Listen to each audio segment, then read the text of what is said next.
But let's check YouTube. But we had a nice session yesterday. It was short, but it was. I mean, I got some feedback that it was good. It was impacting. It was all the fine on Ibosha. So that means that we did well yesterday. And thank you for your support.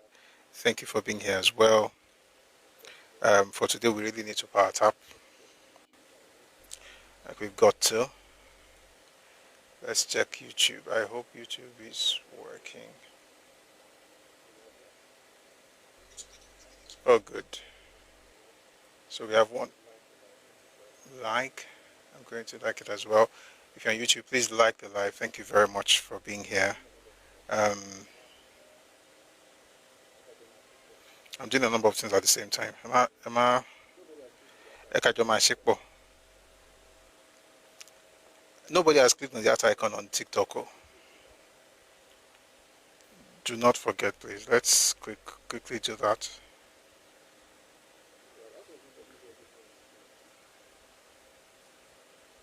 Meanwhile, I hope there's nobody here living in Ikorodu. I saw the pictures and videos, not too good. Flooding and all that. And of course, we also got a response from the state government, from the Commissioner of Environment and Water Resources. So that makes sense. But I hope they actually fix those things that have to be fixed so that people don't have to go through that kind of stress. For going, on top of a bridge to escape the flood, leaving their homes wasn't too good. So if you are from Ikorodu or you live in Ikorodu or you know somebody in Ikorodu, Ọlọ́run àfòfò rẹ̀ mi o. Ọlọ́run àfi Yorùbá dùn ṣá. Ọlọ́run àfi òfò ra ẹ̀mí.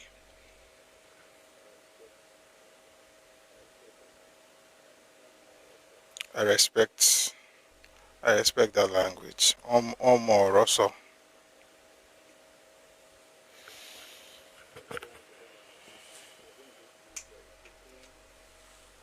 Thank you very much for joining us on YouTube. So we're going to do this very quickly. Let's share the live everywhere, on YouTube, on Facebook. Let's share it on Twitter, on WhatsApp. Just put it out there.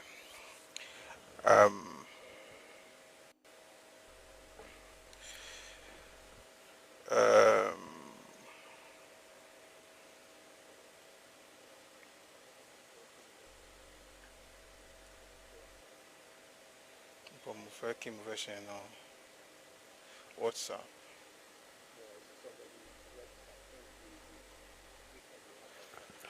All right, I see somebody, Repsan. Thank you.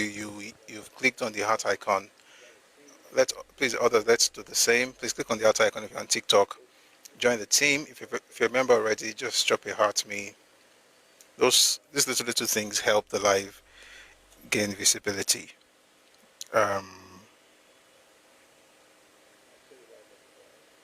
Thank you. And share the live as well. It usually takes a couple of seconds, well, a couple of minutes to be fair, to get this done. So please oblige me.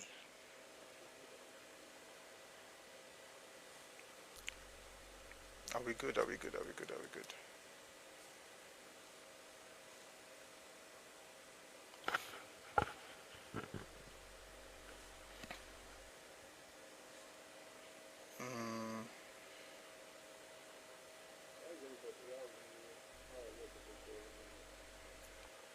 So how is everybody? How are you as your day going?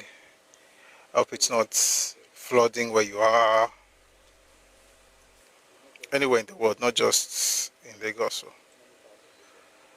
it's not flooding in Ife, it's not flooding in many parts of Lagos, to be fair. But some parts are experiencing some crazy flooding. Mr. Williams, you are good. Awesome. That's good. I'm glad you're good. That's good news. All right.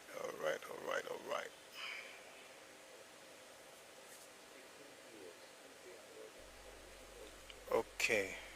16 Hills. Good day and well done, sir. Wishing all Ikorodu residents quick recovery. You speak good English. All I remember is Olanfo Foremi. But yeah, quick recovery, right? Absolutely. And thank you for being here. I like the name, your username. It reminds me of Ibadan.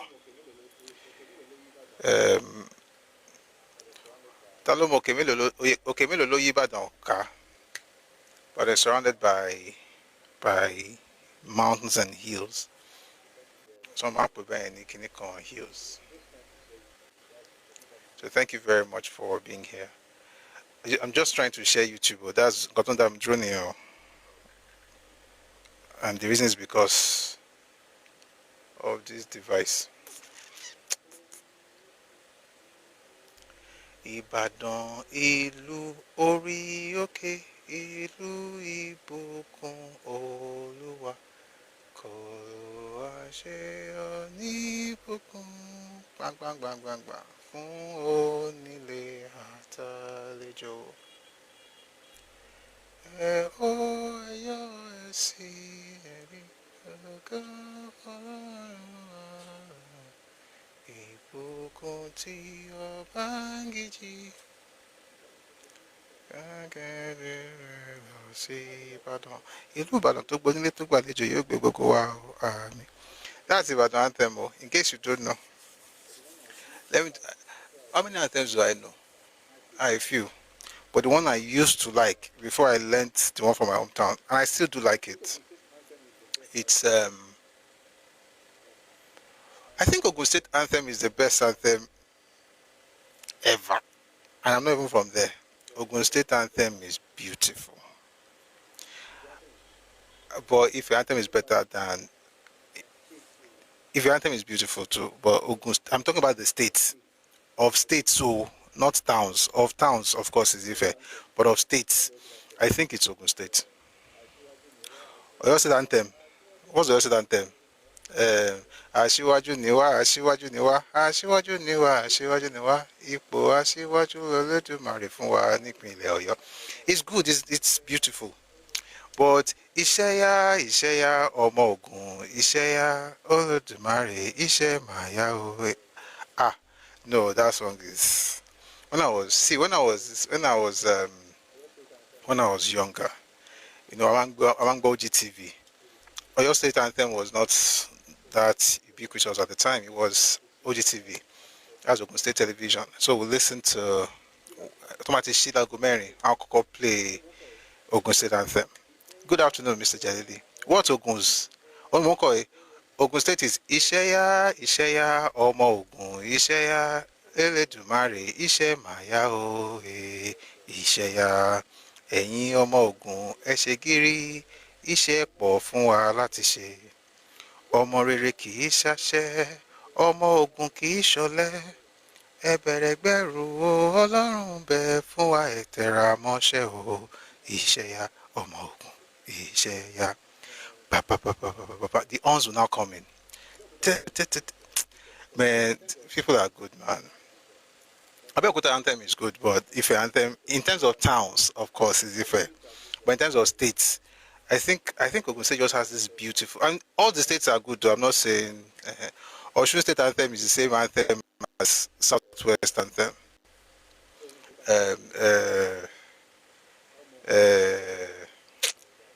Orin tá máa ń play táwọn orin ìbẹ̀rẹ̀ orin Yorùbá anthem yìí, orin tí bàbá Awólọ́wọ̀ ló kọ orin yẹn sílẹ̀, bàbá Ògúndé ló wá fi orin sí, ló fi ohùn sí. Baba composed the text. Baba Ogunde wrote the music. We sing it here every day now. But you are already missing your long lower. My boy, I first line, I remember. That's the anthem of Osun State. Osun just plugged in, no stress. My boy.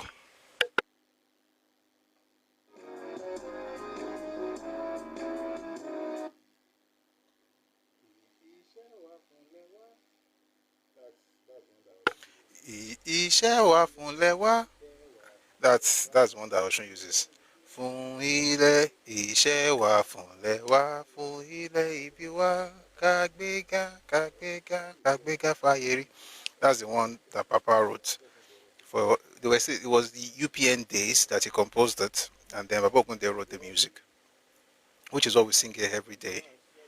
Oyo is Ashiwaju Niwa, Ashiwaju Niwa, Ashiwaju Niwa, Ashiwaju Niwa.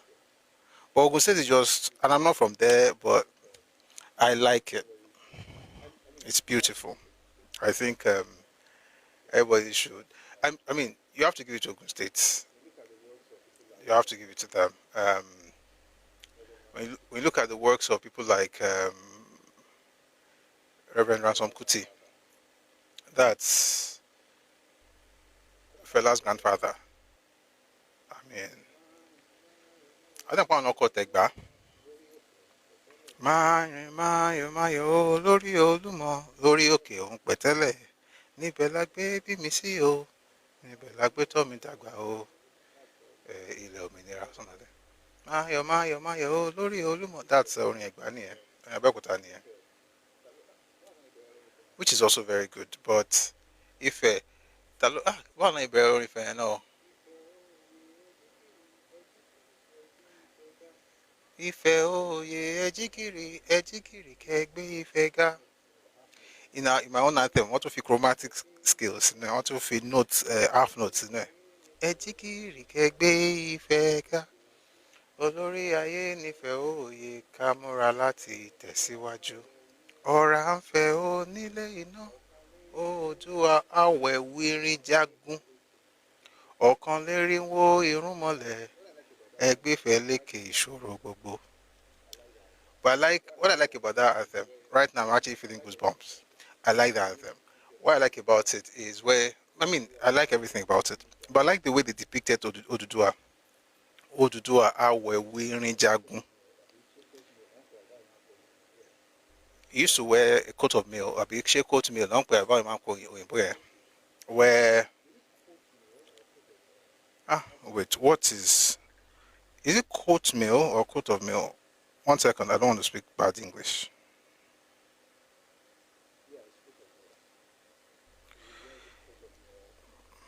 Yeah, it's coat of mail.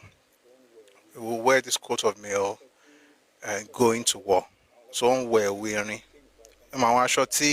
I'm sorry, kì í ṣe aṣọ àwọn kan tó máa ń bí irin bí chains báyìí tó máa ṣe síra wọn tó máa dàbí aṣọ. You see it in many of these medieval movies, English medieval movies.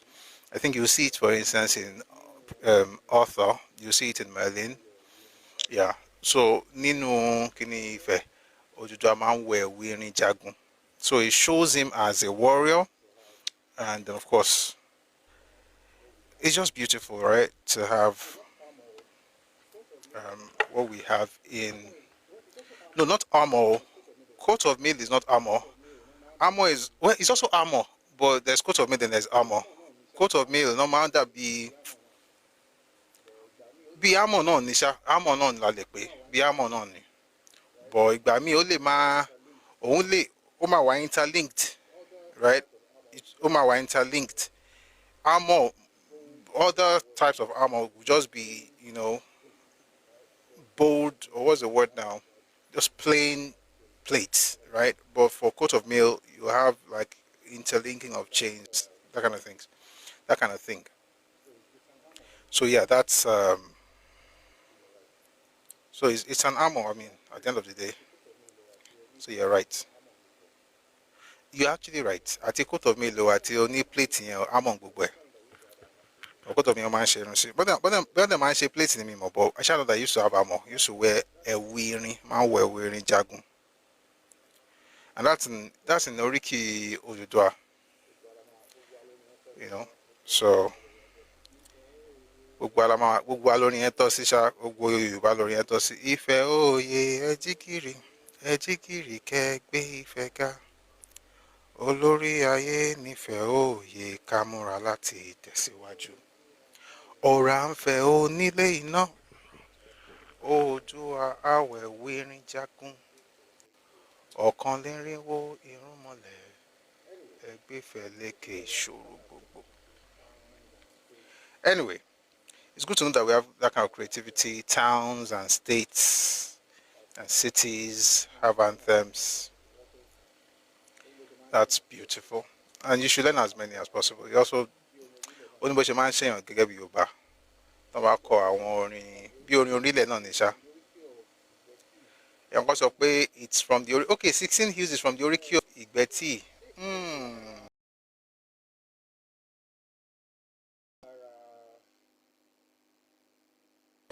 Ó wà lára Ìbàràpá méje. Ṣé bí ó wà lára Ìbàràpá àbí? Ṣé Ìbàràpá ní Ìgbẹ́tì àbí? I just want to be sure of my geography. Ìbàràpá méjèèje.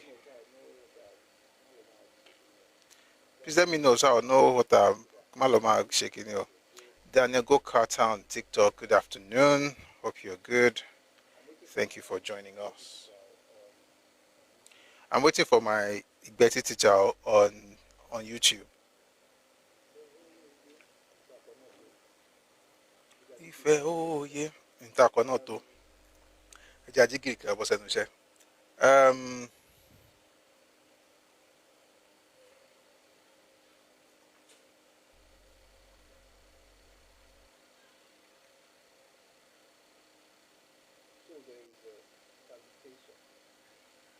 So there is a salutation. Igbeti is in Okeogun. Ibarapa is Ibarapa not. Wait, oh, is Ibarapa not in Okeogun? Okeogun. So Ibarapa is different from Okeogun, Abi? Okay. Come on, so I'll call the geography, sir. Thank you, Dark Poet, with your big Oyinbo salutation. You're in Bridgerton, right? Salutation to Prof. That's quite interesting. Salutations. Imagine I just wake up every morning and say salutations, you all, salutations. Interesting. But thank you for being here. I'm quite alert.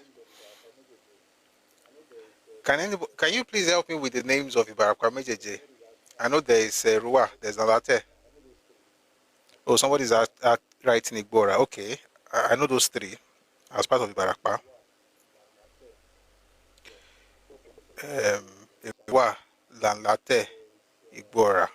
For KO, I know there is Igbo, there's Shaki, there is yeah, but please don't Emma feel free to write it in the comment section so we can all learn together. Right? Okay. Igana, yes. Igana is in where? Ibarakwabi. Guys, it's part of class, so we are all learning.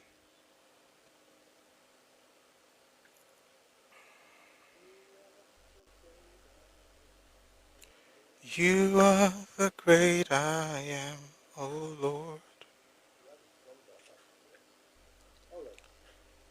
We have Ibarakwa. Yes, yes. All right. That's stuff, learning good stuff from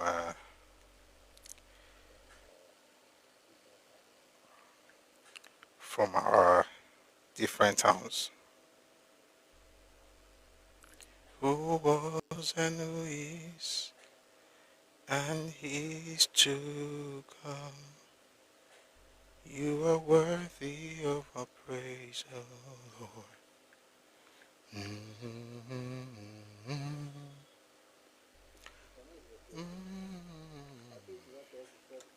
Igana is in Okeogun. I told you to write us give us the 7 names, so that we will not be animal.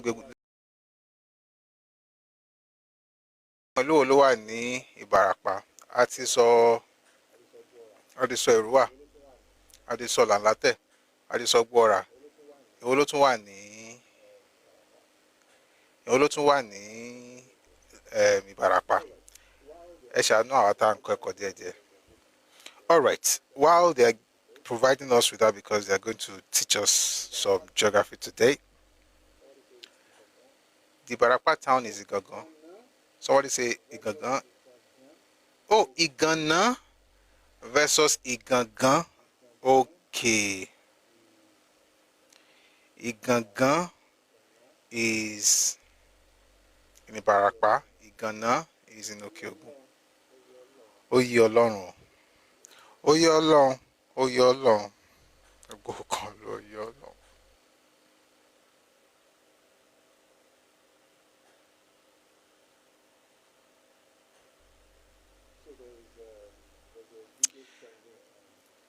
So there's a video trending on X where certain people are saying they bought land in Lagos. Ayete Takpa. Ẹ má bínú o, mo ń kẹ́kọ̀ọ́ ni o. Ayete Takpa. Ìdèrè Igangan. Igangan Èrúwà. Ayete Takpa. Ìdèrè Igbóra Tilalate. I have to screenshot this. Actually, oh, both of you actually did at the same time. Thank you on YouTube and TikTok. Èrúwà Igbóra Tilalate Takpa. Ayete. By the way, kò sámi lórí ẹ̀ tí n bá pè dáadáa ẹ jẹ́ mọ̀ Ayete. Is it Ayete or Ayete? I don't know those two places. Ayete is the area. I don't know those ones. Igangan and Igbo is Okeogun. Yes. Shaki is Okeogun. Okeo is Okeogun. At least I've been to some of those places before. Means I can flex more. But thank you for that list, right? Thank you for those names. Thank you, thank you, thank you.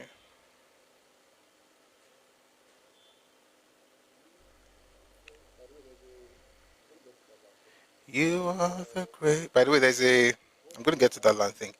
There is a move that I support. What tribe am I from? My tribe. My tribe is Ife. My nation is Yoruba. My country is Nigeria.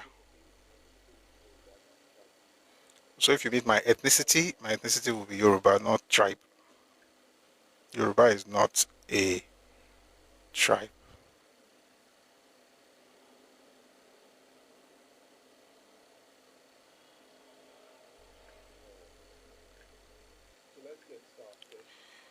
All right. So let's get started. Ayete Idere Igangan. Thank you very much, Starry Land. God bless you. 16 Hills. And my folks here on TikTok. I want to call the name of the person, Bibi and Ajibolo and Adetunji Obe. Thank you guys. Thank you very much.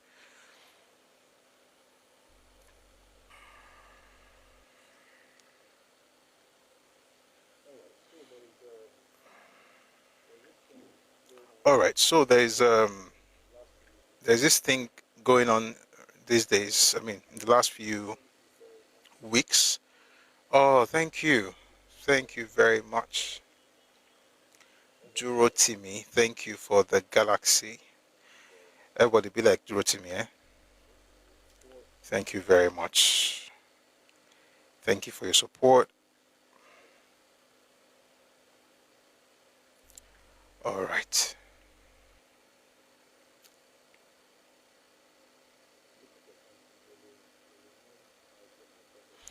I'm looking for something. There's a news item I saw just now, but there's this thing going on, in the last few days where people are talking about changing the name. And I know I've talked about it before, but I want to talk about it again because it's something very important to me. I don't know what name they should call it. Some people have suggested they should use the name of the progenitor of the Awori people, who himself is from Ife, Ogufuminire. And the idea basically is that street, that road, whatever we can do, or just putting out there, it's about time. And the reason is primarily because the person whose name is on that landmark is, in my opinion, not worthy of that name. Not because he's not perfect. There's nobody that's not perfect, but because he spent his time, essentially lying and denigrating folks from that place, particularly their political leaders, not because of politics, but just because Anjuwonse Wilejo Ijalaro Tamboro. And people like that do not deserve to have their names, on landmarks in Yoruba land, right? I mean, there are other people who are, nobody is perfect. Azikiwe is not perfect, but I would not say they should remove Azikiwe's name from anything, but there are just some people that it is well, the way they moved. Okay, so yeah, I would support that happens. So let's get into the news. Okay, Motirin got some while ago, but I've already mentioned it, so it's all right. The Ogunfunminire was the man who led his people the into what we now call Isheri, that now spread all the way to Eko and much of what we call Lagos right now. Okay, yeah, that would not be a bad idea, especially in the light of clowns saying that the place is no man's land. When you mention the fact that they live there, that should help smart people. But I mean, we hope that works. So let's start with some interesting things this morning. Some people are digging up tweets. Again, there are things we put out there. Let's be mindful, because if tomorrow you now change your mouth about the person that you call they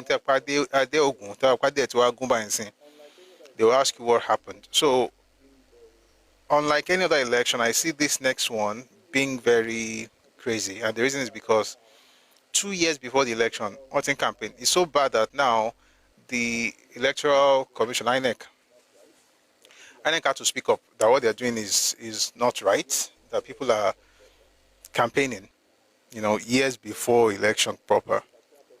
And since they are doing that, and a particular person is flying all over the place campaigning and moving parties, excuse me, people have tried to revisit statements made by folks from his state when he was governor in 2013. So the point, I'm just going to read some things from what people said between 2013 and 2016 about the person who somehow has now become the messiah of the nation. Allowing Ngige, I mean, not just about the person, but just about the idea of, you know what, I'll do the two. About the person who wants to become the president now, who they are claiming to be the messiah, and also about the idea of hate, which I don't like using that word but I have to, because that's exactly what this constitutes. We're going to get into all of that in this conversation. So somebody put something out, November 2013. Peter Obi and Obiano has done their worst. I think going to say have. Says they have done their worst. They will surely receive God's curse in abundance. That person is one of those who now supports Peter Obi. Anyway, you can change your mind at any point. Just to say that if the person has now left power, that means I didn't do so well when he was there. Somebody writes, allowing Ngige to rule Anambra State is just like allowing Onye Ofemanu to rule us. Ndị Igbo sikwa na obe onye bi ka on na awachi. Igbo Babu, I don't understand that part. I know Ofemanu, I know Onye, I know Ndi, I know Otu Abo Ato, I know Ise Asa Ato Itolu Iri na Osu Iri na Abo Iri na Ato Iri na Ato. I know those ones. Anyway, so essentially the idea is if you allow Ngige to rule, you're essentially allowing the Ofemanu to rule. Igbo saying Yoruba want to impose their party on them and so on and so forth. I don't want to go into all of those things. Just to give you an idea what people thought about politics and about ethnicity, and so that nobody will cajole you with this thing of, oh, you are being, terrible about things. Speaking of Peter Obi, there is, this is long ago, but let me play it. There's a man who threatened, his name is Chief Dan Ulasi, who said a lot of things about Peter Obi, but now they are hoping that he will join them in PDP. I'd like you to listen to that. Again, politics is politics. People can change their minds. It's just to say that if you are able to do that, it doesn't make sense that you will then castigate others for not even doing that though, but just choosing a different path. That's the thing that is quite, crazy in this matter. But take a listen to Chief Dan Ulasi through different interviews and what he said about the person of Peter Obi. Take a listen. I have never condemned Peter Obi's governorship in Anambra State. Okay, Chief, if you present that fact, I will resign today from political process in this country. No. They brought out a candidate whom he didn't like because of his religious inclination. I don't want to go, because Peter has split Anambra State, unfortunately. But when you say that he has split Anambra State, there are those who would religiously. We used to be a homogeneous Christian state. Now you talk about whether you're a Catholic, or you're an Anglican, or you're a Pentecostal. That is where we are degenerating now, and it's unfortunate. And he started that politics. The concept of continuity. By the time Peter was governor, what was rife in Anambra State? Kidnapping, armed robbery, all our big shots, nobody came home. But I tell you, in the past 4 years, people in Anambra sleep with their 2 eyes closed. For 75 billion naira in their account. Well, so the governor there have been a dispute about because at the end of the day, it was 9 billion that Peter Obi left. It's not true. Not over 75 billion. That was falsehood. 9 billion, and I would like you to invite officials of the present government and invite Peter to tell us how this 9 billion was left. Because the claim, and I saw him claiming that Peter Obi has no property anywhere in this country. That is the greatest fallacy of the 21st century. Peter owns a company called Next International. He's probably the biggest property owner in this country. I don't talk of the big shopping mall in Abuja. His younger brother controls everything he did. Is there anyone in Anambra? Oh yes, there's ShopRite he has at Onitsha. Everything about ShopRite is Peter Obi. He annexed a land in my town through an offshore company, and he's building something there now. Peter Obi's fiercest critics, which is surprising because you guys were in the same party. His supporters say you seem determined to want to bury him under a landslide of vitriol. And so when he therefore declared, without even common telephone call to people who have been very close to him, we felt he just, this is not, it wasn't running for local government chairmanship. You're talking of the President of the Federal Republic of Nigeria, and to all intents and purposes. Even if you're going to be president of Nigeria of ethnic Igbo extraction, there has to be seen, some level of appreciation from your people where you're coming from. So that's your grouse. That was my grouse. He moves from Abga. Right. Promised Ojukwu. The concept of making him governor for 8 years was that Chief Ojukwu saw that Igbos had problem in this country.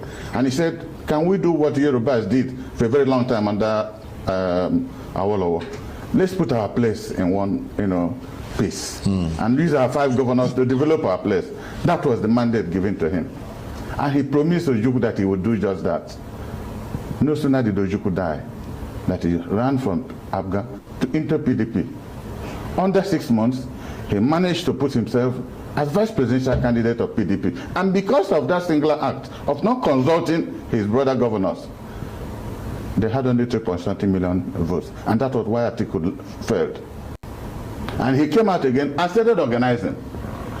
As the PDP national primary was approaching, he left again without consulting anybody into Labour Party. So after looking at me, I have been state chairman of 2 national parties in Anambra. I was chairman of NRC at the June 12th election, and chairman of PDP when Ngige was governor. With due humility, all we needed from him, not just me, thousands of people, all we needed to call people to a meeting.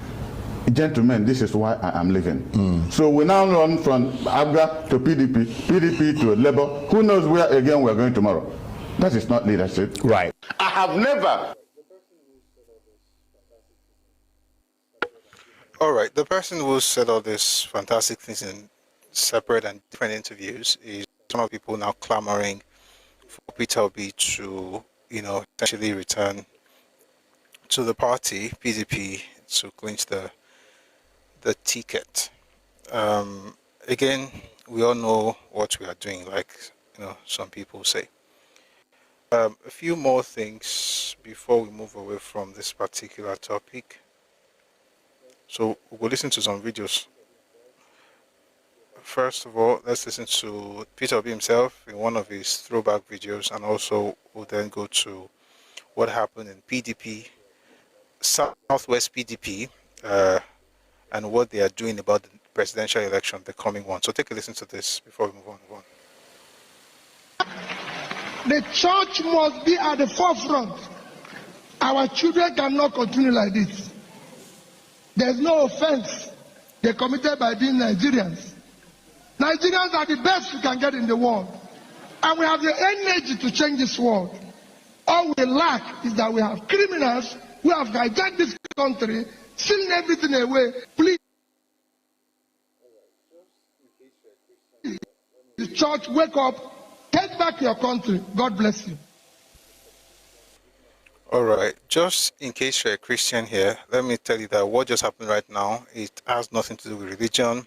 This is a politician whipping up emotions by using your religion because he knows that you don't like Muslim, and you would prefer Christian, Muslim, that kind of thing.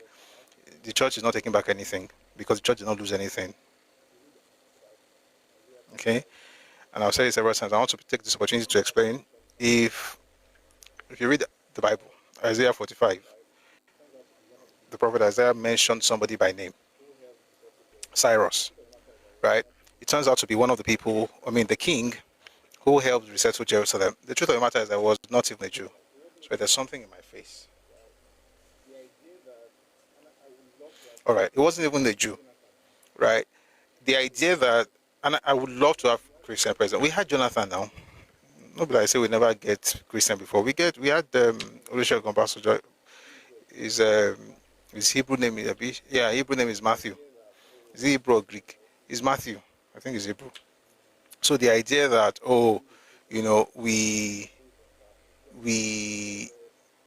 need a Christian to change something is not based on that, especially in Nigeria, where does it mention that you need a Christian to fix Nigeria is just as dumb as the idea that you need a Muslim to fix Nigeria. It's more than prayer. Or going to church every day will not make you competent. It takes more than that. So this idea of church, take back your country, don't let anybody bamboozle you with some fantastic words that make it sound as though they know what they're talking about. They have no idea. Speaking of that, 1 second though, there is this number. I was going to read it, but I think it's better for me to play it if I can find it quickly.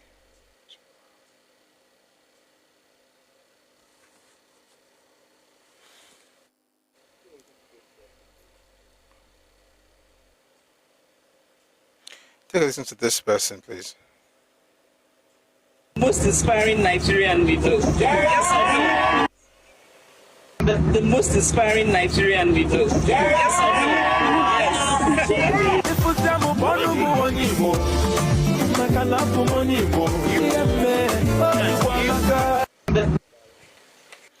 So in that video, she said the most inspiring Nigerian she knows is Peter Obi, and then she had this thing where she put out a video, a statement actually.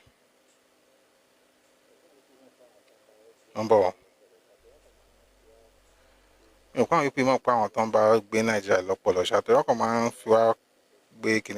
read to you what she said. Of course, you must assume that we are all dumb to say things like this, but anybody can assume whatever they want to assume, but we are not dumb. Let me read this from Vanguard newspaper. She says, Chimamanda says, Obi wants to be president because he cares about Nigeria. He's not desperate. Award-winning author Chimamanda Ngozi Adichie has reaffirmed her support for presidential hopeful Peter Obi, saying her support for the 2023 Labour Party presidential candidate is rooted in her love for Nigeria. Speaking during an exclusive interview on Channels Television's Amazing Africans, Adichie explained that unlike many Nigerian politicians, Obi is not driven by ego or desperation for power.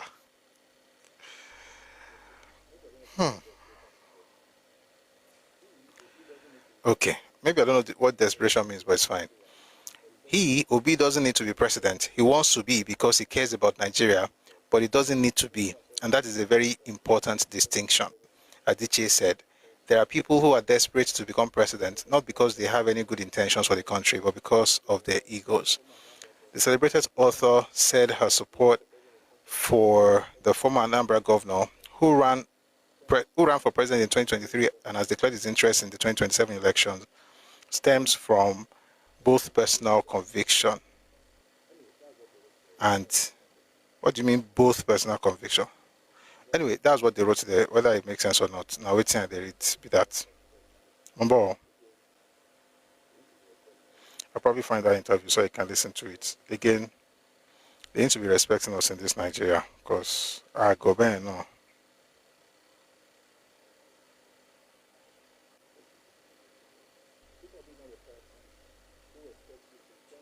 Let's keep reading a little bit. Peter Obi is not a person who expects you to thank him for doing his job as a leader, because to him it's a job. You know what? Let's just listen to her say it. All right, let's listen to her say it. I found the video. Let the advert play and then you listen to it in a bit. Okay, take a listen to this. We're going to be supporting during the elections in 2027. Well, we don't know who's running yet, do we? Because I know that you had this, I don't know if it's a relationship or you had supported Peter Obi. Yes. And now he's in the coalition. People say that Atiku perhaps would be president. Would you like to see him become vice president? Does he still have your support? Let's go back to dream count. But I think what I will say about your question, and I don't, part of the reason I don't like to speak speculatively about things I'm not sure of, so we don't know who's a candidate. But I will say that my support for Peter Obi, right, is something that I do not hesitate to proclaim or talk about, because I can tell you what it is rooted in. My support for Peter Obi is rooted in my love for this country. It's rooted in my belief that with the right leader, we can be better than we are. We can create a country where people feel included, a country that is not corrupt and does not tolerate corruption. Again, if you have the leader who's setting the tone, it makes all the difference. And I think that he's also a person who he doesn't need to be president. He wants to be because he cares about Nigeria, but he doesn't need to be, and that is a very important distinction. There are people who are desperate to become president, not because they have any good intentions for the country, but because of their own personal egos. And I think that distinction is so important, because you choose the right leader and you realize it's not about him. For Peter Obi, it's never been about him. Even as a person, his personality, I think, is very telling. He's one of the simplest men I have ever known, and I've known him for many years. And he is genuine and consistent. The person I knew 15 years ago is still the same person in terms of his values. And he's very curious. He wants to learn. And I think that's such a good quality to have in a leader. And also, I mean, there's a wonderful humility. We lack that in this country. There's a sense, I think, in Peter Obi that he's accountable to the people. He doesn't think that somehow he will lord it over people. Peter Obi is not a person who expects you to thank him for doing his job as a leader, because to him, it's his job. And so these are the reasons that I support him, and that I will continue to support him in whatever way I can. But I don't want to talk in specifics about how will I feel if he's not the presidential candidate. I don't want to think about that yet, because we don't know. We don't know what will happen. If you believe that, I have a 3-bedroom flat in the moon. I will give you free of charge if you pay a particular amount of money. These people just think that people are dumb. This person wrote a petition though to Biden. I don't know if they got back to her. All kinds of things. That's the person because he's. Meanwhile, let's play something from when he was governor and what people had to say about his competence and how fantastic he was as a governor of one of Nigeria's states. Take a listen to this. Under his watch, P2B massacred the worst killing in Biafra land. Mass burial, most people. They use tipper, bury people under his footsteps. What are them? What the Mazop agitating? The same flag, Biafra flag. What are they agitating? The same flag. What in again are agitating? The same flag. They tell me, person will be governor, do such a thing. When he become a president of Nigeria, is he not going to bomb the whole Biafra land? An Igbo man will do that to an Igbo man. Understand me now? He did the same thing. And that time I'm telling you that Nnamdi is his deputy to Wazirike. He's a deputy. P2B is afraid that he took his state and went to perpetual debt in his state. He said he's saving money. Why the money he left in the coffers of the Anambra state is the money he's owing is bigger than the money he left in the Anambra's coffer. So who is fooling who? I know all of them. Leader, he doesn't have capacity. He's human rapper. He cannot do anything. He cannot divide the Red Sea because God is not with him. Okay, are you saying we need a leader like Mazi Nnamdi Kanu who has experience, who has been in jail, fighting for the freedom of these people? That's the kind of leader we need. Mazi Nnamdi Kanu is better now. If Mazi Kanu have the type of support that we have, you have support from the north, you have from the west, you have from the south. Every Nigerian supported you. Even in Nigeria in diaspora supported. If Mazi Kanu have that kind of support, Biafra don't come. Biafra don't come since. Mazi Kanu cannot take that rubbish now. This kind of nonsense will be take. Mazi Kanu, if you give Mazi Nnamdi Kanu this support today, Biafra come tomorrow morning. Tomorrow morning, if Nigeria say they want fight, he gives them fights. If Nigeria want to share in peace, he gives them peace. But what he needs is the support. If Mazi Nnamdi Kanu have this type of support that will be her, 2 days Biafra come. 2 days Biafra come. I'm working well. What thing P2B won't come do Nigeria, we work for Nigeria again. Make mention one, now roads, electricity. But when we are Anambra governor, do Anambra have people get roads? They don't have water. They didn't have hospital, they have better school, but now you don't forget your snuff cup for office. You want to become president. I'm not from Anambra, I'm from Enugu. You know, the way you forget for the government, you won't come return it back. Oga. Even Soludo, when IPOB says Soludo will not enter office, they say by court election. IPOB, corrupt structure. You must have the police, you must have the judges, you must have what it takes, you must have officials that work in INEC. You must have so many things that it takes. Then when they announce you, Nigeria is just announcing, go to court and slug it out. That's how Nigeria does election, not by voting. So if you are hoping that you can pay, except you are ready to buy guns for the masses, that's another way. If you know you have the support of the masses, then you are going to buy guns because it is the guns that the masses will use to defend the vote. It is the guns that the masses will use to fight, to put you in that seat. Because the masses don't have power. You understand me? So gun is the power. So if you don't have guns and you have the masses, we will only talk for man and it ends there. But if you know you have the masses and you say, sorry, this one where they mention gun, I know they play again. It's funny that people, I mean, P2B is bad, but you say Nnamdi Kanu is, people like say, is between the devil and the deep blue sea, so to speak. May God give them grace and may they find a leader that's worth following in that region, because it is well. All right, moving away from that, we're going to go into some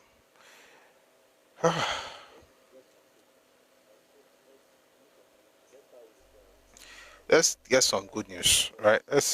We need some good news, and let's start with Minister of Works David Umahi sharing a fantastic news, and I'll read a bit. Okay, let me just tell you now. So there's work that will be going on Ibadan, Ife, Ilesha dual carriageway, and the Ilesha Akure, Benin, and other road projects. But listen to the minister as he speaks on the matter. Take a listen. Of course, the much talked about Ibadan, Ife, Ilesha, is that is 108.4 kilometers by 2. The president has released 30% of that money. The Ilesha to Akure to Benin is 256 kilometers by 2, 761 billion. 30% of that project has been released.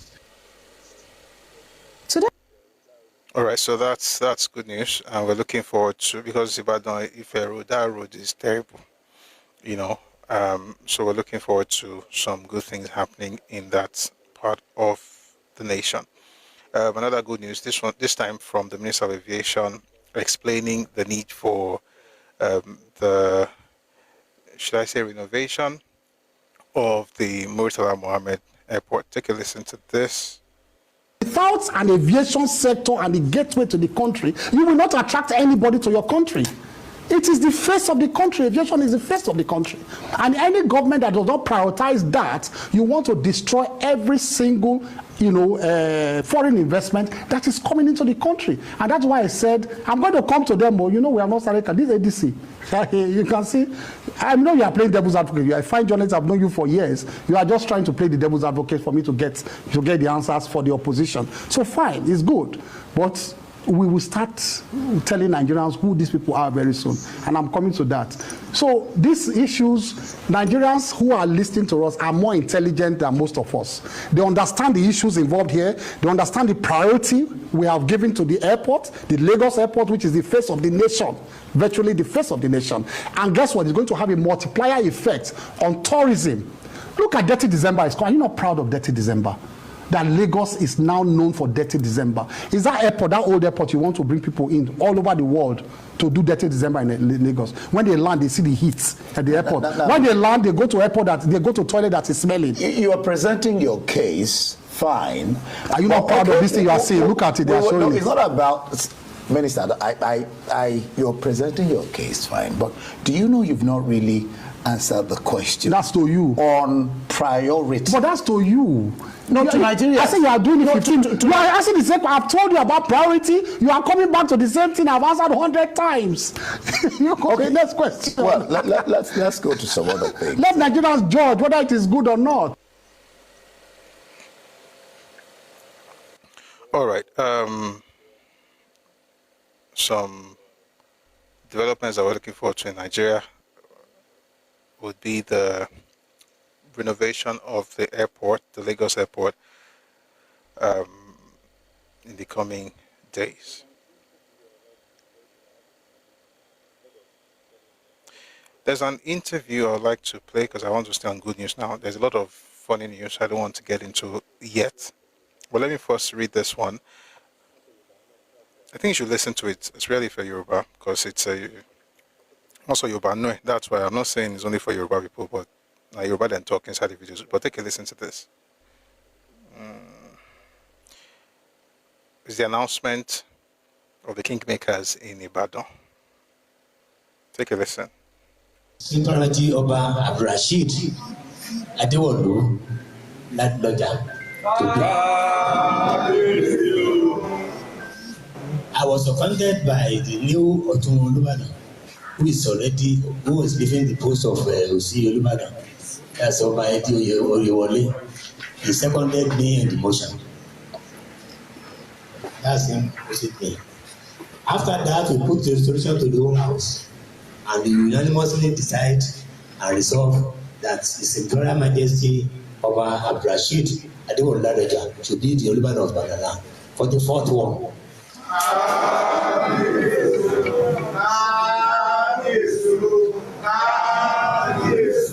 Thank you very much. So now, after I've told you what we have done, if you have questions to ask us, we are ready to give. Let's stop here for now. Essentially, I mean, we knew this before now that the next Olubadan would be Oba Rashid Adewolu Ladloja. So, congratulations to the incoming king. A couple of days ago, the Tigress, that was Nigerian female basketball team, they won the tournament, and they were hosted at the State House by the Vice President, Kashim Shettima. I want you to just take a listen to what he had to say, and also the gifts that was given to them by the presidency. Take a listen.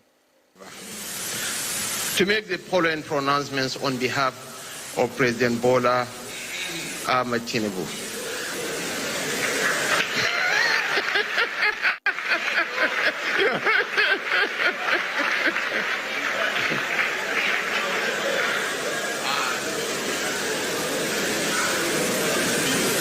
Am I allowed to continue?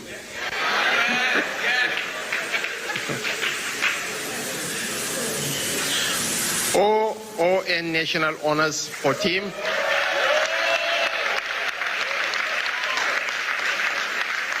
OON National Honors for Team, Coach and Technical Team.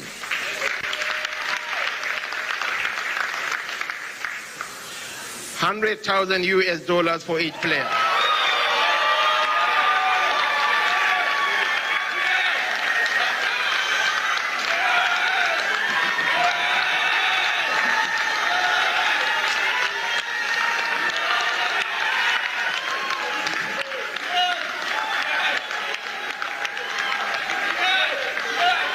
It's not yet over. There are other goodies coming. $50,000 for coach and technical team, each member.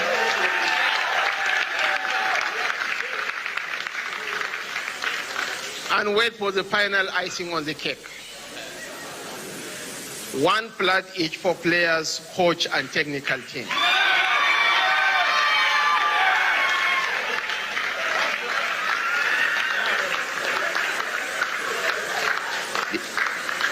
Your Excellency. All right, moving from that. So that's the gifts the ladies got after winning the tournament. So I mentioned something earlier, but I didn't get to play the clip. So now let's take a listen to the announcement by the Southwest PDP on who their presidential candidate would be in the 2027 presidential election. Take a listen to this. Real political activities have begun in preparation for the Rema Federal Constituency by-election in Ogun State, which was necessitated by the death of late member of the House of Representatives, Deputyship Whip Adewumi Ononuga, in January 2025.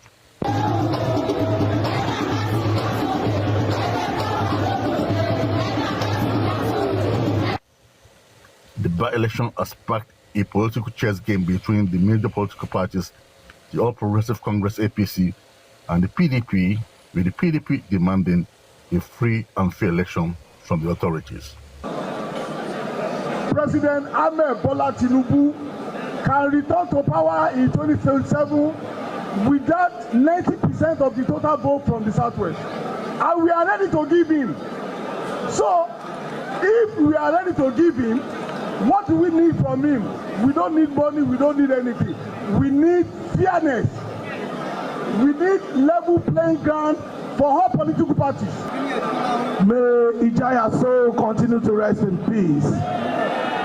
I have to say this openly and publicly. I have not been allowed to paste any billboard in Remo. The Ogun State PDP chairman, Abayo Mentela, stated that the Southwest PDP has unanimously agreed to support President Tinubu's re-election in the 2027 presidential election. Ladies and gentlemen, Asiwaju Bola Ahmed Tinubu is our father in the Southwest, and he will remain our father. I want to say here to you, member of PDP, that there's no reason, we have no reason whatsoever to have any hatred for him. We have no problem with the candidature and leadership of Bola Ahmed Tinubu. The party urged its faithful to participate actively in the by-election. Niyi Marayisa, AIT News, Shagamu.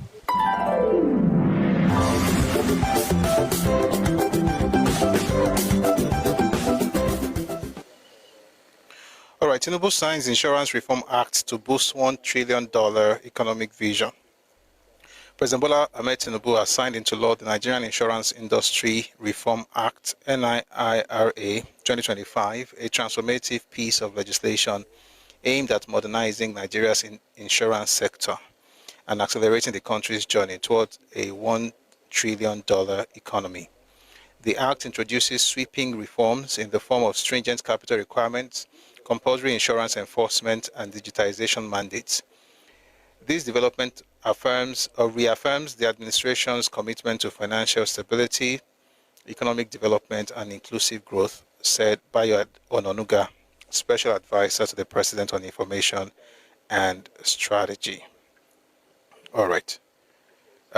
Speaking of things I think we should take very seriously, there is something going on with the Nigerian Directorate of Employment. So if you know anybody, I know many of you you make 6 figures, but just in case you know people in Nigeria who aren't making that much, let me play you I'll call it an advert, really. Or not that bad. We still have a few things to cover before we get into the conversation, but Mombo, there are many good stuff to get into. It's just that, like I said, the bad thing wouldn't send me too plenty. Mombo, let me find it, please.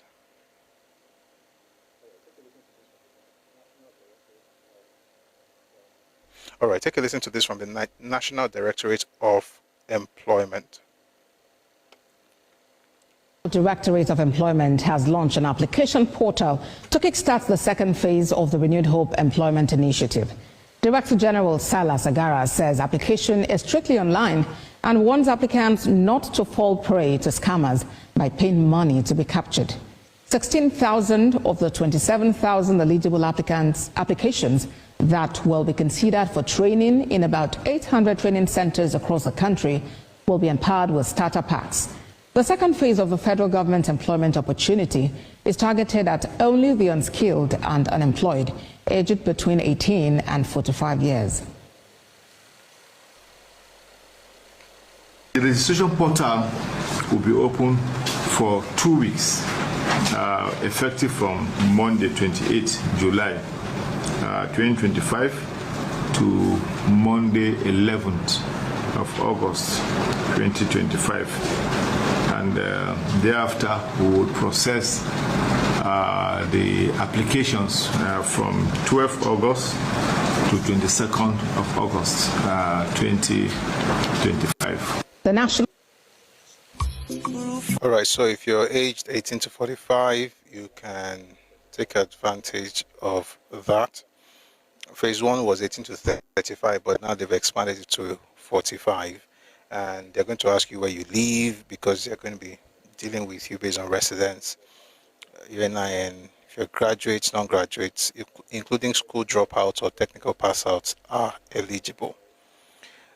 Beneficiaries will be trained in over 30 vocational, digital, agricultural, and entrepreneurial skills, depending on state-specific economic priorities. Programs include rural employment promotion, e.g. farming, fisheries, then vocational skills development, e.g. tailoring, catering, small-scale enterprise programs, special works, graduate coaching, and attachment schemes with stipends or soft loans. Selected participants may receive starter kits, tools, loans, or small grants after completing training. How do you apply? Somebody's asking. Go to nde.gov.ng. The federal government has to start paying me now. Go to nde.gov.ng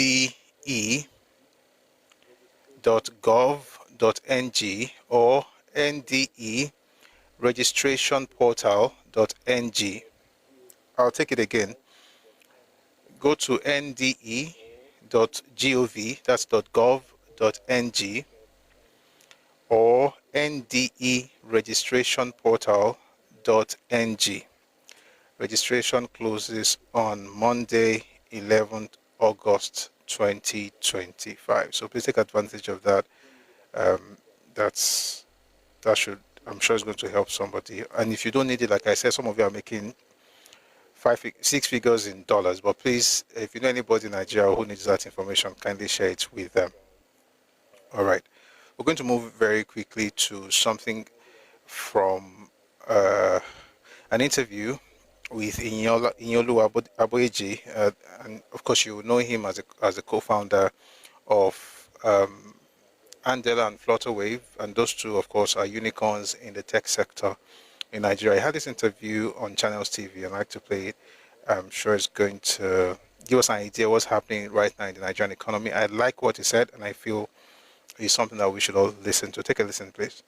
It's not like that. Absolutely. I have a rather unpopular view from most people which is, a lot of young people you ask this question will probably tell you they're not very optimistic, they're not very happy. And while I acknowledge there are lots of challenges, I have never been more optimistic about the future of this country than I am now. Fantastic. And perhaps it's because I'm an avid reader of history.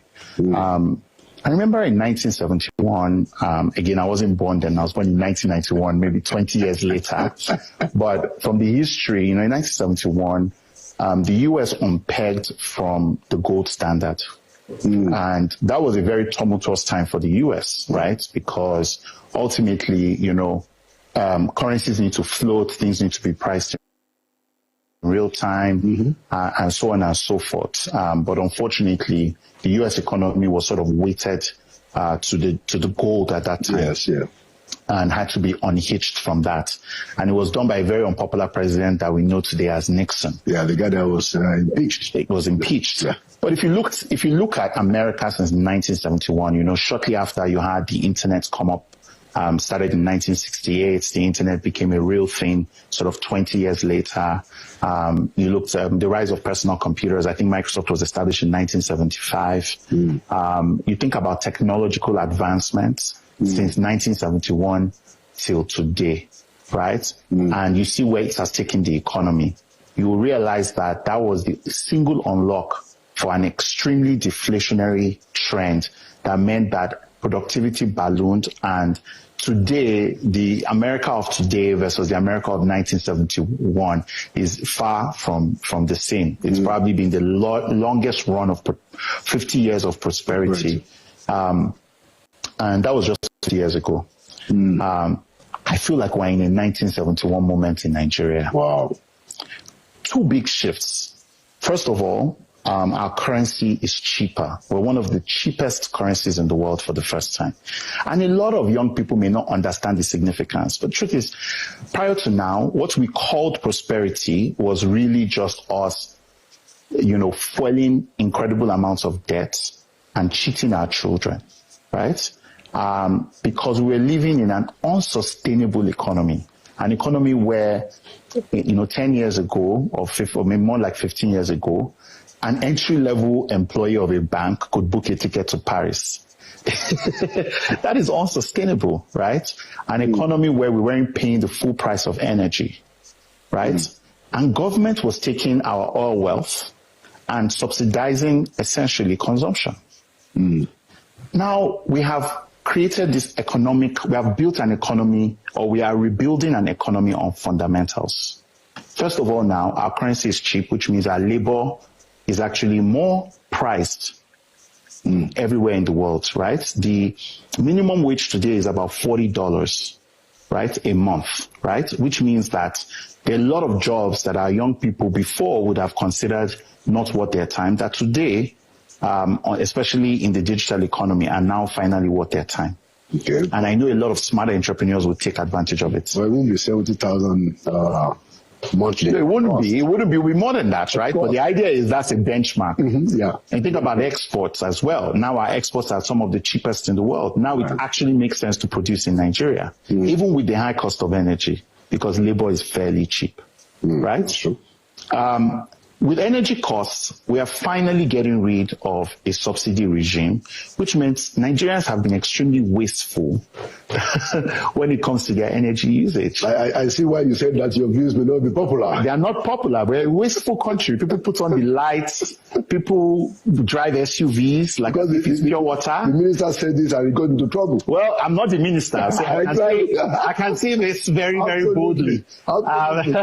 So we're a wasteful society, and now we are learning economics. And it's painful. Learning economics is not easy. I have now apps in my house that are turning off my lights. I'm watching my bill per second on my phone, right?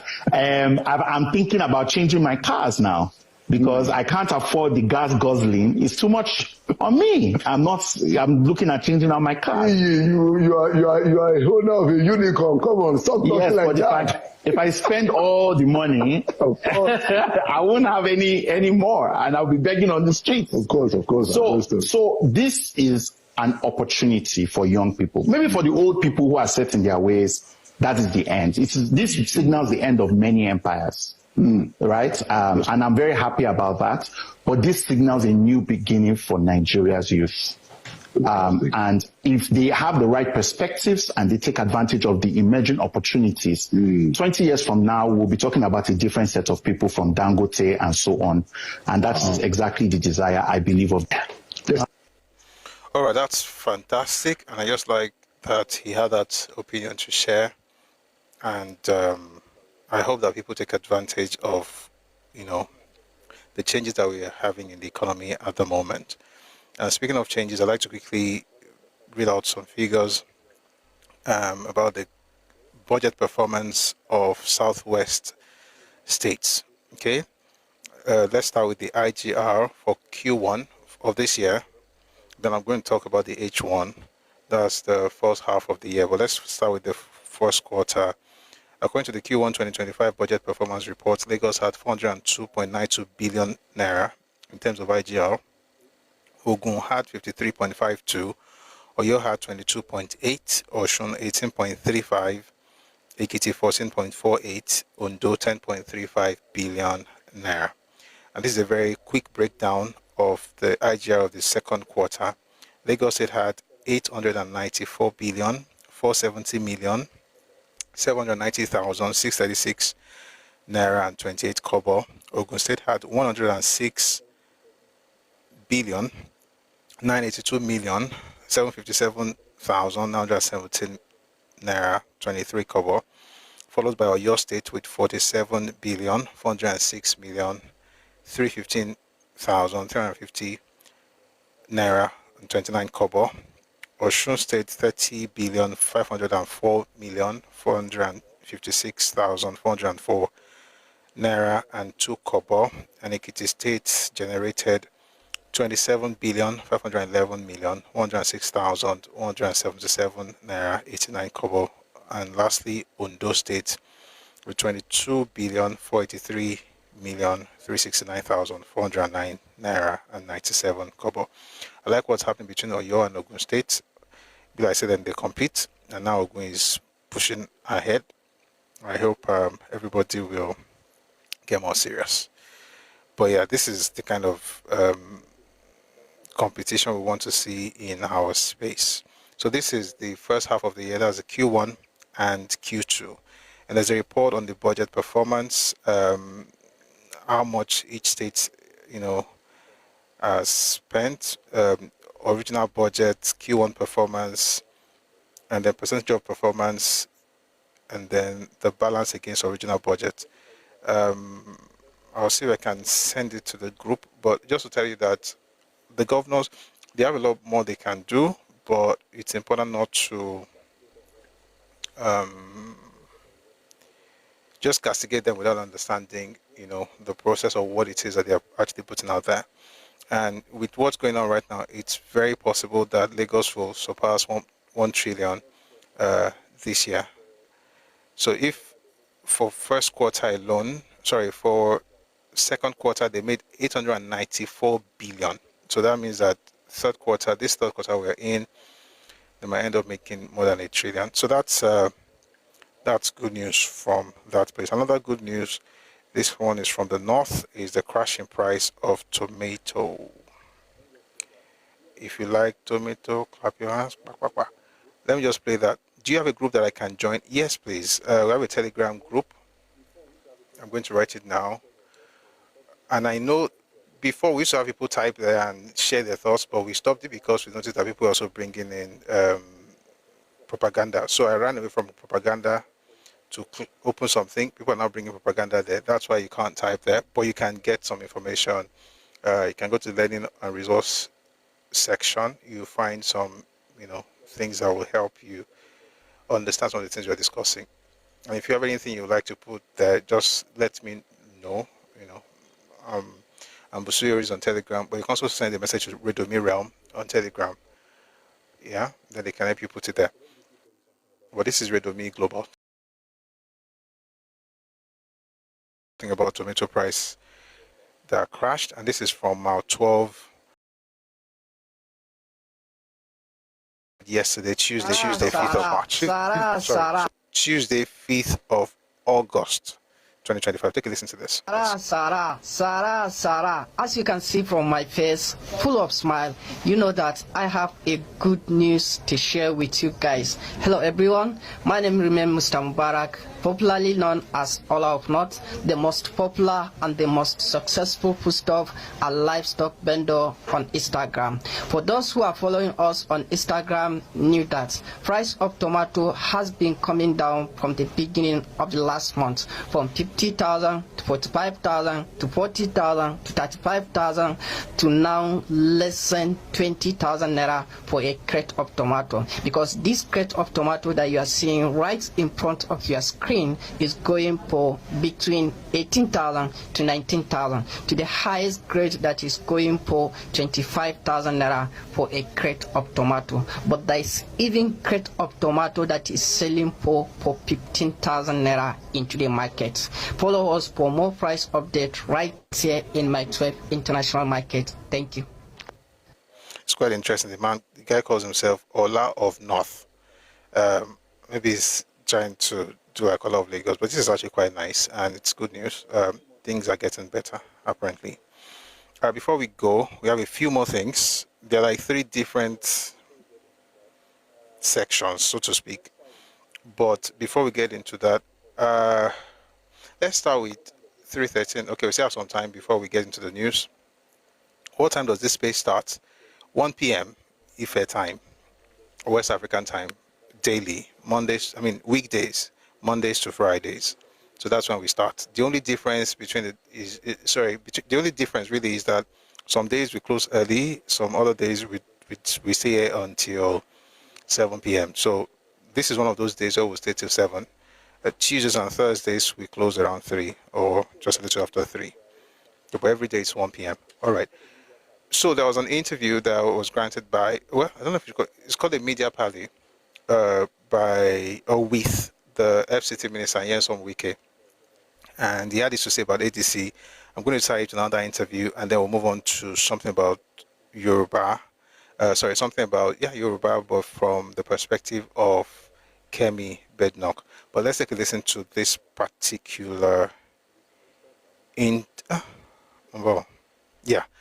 this interview is quite long, but we'll see how far we can go. Take a listen to this. The name of the party, ADC. Listen. If you say ADC, how is it a coalition? What makes them coalition? What is a coalition? So what's your question? So a lot of people. So how do you see? Will they be able to survive even next year? All their political nature have been known for the campaign going from one party to the other. So every political period you do coalition. Every political period you do a coalition. Every political period you do coalition. Which, you see, if you say some people who have joined ADC, it's okay. It's not the first time they have joined new parties. Take for example, it is in their bloodstream that this is what they are going to do, that you can't change it. Atiku was in PDP in 1999. You forgot? No. You forgot? No. Under passenger had problem with him, is that correct? Later he joined who? AC. Which AC was controlled by who? Was controlled by who? Not by the president now. First, speak out. We're asking questions. No, you can't. Now, what happened to him after AC came back to PDP? Is that correct? Is that not correct? Then what happened? He moved again to APC. Is that correct?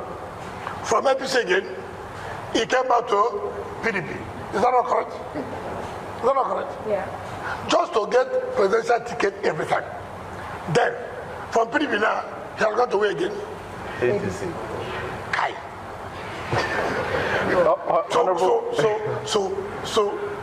See, let me tell you. You tell me. I don't know. If I'm his son, I will sit him down. I said, Dad, I did for whatever it's worth. It's just, how can you tell me as your son you have made this history of jumping from one party to almost 80-something years. How? How? But sir, they say they want to rescue Nigeria. Hold on. Rescue what? Who has sank? You were VP for 8 years. You were VP for 8 years. You are the chairman of the National Economic Council. What happened? Honorable Minister, your growl seems to be with the former Vice President. No. I'm taking one by one. Are you undermining? No. Just a moment. Are you undermining? Allow me. Yes. I want the viewers to you ask, and you are talking about coalition. I said you call coalition because when I move from one party to the other, that means coalition. But you have only taken one person. I'm just explaining. I will take another person. Are you undermining the group of people who have left? Don't forget that members of the APC have also left. Some people have left the APC and are also a part of this ADC. That's what we are saying. All over our political history, people leave one party to the other party. That does not mean coalition. When they're from multiple parties? Which one? That's what was. Listen, PDP. Some people left other parties and joined PDP. Some people left PDP and joined the APC. Some people are not even APC because of one interest or the other. Ask me, what are you doing coalition for? What's the rescue? If it's not a coalition, what would you call it? You are the one who gave them. I said people joined a party. People join one party they call ADC. Let me tell you why they have to do that. It is difficult now for them to have it in PDP. All this has to do with presidential ambition. Can I get my ticket? The way PDP is now, it's not likely that Atiku will get ticket. Therefore, it's not comfortable. Then he goes to tell you, let's come. Let's do a coalition against PDP. It's not correct. It is because he cannot get the presidential ticket under PDP. What do we say about Senator David Mark? To do what? Senator David Mark, who left the PDP? Who has been in the PDP since its inception? Can I tell you something? When we started having this issue of national chairman in North Central, there was pressure that the man could be the national chairman. We refused. Yes. Why? Why would you not refuse? What change will he bring to the party? He was a Senate president for 8 years. What are the things that happen? What is improvement? I have told you here, I prefer somebody who has not had any position, who has come to tell me that, look, I'm doing this because this government, I want to help for a change, to achieve this and that. I will not listen to anybody who has been in power for donkey of years, who has refused to contribute anything to the development of the country. And now you come now to tell me this story that, look, we need to rescue this country. You were there, the country was sinking. You didn't rescue.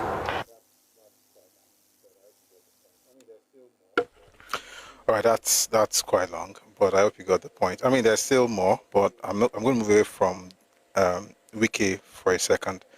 I'll play you something from an interview.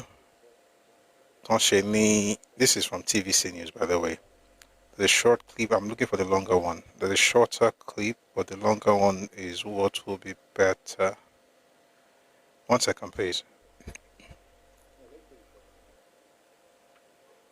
I put it up here just now. Let me play the short one, then I'll quickly find the long one. So take a listen, please.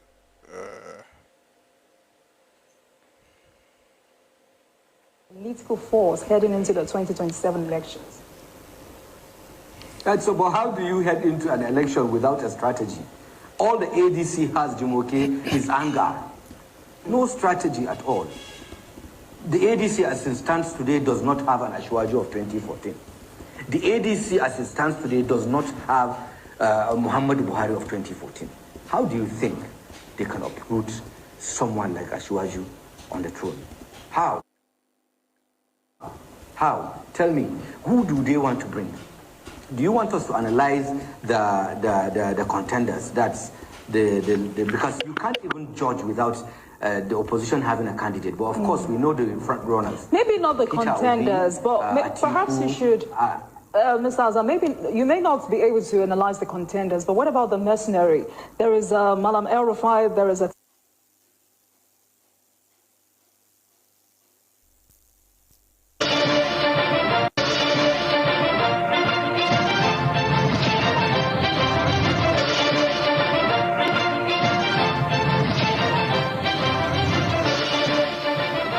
Thank you so much, everyone, for staying with us. Our concluding moments now with Alwan Hassan. Yeah, so you look at it, the president has never lost an election, and as a senator, as a governor. And you will never lose an election. Well, you are not God, so you cannot tell. So, but I'm predicting. I can predict. Okay. With the facts on ground, he won't lose an election. What makes you think so? Because, of course, he is going to win. Who else do you think would defeat Asiwaju in 2027? Who? Peter Obi? That was on your program, saying he wants the North to support him and trust him. In the same program, he is celebrating building breweries in Anambra State and being the biggest importer of alcohol. And he wants the North to vote for him. We will vote for a president that will import alcohol in the North. Or is it those ones that are saying their wives are taking care of them? We cannot hand over this country to people, to men that are being fed by their wives. Who is being fed by his wife? Do you know that? Somebody was here and said his wife is an entrepreneur and she's Is it a crime to have a partner? No, but we want a man that is a man of his house. We want a man that is in charge of his house. We don't want a man that a woman is feeding. You don't want a man we will not give a country, has a successful wife. We will not give a country, hand over a country to a man that is being fed by a wife. That the wife is successful. No, to a man that is being fed by his wife. That's what I'm saying. So it's a crime but these are the things I'm saying. Let's not dwell on that. Let me tell you that even in the education and health, the president has done a lot. Are we not talking about Nel Fund? Almost 400,000 university students collecting loans, celebrating on TV. You take them once in a while. Have we spoken about the cancer center in health ministry that is being built by Ministry of Health by this president? 6 centers in the 6 geopolitical zones, 1 in Katsina. Why don't you celebrate that? Why don't you celebrate the renovation of cancer center that was and the government renovated it? Can't we celebrate the good things or the good development that this government has brought? Over 400,000 students now have taken non-fund loan. And they're paying school fees. In fact, let me tell you, there's something I heard, and I stand to be corrected, that people that are at the 400 level, 500 level university can apply for tuitions they had paid when they started, and Nelson will pay back, reimburse them. Have we ever had that in history? State, federal government secondary schools, free. Technical schools, free. Recently, too, That's Alwan Hassan is an APC chieftain, and I think the funniest part was when he said that Peter Obi wants votes from the North, and then in the same breath he was talking about alcohol. The connection, I don't know, but again, I'm not a politician. Politicians know how to connect these things, right? But yeah, that's quite interesting. So I just wanted to play that on the ADC matter. 2 more matters before we get into the topic of today. Today we're going to be discussing Awolowo, Azikiwe, and the Nigeria youth movement. This happened in the 1930s and also in the 1940s. So we're going to have that conversation today, right? But before we get into that, we're going to finish this news. We have 2 more matters. The first one would be something that Kemi Badenoch, I don't know if it's Badenoch. Kemi Badenoch said something, right? We don't have to play what she said originally when she was talking about being British. And of course, we talked about it last week, how she tweeted something and, British people were saying, oh, you have to go back to Nigeria. And she said she was British. Anyway, she was asked a question about it. And then she said something even more. And I thought that was actually quite instructive. So please take a listen to this. This is from GB News, by the way. headlines over the weekend that seem to suggest you no longer identify as being Nigerian. Of course, you were born in this country, you spent your childhood in Nigeria. Were those headlines accurately reflecting what you were saying? What's your sort of status in terms of how you identify British, Nigerian, all the rest of it? Well, I think that the BBC certainly wrote that headline. It wasn't quite what I said, but it is true. My main identity is as British. That is what I see myself as. Nigeria is a nationality. It's not an ethnicity. There's no such language as Nigerian. There are lots of different ethnic groups there. And I think that as a politician in this country, we need to be very focused on what is happening here, not what's happening elsewhere. And every day, I see loads of Labour MPs in particular talking about every other country except the UK. If you come to this country, you need to be very focused on making sure that you integrate. And if you're a politician, you need to be 100% focused on British issues. And that's basically what I was saying. Now, a lot of people criticized her for that. I think she made a lot of sense. There's no ethnicity called Nigerian. And what she's saying basically is very, very, very important, especially if you understand the way the UK works. The English, we've talked about this several times. English is an ethnicity, right? Irish is an ethnicity. Same thing for Scottish and Welsh. Yoruba is an ethnicity, not Nigeria. And if she's a politician in the UK, she cannot be talking about Nigeria. This is not the other lady in America that's always talking about Somalia. If you are in a country, you're representing that country. And if she says she's not Nigerian, because of the seat, she's not there because she's Nigerian. She's there because she's British.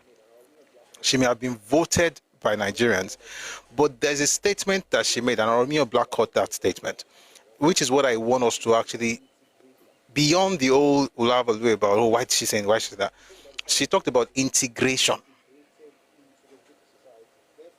She talked about the fact that she's integrated into the British society. Therefore, our concern and our focus is British. And that makes a lot of sense. And yeah, I just wanted to put that out, and I'm putting that out because it's also what people say to you about Nigeria. Nigeria is important. Nigeria should be celebrated. But the truth is, the world understands this difference, the dichotomy between nationality and ethnicity. And the ethnicity of this lady is Yoruba. And your ethnicity is also Yoruba, regardless of whatever citizenship you choose to have. Of course, you will still be British Nigerian, but at the core of it, when they use the word identify as, they know what they're talking about. And I know you understand that bit. And I'm playing that because of what I'm about to play next. So people say things about Yoruba. It's also something that's going all over the place now. When you speak Yoruba, you are tribal. You are a bigot for speaking your own language. Again, most people talk like this. They don't really have brains to work with, but we listen to them because they speak. But also, we have to also tell ourselves the truth. We speak English now because we're trying to communicate with everybody. But if I choose to switch to Yoruba, it's not because I'm less intelligent, and it's not because I'm tribalistic. It's because that's what I choose to speak. And Yoruba is as important, if not more, than English language. All right? And there are some ladies on social media who are teaching us that now. They're teaching us that truth. And I feel it's important for us to take a listen to them, and then we'll take a listen to some men who are also doing stuff in the church, ensuring that Christianity or your faith has nothing to do with the erasure of your ethnicity or ethnic identity. Anybody who puts those two together in name of trying to find unity in Nigeria is trying to destroy what you have that makes you better than them. And I'll say it makes you better than them. I used to say it makes you different, but I think it's actually not because of difference. It's not because of uniqueness alone. It's because of inferiority, and from their own perspective, you're superior. So guess what? You are superior. Take a listen to this from Aisha and also from the Thrift Girl. Tony, what about to make him favor? No video me. Èpè ní ìgbé ọ̀sẹ̀. Tó bá ní please speak English, you not hear Yorùbá. Èpè ẹ lọ́wọ́ last video mi sí mo favor mbẹ. Ẹ lọ́wọ́ like tí ń bẹ mẹ kó lọ kankan. Mi má favor bí bàtà ṣe sọ́ọ̀tì èmi kọ́ ọmọ sọ́ọ̀tì.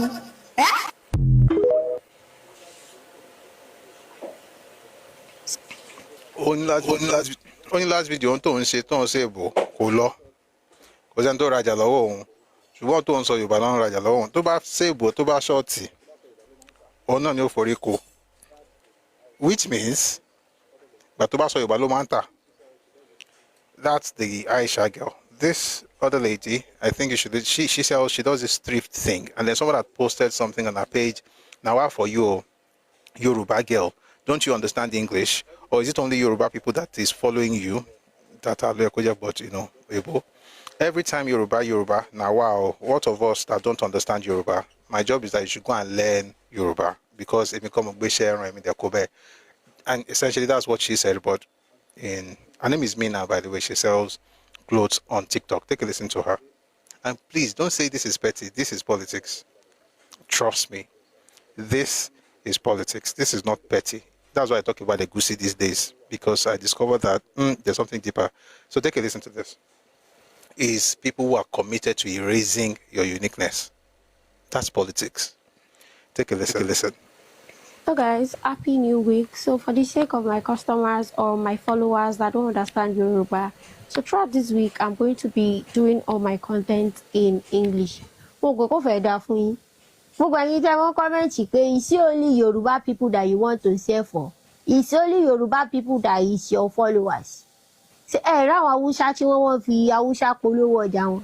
Gbogbo content tí wọ́n ṣe léèbù, èwo ló máa ń go nínú gbogbo ẹ̀? Èwo ló máa ń go viral nínú gbogbo ẹ̀? Ẹ tí ò bá ti gbọ́ ohun tí mò ń sọ lágbè sílẹ̀ kó mọ ohun tí mò ń ṣe. Ríra rẹ ní ìrì òdì pé wo ò gbọ́, èmi lèmi gbọ́, mọ ohun tí mò ń ṣe, ṣó ti yọ bẹ́ẹ̀ yẹn. Èwo wà lófò. Èwo ni you don't understand Yoruba. Tí wọ́n bá sì fi Yorùbá gbé ọ ṣépè, kò fẹ́ dà fún ọ tí mo sọ yẹn, ó mọ̀ túmọ̀ ẹ̀. Ó mọ̀ túmọ̀ ẹ̀. You don't want to be better for you. Ìtumọ̀ ẹ̀ nìyẹn. Ẹ wọ́n dálé ayé mi láàmú. Ẹ tí ò bá ti gbọ́ Yorùbá kó tẹ̀síwájú. Ṣó ti yọ bẹ́ẹ̀ yẹn? Kí ló dé náà? Ṣé tí ìwà ṣe ọ̀làjú tó dé? Kí ni jẹ́ pé èbò? Ṣé ọmọ UK ni mi kò fẹ́ dá fún yín ni? Ẹ tí ò bá ti gbọ́ Yorùbá, move forward. Wọ́lá ìwọ ọmọ Ọlọ́run sì yọ. Ṣé ìwà ṣe pé mo ti ṣéǹjì? Èmi ní Yorùbá gẹ̀. Mo kò fẹ́ dá fún ọ.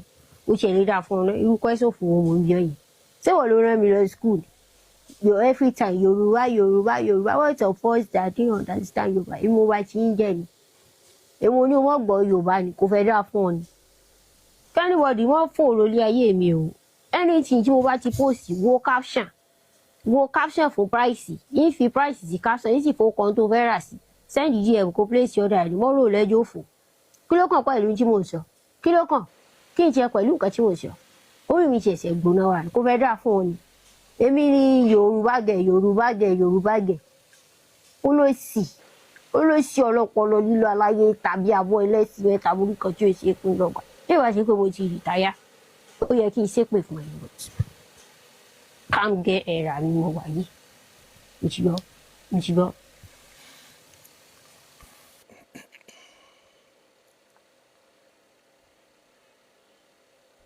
Speak your local dialect if you are. Speak broken English. Speak your local dialect if you are from your place. Sit down with them and talk with them. Somebody had me blowing Yoruba heavily. One pastor, he said, I didn't want to speak Yoruba. I said, am I a bastard? I said, you don't know I speak my mother's tongue? What are you talking about? Will I ever wear coat to go outside for outreach? No. They won't hear me. You think I'm a sanitary inspector? You can wear coat in this them that they can identify with and speak the language they can hear. So I speak English and I interpret it. But they must hear me. Yes, sir. Not that they want to see how much I can speak. They must hear what I'm saying. Yes, what they can't hear, they can't believe. Somebody's blessed. Adage. They will say, have an adage. They will say, Kirakita or dollar. Kashishe biero beka dankan. Okoroton je igba. Idi igba lo wa o. The insect that's eating up the locust bean tree is at the root of it. One Timbade Ibadan. That when Daddy got to Ibadan, that he should not speak English. Ìlú Ìbàdàn. That is that. Yorùbá ni wọ́n ń sọ níbẹ̀. That they speak Yoruba there. Ìpínlẹ̀ Ọ̀yọ́. That Ọ̀yọ́ state. Yorùbá ni wọ́n ń sọ níbẹ̀. They are Yoruba speaker. The teach and check much she boshun or kantosha. Oba boshun, Boko Bobatala, or Joba to Chisha Jeluma to Jeun, or Shatin Waleo see, is your way in Beniga, Mr. Kawa Benu. Yorùbá will say, Kadupelo Jikato, Jake Wobo. There are people that are like shoulders that does not allow a garment for. Which I refrain the Kaba. Kábíyèsí sọ̀rọ̀ léde ẹlòmíràn. Kábíyèsí kádípẹ́ lórí o, bàtà apẹ́ lẹ́sẹ̀.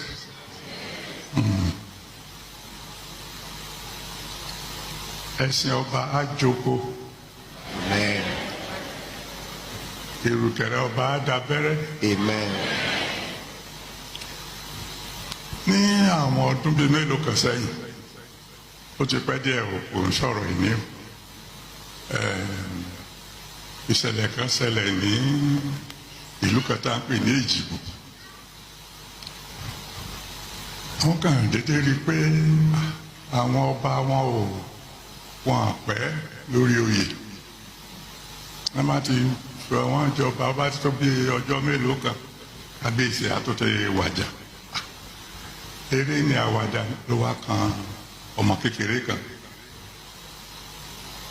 Ọmọ ìwà ń wò pé kí ló ti fẹ́ ṣe báyìí tó ń bá jọba òun lọ nìyẹn tó òun ò bá jọba torí òun nìkan ló kù ní ìlànà tó a jẹ́ pé ìdí tòun ò tẹ̀ jọba mọ́ ní Èjìgbò nìyẹn ló bá ń lọ sóko lọ́jọ́ yẹn nínú ìbànújẹ́ gidi pé tó ti ó fẹ́ kọlu bàbá àgbàlagbà kan tó ń bọ̀ lórí ọkọ̀ ẹ̀ bàjẹ́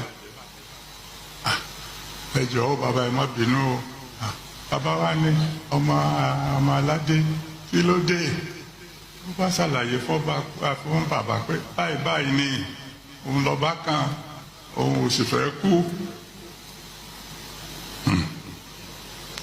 bàbá bá ní kò nira tó bá ti dọjọ́ ìwúyè ẹ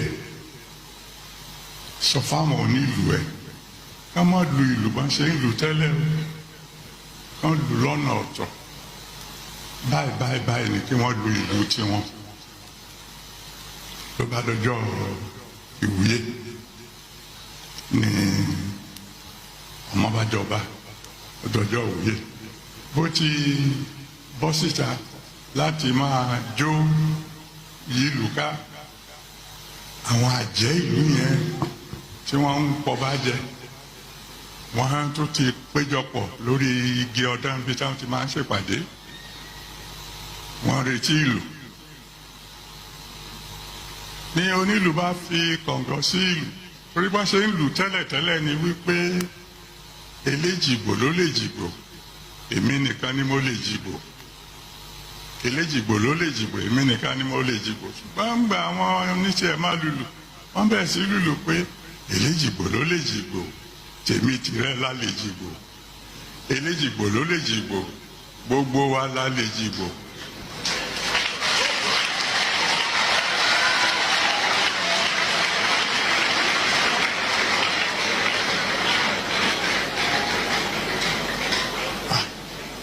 àwọn àjẹ́ wá wúra wọn lójú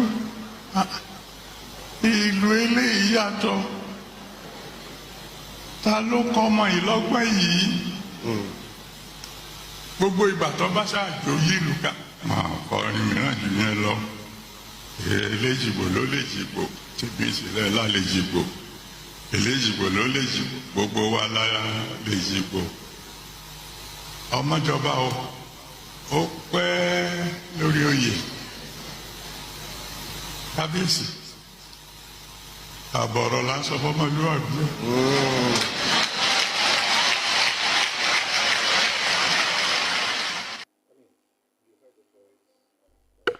I'll tell you something. I mean, you heard the voice of Bishop David Oyedepo when he said, when somebody asked him if he could speak Yoruba, he said, why wouldn't he be able to speak it when he's not a bastard? That's his mother tongue. You heard Femi Lazarus also using Owe proverb to teach certain lessons. And of course, Baba himself, Pastor Hiya Deboye, and then also Pastor Tunde Bakare talking about Ishe, Obabo, Shunko Babatala, Batobato Shishe, Lotoma Rinkonje. Now, there's a reason I play that, and that will be the last thing I play before the other matter. If it's important, I will play it, I'll get into that. There's this thing that some people have about Yoruba. Religion is not the point. That story of Elejibo is actually from Owari Elejibo in Ifa. Now, one of the things that, and I've said this several times, and I promise one day I'm going to have a session to discuss it, the philosophy of the Yoruba people. The truth is, if you're smart, you'll understand the fact that chalking everything down to traditional religion actually makes you lose cognizance of the treasure trove that the corpus can be if you really understand what it is. And there are stories, there are folklores that are there, and the idea basically is to share a particular thought, lesson, or philosophy with the people. E.g., the one you find in Owari Elejibo. There are different types of about 256 of them. Now, each of them has, some stories. By the way, I said that I was going to do it, but maybe not in public. One day we might have some. I like, the corpus from a philosophical standpoint. And I think that that's actually the idea of our ancestors when they came up with these things. It's just that sometimes because of zeal, we can, take it to the extreme. The point I'm trying to make is that their Yorubaness did not diminish because they are Christians. In the world today, not in Nigeria, in the world today, you cannot count 3 ministers of the gospel without mentioning Iya Adeboye. You can't. That where you feel the impact, the influence of the churches in the world. I'm not sure you can count more than that before you mention David Oyedepo.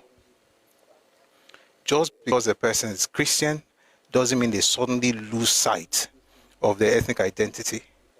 You are Yoruba, and people use this thing against us a lot. It has happened to me, even in the last few weeks. Some people go, but you're a pastor, but you're a Christian, but we know that you are this. Why are you saying this? I'm like, do you not see any sense in what we're discussing? Why are you trying to use my faith to blackmail me? And then they shut up and they don't say anything anymore. It's important that we remember this. It's not about hating on anybody, but do not in any way dim your light because you're trying to make people feel comfortable in your darkness. Because they don't really want you to dim your light. They want you to go dark. They want your light out. So the fact that you are trimming it and dimming it, you're not really doing anything for them. They are not going to be satisfied until it's out. So no, shine bright. Or shine brightly. On a label. Like, be bold about it.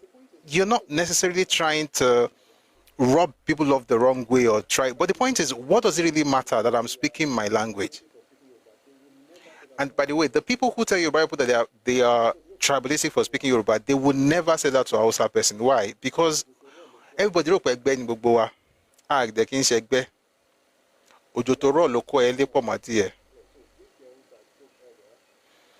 And we have to make some of these things clear. So these girls that spoke earlier, I'm very proud of them. If your business requires Yoruba, there's one young man who does comedy in Yoruba. This was how they came for the guy. Oh, it's only Yoruba, you want to hear you. Oh, mo lo bere so yimbo. Oh, yimbo yen wa lo. Comedy yen wa dun. Torí wọ́n sọ pé kó tún sọ tó pọ́n fẹ́ máa tẹ̀lé ẹ. Wọ́n fẹ́ kó tún sọ kán bá lè gbọ́ nǹkan tó ń sọ ṣùgbọ́n kí ìpínlẹ̀ fẹ́ tẹ̀lé ẹ. Tó bá ti gbọ́ bẹ́ẹ̀ kan ẹbí méjì. Ṣé àwọn pé àwọn ọ̀rọ̀ kan wà tẹ́ pé àwọn ọ̀rọ̀ kan wà tẹ́ pé kò kí ń dùn tẹ́ bá sọ léèbò.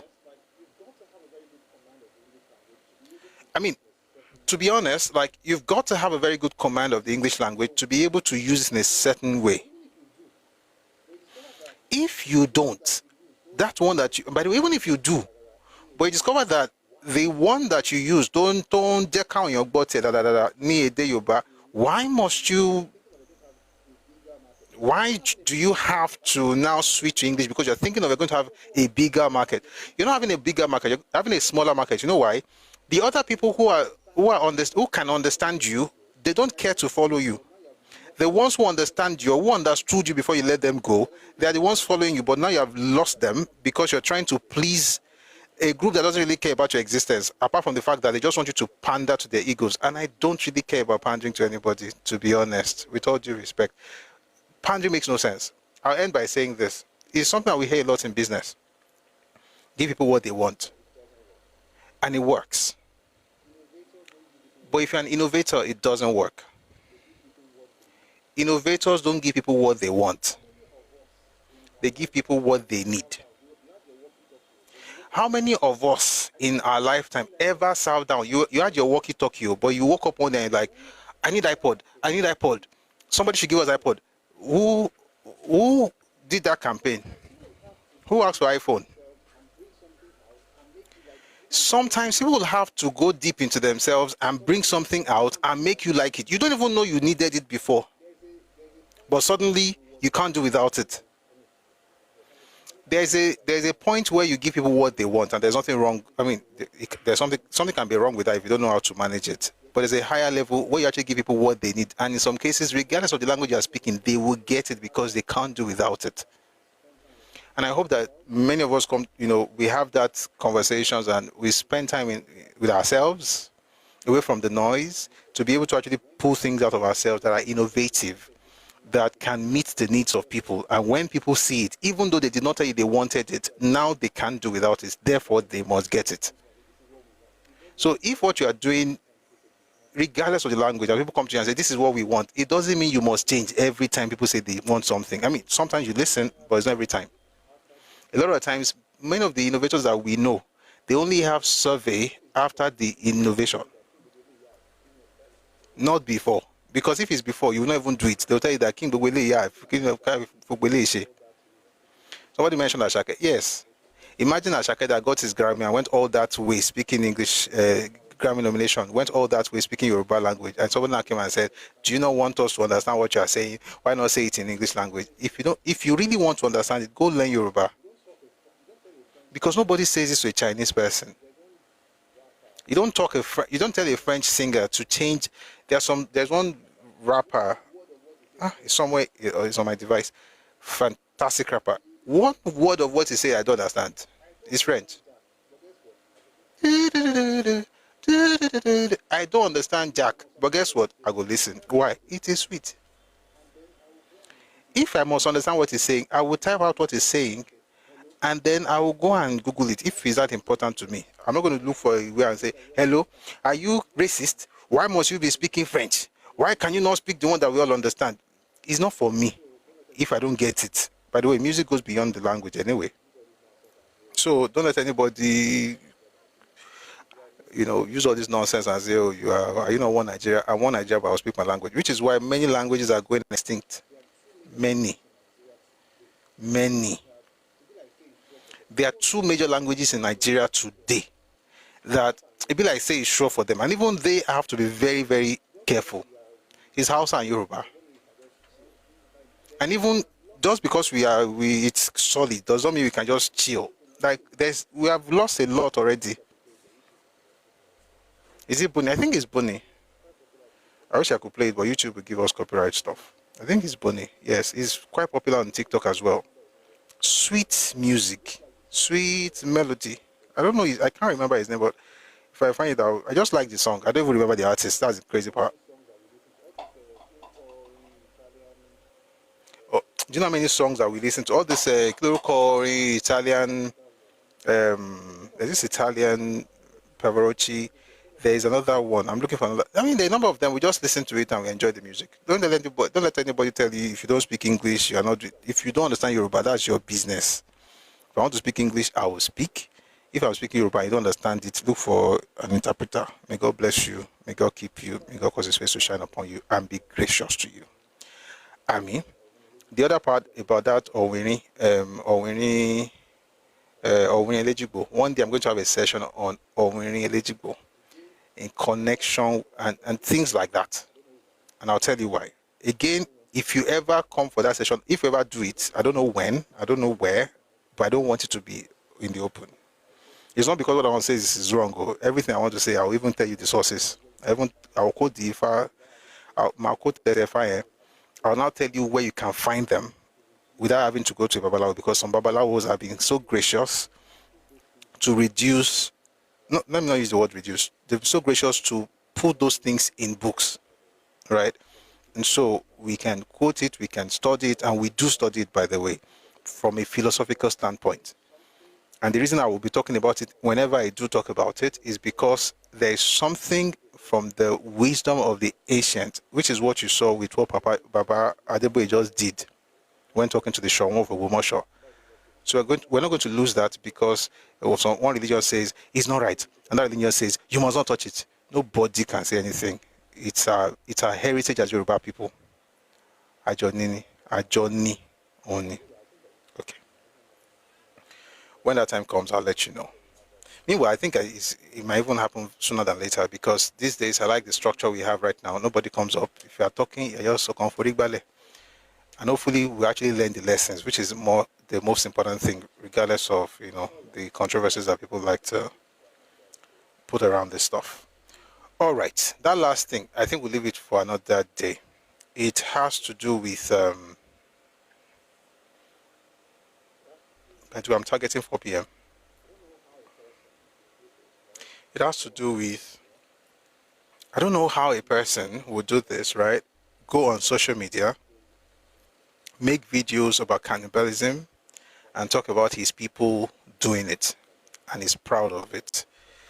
But I don't want to play it now. And some other things like that from a particular part of Nigeria. But I want us to end on a good note, okay? Be fair to all, but be bold about who you are, and don't make excuses to anybody about it. There's no need. Someone said Oba I.B. Akinyele made reference to Oduifa at a CAC convention in the 1940s to teach a lesson. That Oba I.B. Akinyele that you just mentioned, it was the first president of CAC. The very first. Apostle Babalola was the first general evangelist. Oba Akinyele, that's Oba Ibadan, was the first president. And we use Oduifa because it's not, see, I'm blessed. And please, if you can, move with elders. It's the same way you tell stories from scriptures. The story is the story of the people that is codified in a particular corpus. That's what it is. Is there a spiritual part of it? Of course, there is spirituality in it that has to do with divination, but it's not everything about it that is divination. So people make reference to these things because it's in context gbogbo ye gbogbo wa ni ìtàn tí àwọn tó jẹ́ ọ̀jọ̀gbọ́n láàrin wa láyé àtijọ́ tán ti sọ tán ti fi látẹnudẹ́nu tán wá fi pamọ́ síbì kan fún èlò gbogbo wa òun làwọn ìtàn yẹn. That's why I don't like when people say things like Yoruba, everything is spiritual. When you say that, you think you are saying something smart. Let me tell you something. I'll even end before I bring people up. That everything is spiritual, it is true. But when you hear things like everything Yoruba land, everything is spiritual, we are spiritual people, that narrative, it has two sources. Number one is colonial. And it's the remark that colonialists use in order to essentially obfuscate the innovative aspect of your culture. When you chalk everything down to spirituality, people cannot replicate it. And also, people can move away from it. I'm a Christian, proudly so. If you call everything spirituality, I'm not going to touch it. Why? Because my faith is exclusive. But the point is, that Yoruba stuff is not even spirituality to begin with. It's innovation, it's science, it's arts, it's folklore, it's music, And of course, there's spirituality there as well, but it's not what Oyinbo has made you believe it to be. So when you shout, everything we do is so you are more enamored about the idea of mysticism than intellectualism. And I'll tell you something.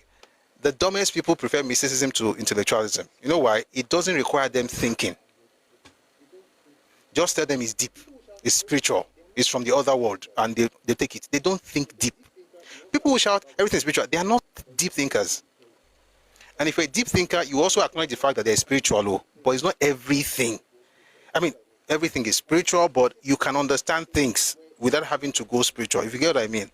And in some cases, you get some interesting cases where you have like a mix. I'll give you an example. There's a movie, what's this man's name? Let me find his name. The Man Who Saw Infinity is a true life story of a man in India who went to Cambridge. I don't know if you've heard about him. What's his name? The Man Who Knew Infinity, Srinivasa Ramanujan. You know, this man was a wizard when it came to mathematics. And when he was asked, where are you getting this? I mean, this guy will come up with equations that nobody feels solve. In Cambridge, traveled all the way. They asked, fantastic movie, but there's a particular portion that there's spiritual part of it, but it's explainable. They asked him, how did you come about this equation? And then he said, my Lord showed me. In other words, he's able to take spiritual or inspiration, so to speak, divine inspiration, and reduce it into mathematical equations so that people can actually take advantage of it. Anything you cannot break that like that, I bet just leave us alone. And by the way, what he said in that movie is not strange in Yoruba culture. And I've had a session on this years ago. Maybe I'll do it again. I call it the functionality of spirituality. There's a functionality to your spirituality. If your spirituality is not functional beyond worship, it's questionable. And it's one of the problems of Africa. It's one of the problems of even Yoruba land. And it's not about one religion, it's about all of us. If your spirituality does not go beyond worship, then the functionality is missing. Therefore, you don't develop. The only thing you're thinking about is worship, worship, worship, which is important, but there are other things about it. What is that thing bringing out? How is it functional in society? Can we do mathematics based on this fantastic idea that you have? Look at it. Let me give you a final example. How many final examples have I mentioned today? One more. In Isaiah, I'm a Christian, right? In Isaiah, the Bible says that God is your judge, is your lawgiver, and is your king. And for Christians in America, you know what they found in that scripture? They found the 3 tiers of government: legislature, executive, and judiciary. God is your judge, that's judiciary. He is your king, that's executive. He is your lawgiver, that's legislature. So a Christian can look at that chapter in Isaiah and be able to, beyond having something from Greece, is able to marry his faith with the Greek understanding of democracy. And by the time he expresses what he's doing, it's totally different from what he got from Greece. Why? Because there's a Christian faith influence in the way he's running that. In other words, it's not about Christ. He doesn't have to shout, God is our judge. You can just see the way he structures his government. That's the functionality of spirituality. Any other thing, we're just speaking English. But one of these days, we're going to have sessions. But let me recommend a book to everybody if you are interested. It's by Max Weber, or you can call it Max Weber, depending on how you pronounce it. Max, M-A-X-W-E-B-E-R. There's a book called Protestantism and the Spirit of Enterprise. Is that? I'm sorry. Protestantism and Ethics and the Spirit of Enterprise, something like that. 1 second. If you want, protest.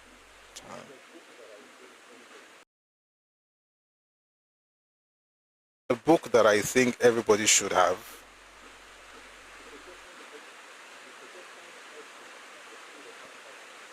The Protestant Ethic and the Spirit of Capitalism. I started reading it some days ago. Yeah, one of these days we'll have sessions on it. But beyond sessions, please, if you can get the book, get it. Let it inspire you and find an outlet for your faith in culture, in music, in media, in sports, in whatever you do. Thank you very much. We're going to bring people up now. Speak very quickly. Sorry, 401.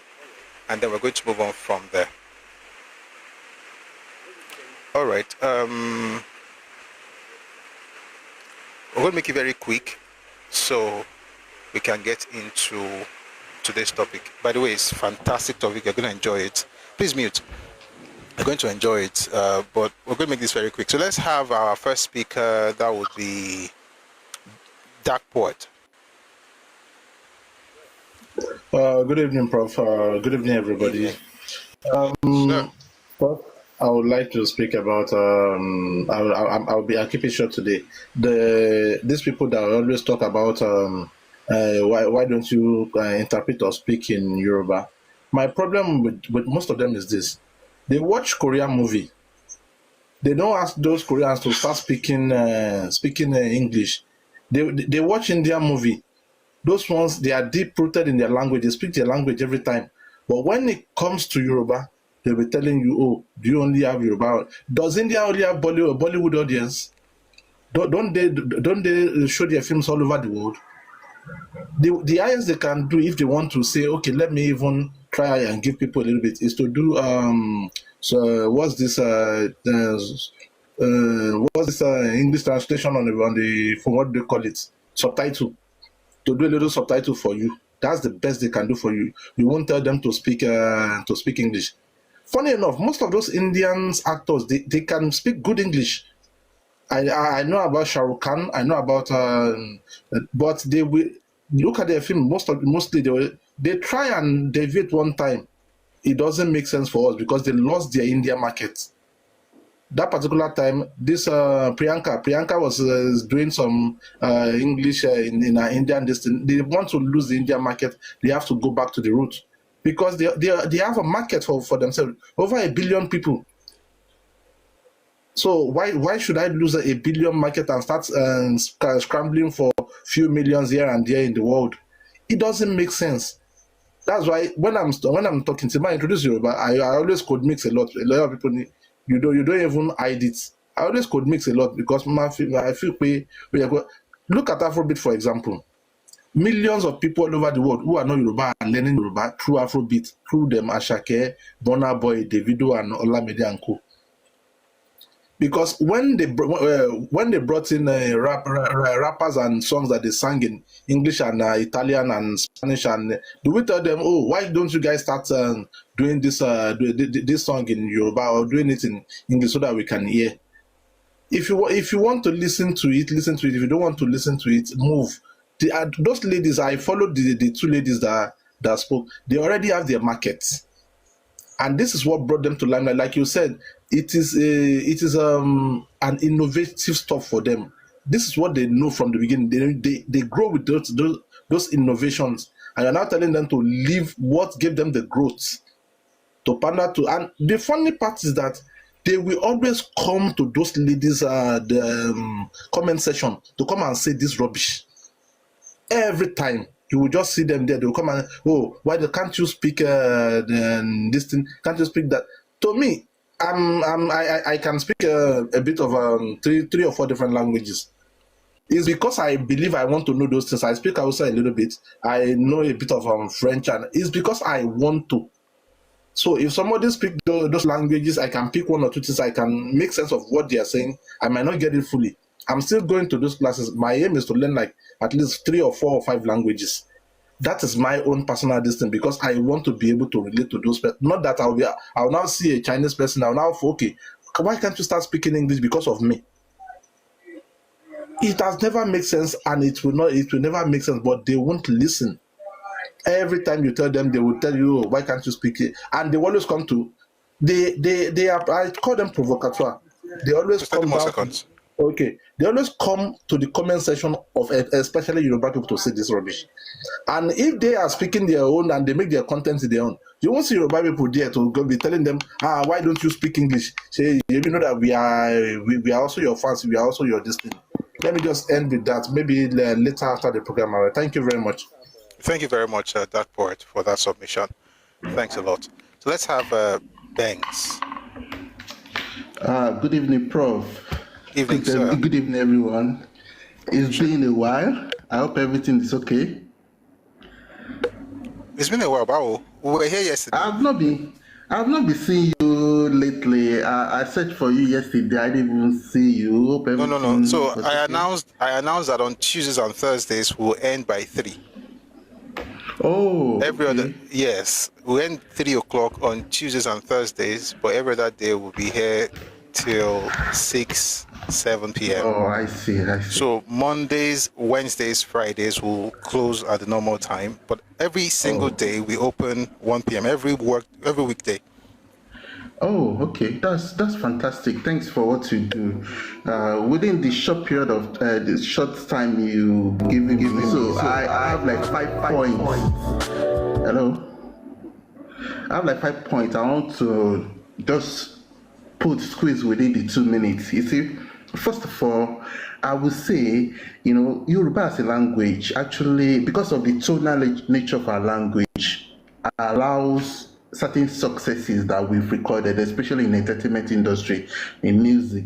The success of certain musicians is not by chance at all. It's as a result of the nature, the way we construct words in Yoruba that also reflect in the rhythms of those music. That's one thing.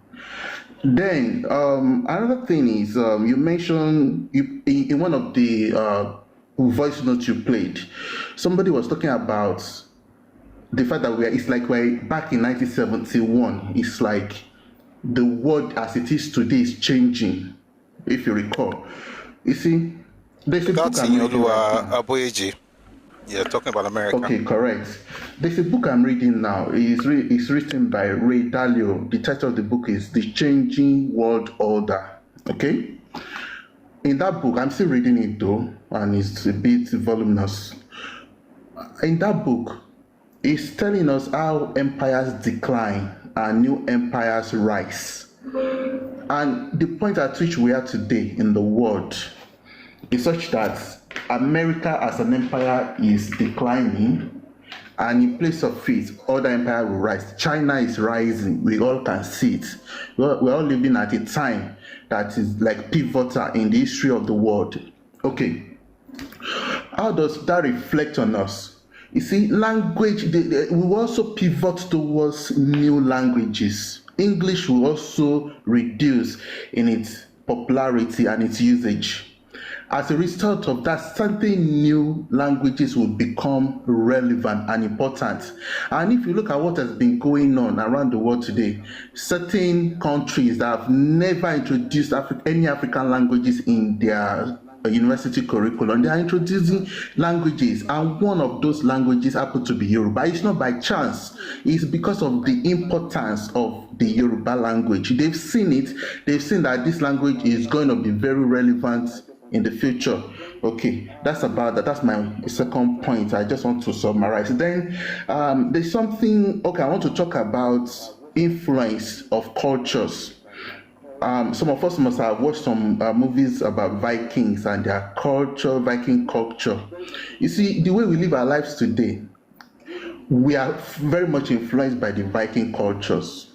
Even the naming of the weeks, the naming of certain planets, certain words we use, we don't even know that the origins of these words are from the Viking culture and their language.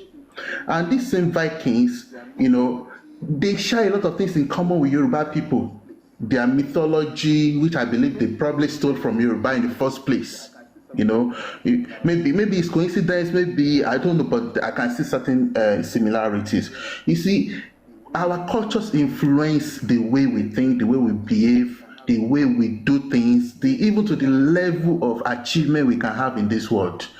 We should not throw away our culture because certain people are not happy with it. Then, number 4, I want to talk about the fact that Ifa, because you mentioned Ifa. You see, Ifa is embodiment of a lot of things, philosophy of the people, philosophy, religion, history, you know, even mathematics. That Ifa that we're talking about. So it's not just about spiritual. A lot of people think that Yoruba people, once you talk about Yoruba culture, everything is about rituals. You go to one bush, one shrine, and you're doing some funny things there. No, that Ifa thing is embodiment of the history of the people itself, just like the Bible. If you read the Bible from Genesis to Revelation, you will know that, first of all, the Bible it's documented the history of the Jewish people, right? The history of Jewish people from the beginning till the modern time. All the wars they fought, all their sufferings, their successes, how they call themselves the God's choosing. It's because, I mean, they're all documented in that book. So, and some of them are not even relevant to people like us. I tell people, I say I live in 2025. Several thousands of kilometers away from Middle East. I'm a black man from Africa. What's my business with certain things that the Jewish people do? Even though I'm a Christian, but I don't see the relevance. But you know, through that Bible, they'll be able to tell us their own history. The same way the Ifa that we talk about also tells the history of the Yoruba people and certain philosophies that the rest of the world can also learn from. Today, if you go to certain countries in the Americas, in the Caribbean, you see, you'll see even white people 30 more seconds, please. Culture. Okay, thank you, Prof. You even see white people learning Yoruba cultures through that same Ifa. I've not seen these white people doing any ritual or anything, but they wear our clothes, they dance to our drum beat and all sorts of things, you see. So that's the fourth one. Then the last one before I go, Prof, within 10 seconds. Someone told me, please you can fact check this one, that even the current King of England even practice a sort of African religion to some extent, you know. People just like to put all these things out there. Why? So finish when you're done. When you're done, sir. When you're done. Okay, so Prof, I don't know about that. That's why I say you should fact check this. You see, I read somewhere where they were interviewing the wife of Prince Charles when he was a prince, that's Diana. You see, they were now asking Diana about the behavior of her husband. She now said something. She said on their wedding night that Charles was busy reading an African book on spiritualism. I read that one with my own eyes. Which African book on spiritualism do you think he was referring to? It was actually Yoruba culture. So, but I don't know if... Wait. There's no Yoruba book on... Wait. So, number one, whatever he's doing is okay. But the truth is, oh boy, you don't really need whether Charles did. I mean, she didn't mention Yoruba.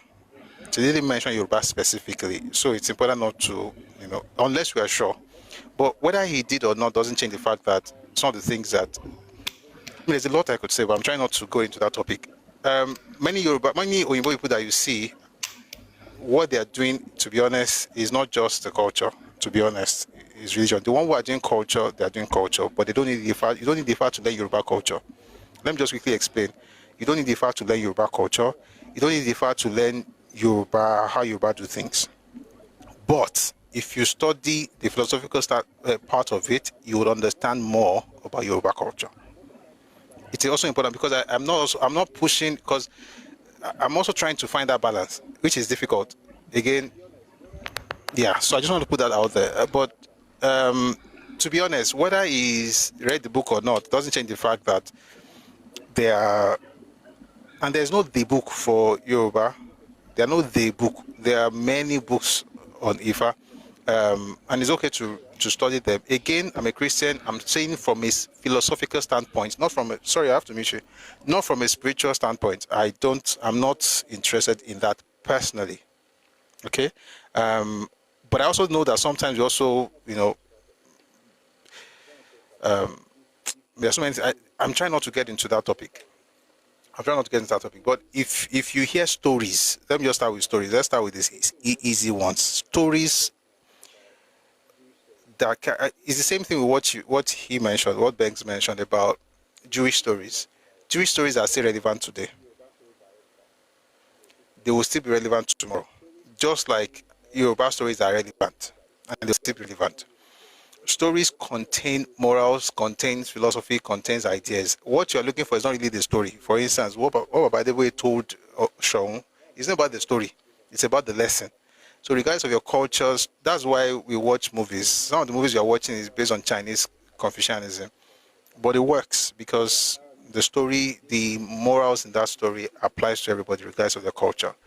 But yeah, again, if you notice, if I get into this, I can assure you I won't talk about anything else. But I'm trying not to, change the topic. But thank you very much for being part of today's session. It's been, part of that section. It's been nice. So I'm going to get folks down, and then we'll get into the topic of today, which is Awolowo, Zik, and the Nigeria Youth Movement. Thank you very much, Banks, and thank you very much, Dark Poet Eshe. All right, let's get into this. We're using our main text is Awo, the autobiography of Obafemi Awolowo, and we've done a lot of stuff. Now, we had a last session on Monday. It was quite good, right? I enjoyed every bit of it. So we're going into the topic proper now. But before we do so, please, if you're on TikTok, let's power tap. Let's get this into 100K likes on TikTok. Let's please click on the heart icon, join the team, drop a gift. Let's get this on the FYP on TikTok. If you're on YouTube, thank you very much for joining us. Please like the live, share the live. We're about to go into the deep end right now. This is the deep dive into the deep end. All right, where were we? I'll see if I can do it like a recap, but I'm not promising that I'm not going to.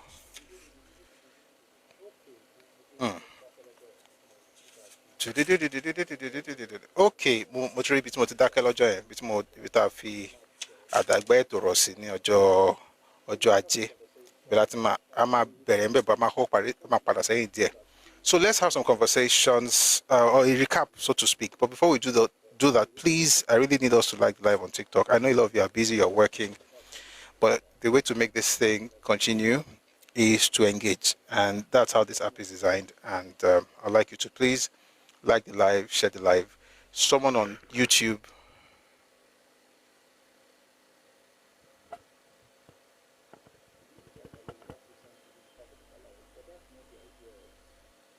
we that are Yoruba Christians should leave far for Babalawo, but that's not the idea of who is Babalawo. So you know what? Let me address something. When people say Yoruba Christians should leave Ifa for Babalawo, what does that mean?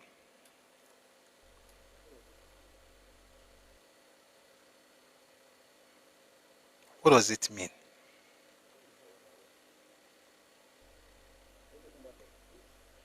Who is Babalawo? Are you talking about the priest or the people? Just to be clear, I studied this in school. I'll just say a few things without going deep into it. Number one, there are two types, there are two parts to this thing. There's a sacred part, there's a philosophical part. The sacred part is where you have the priest. The philosophical part is where you have the philosopher. In some cases, you can have a priest who is a philosopher, but you can have a philosopher who is not a priest. This is not about, are you a Christian or are you not a Christian? Let's not take it.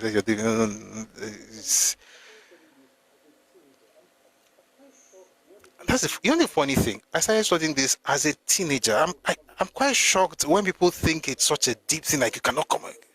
If a Babalawo becomes a Christian and makes confessions, we find interesting, that is another matter. Ajayi Crowther knew when he drew the line. No, you don't understand, Kubo. You don't even get what I'm trying to say. And this is a mistake. When you hear it, all you are thinking about is spirituality. I'm telling you there is a philosophical standpoint or the philosophical part of it. And let me tell you something, you don't know it. Because if you know it, you won't type what you typed. And I'll tell you why. If you ever visit me or I show you a part of my library on Ifa, you understand that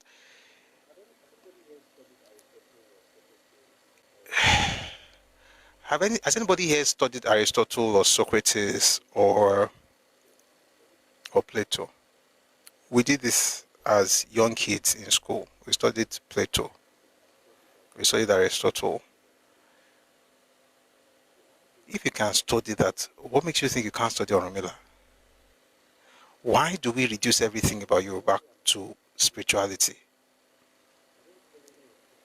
We are the ones who are losing with this mindset. I don't care whether you're a Christian or Muslim. There are Muslim professors of New Testament. I'm not talking about this street, everybody saying, I'm better than you, you're better than me, your own is good. They are Muslim professors of the New Testament. We're talking intellectual engagement, not spiritual, not about, oh, I'm from this, you are from that, my religion is better. On spirituality, I am a Christian. No apologies. But on ethnicity, I'm Yoruba. And our philosophy, we had a philosopher as well. It isn't our people. It is our people. It's everything. So all of us have to just calm down, to be honest. And let me tell you one thing to study that will help you understand this thing. And it's a lot of work, but it can help you. If you just study the philosophy of Greece and China, it will help you understand how to reduce everything to spirituality is also to make you look at, you are justifying the colonial narrative. Guys, I know it's not today's topic, but I'll just say one thing. Listen, if you go back far enough, I'm Yoruba, I'm from Ife. In my hometown, 1,000 years ago, we had a school where philosophy was taught. A proper school that you go there, you spend 7 to 8 years, and then you graduated. It is beyond, and I know there are extremes, though. There's one extreme that say everything is deep, everything is spiritual, and the crazy part is that the people who say that, they have never studied it. They'll tell you they're no longer Christian. All these Christians don't know anything, but ask them what they're talking about, they don't know it. You see, when I was in school, let me tell you one of the things that humbled me as a student. We had Father Lesomi. Father Lesomi was, of course, for the name Father, that is a Roman priest. And to he's a reverend father. Reverend father. Again, if you don't understand this thing, please don't bother about it. For me, it's easy because I learned this. We did it in school. We will study stuff. You can argue stuff. And that's also the way you understand scriptures as a Christian. Maybe also because of my training. You can dissect the words of Jesus. You can look at the spirituality of his thoughts and the philosophical part of his thought. That's what Gandhi did with Jesus' Sermon on the Mount. Mahatma Gandhi, he was Hindu. He didn't believe in Christ, but he talked about the philosophy of Jesus as contained in the Sermon on the Mount. Again, it's intellectual work. I'm not talking about Kenloma Tefa or Kenloma Jinkokon. I'm a Christian. But you know what? I don't think people really get it. Even as I'm talking right now, people are just writing all kinds of things. But the funny thing is, don't we know about Greek philosophers? Like, though they not, I studied humanities, so if anyone could study Socrates, Aristotle, no, don't say why not Ifa, that's the problem. Say why not Orunmila. Ifa is not comparable to Socrates. Orunmila is one who is comparable to Socrates. It's the works of Socrates that you can compare to Ifa. The man was a fantastic philosopher. And I can recommend a couple of books, maybe it will help. Read Orunmila and Socrates, two patron saints of classical philosophy by Professor Sophie Oluwole. Read Odun Ifa by Abosede Emmanuel. Read Ifa by Lijadu, Reverend Lijadu. These things are, I'm not saying go and do spiritual stuff, that's not my place. This is not the point. If I'm talking about spirituality, I will stay with Christianity for life. No apologies. But as a Yoruba person, there are stories, don't worry, one of these I'll do it. But I'm not advertising spirituality. That's not my business. But I'm saying as a Yoruba person, you can't say, you'll be shocked how many Owe actually came out of Oromila. Owe that came out of Oromila. Maybe I should use Oromila. In fact, I did a session here the other day where I talked a lot about Oromila, and I'll do it more. And the reason is because if you ever studied people like Daniel Rousseau, Plato, even Pythagoras, you would have this appreciation for the person of Oromila. I'm not talking about even maybe the mistake that, and I think I'm getting it, to be honest. The mistake I think people are having is, number one, the spiritualization of the corpus on all sides. It's not just the colonialists who did it, even our own people did it. And they did it because they wanted to protect it, right? And you know the funny thing, there was never a time in Yoruba history where everybody knew what was inside Ifa. There was never a time. That's why some of these new entrants who are always insulting people, it just make me laugh. There's never been a time in Yoruba history where everybody knew what was inside Ifa.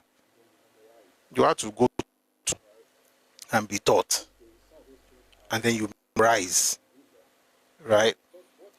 These days, some of those things are written. You can read them, but what makes you a priest is beyond the corpus. It's beyond Kemotika. They have the sacred part of it. They have the rituals, and there are rituals. That's what makes a person a priest. The information is basically what makes you understand the philosophy of your people. That's just it.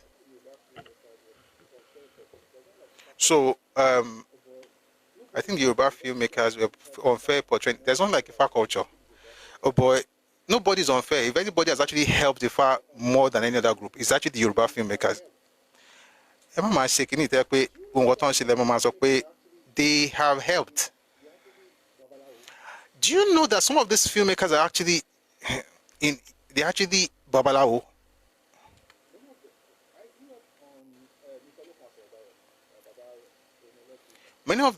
I grew up on Ifalokun Asorodayo by Baba Emele Buibon. It was Ifa, he would read Ifa that would teach us a moral. We're kids watching it on NTA. I think it was NTA Bado. What's it? The spiritual part, I don't know. I'm not into that. Okay, but there is the part that has to do with the philosophy, which was what Baba was doing. And I told people that were always arguing the other day, I said, listen, Baba Lebuibon is the Araba, right? He's a major Ifa person. He has been going to South America and the United States since the 1980s annually to teach Ifa. His first daughter is a pastor. Her first Bible was bought by Elebuibon.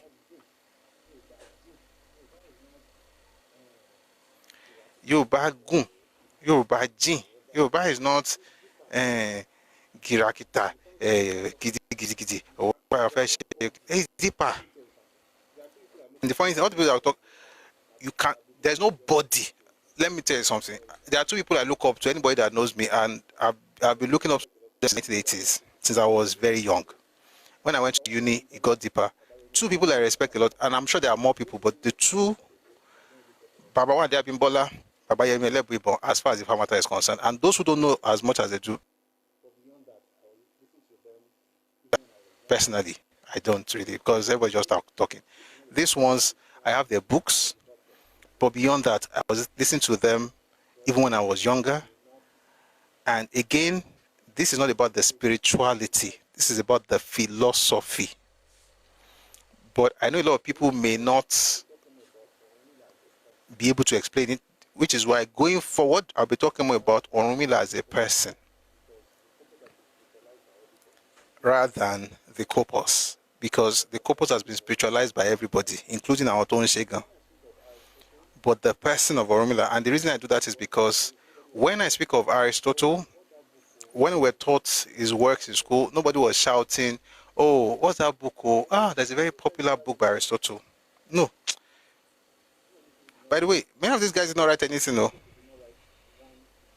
Many of these people did not write, Socrates did not write one lick of, he didn't write anything.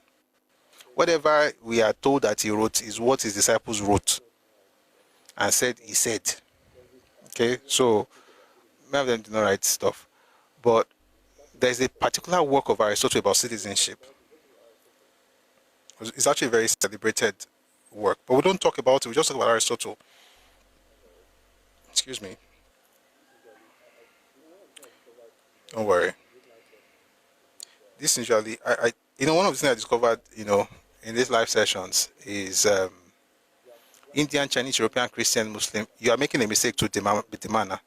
You are writing nations and you wrote religion, and you are saying why not Yoruba?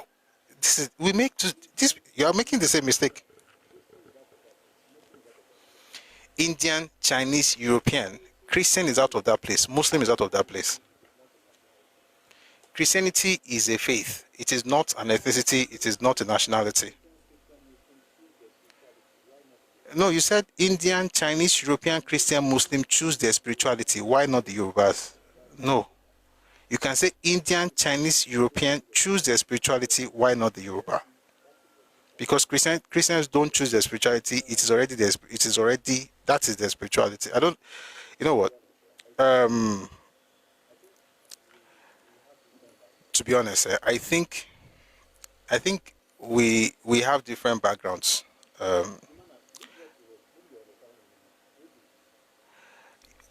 Dimana, read what you wrote. Maybe you understand when you read it. Read it.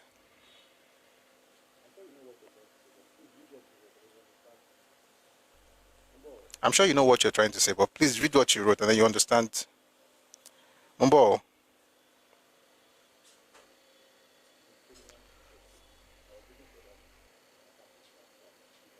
Nicomian.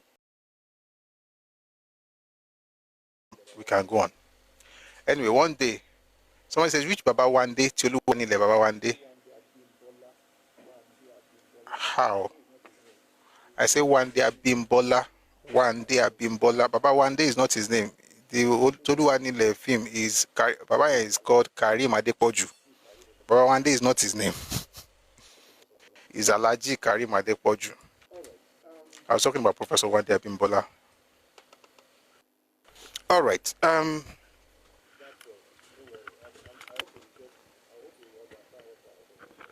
Dark poet, don't worry. I hope you will get. I hope you will understand what I was saying, but it will be fine. No, so Baba Wande is not Baba Wande film. It's Baba Wande Abimbola. You know what? This is why I don't like talking about this thing. I think a lot of us think we know it. One day we'll talk about it, but not yet. It's even getting better. It's getting better. The former Vice Chancellor, yes. The former Vice Chancellor of Bafemi University. I'm gathering my thoughts, about to get into the stuff, so I'm taking my mind off the news and that stuff so I can get deeper inside this, get deeper into this topic. Just give me a second. All right. All right. Let's power tap. Let's share the live. You're on TikTok, you're on YouTube. Let's like the live. Again, I'm not telling anybody to go and consult a Babalawo. I've never consulted a Babalawo in my life for spiritual purposes. So anything that ever connects me with Ifa is based on intellectual research.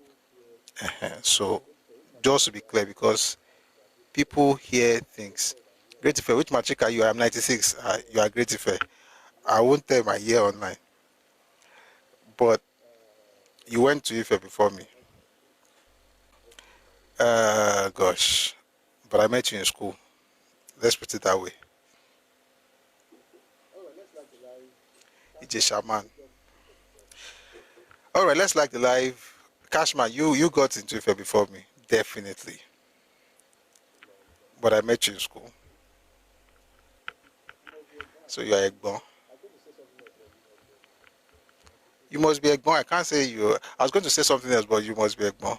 96. Yeah, you got to school for me. All right.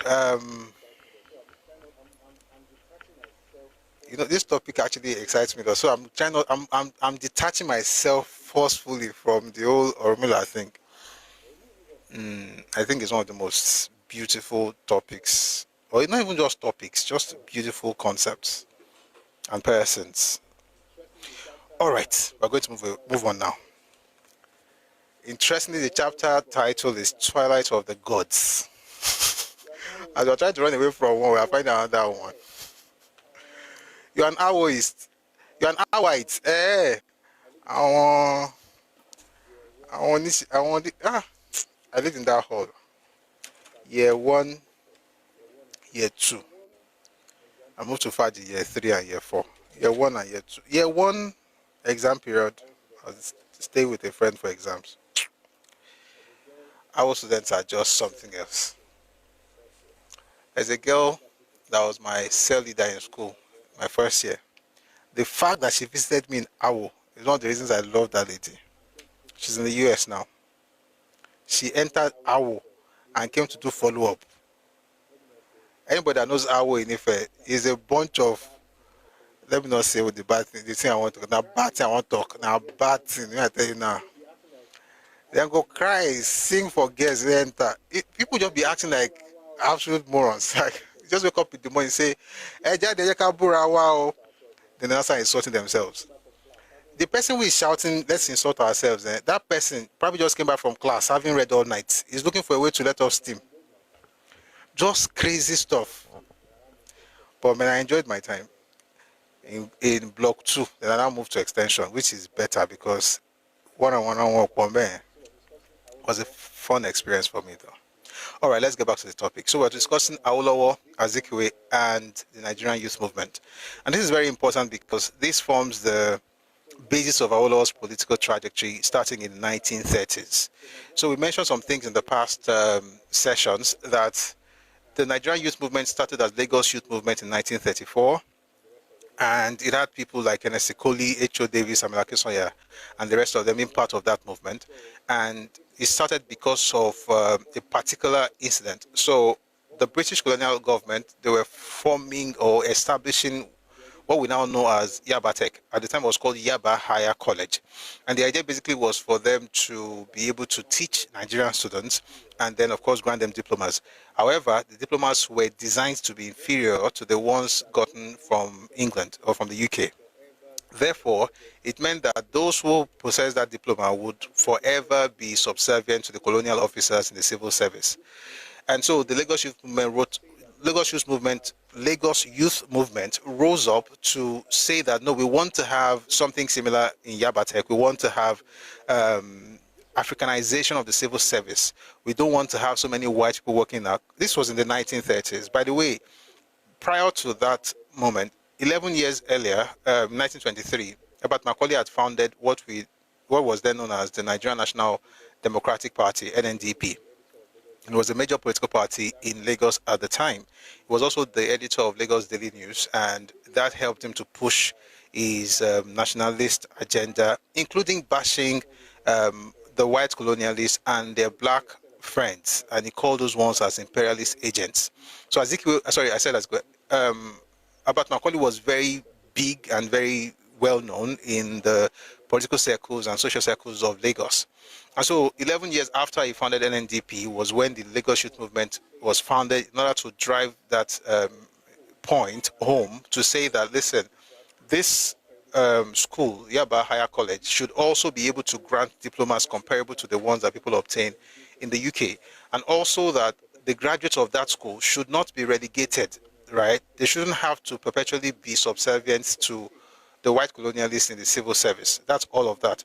By 1936, Lagos Youth Movement changed its name to Nigerian Youth Movement. All of this time, Azikiwe was not part of it, all right? Changed to Nigerian Youth Movement in 1936. So we usually say Nigerian Youth Movement started in 1934 because that was when the Lagos Youth Movement started, before the name change occurred, right?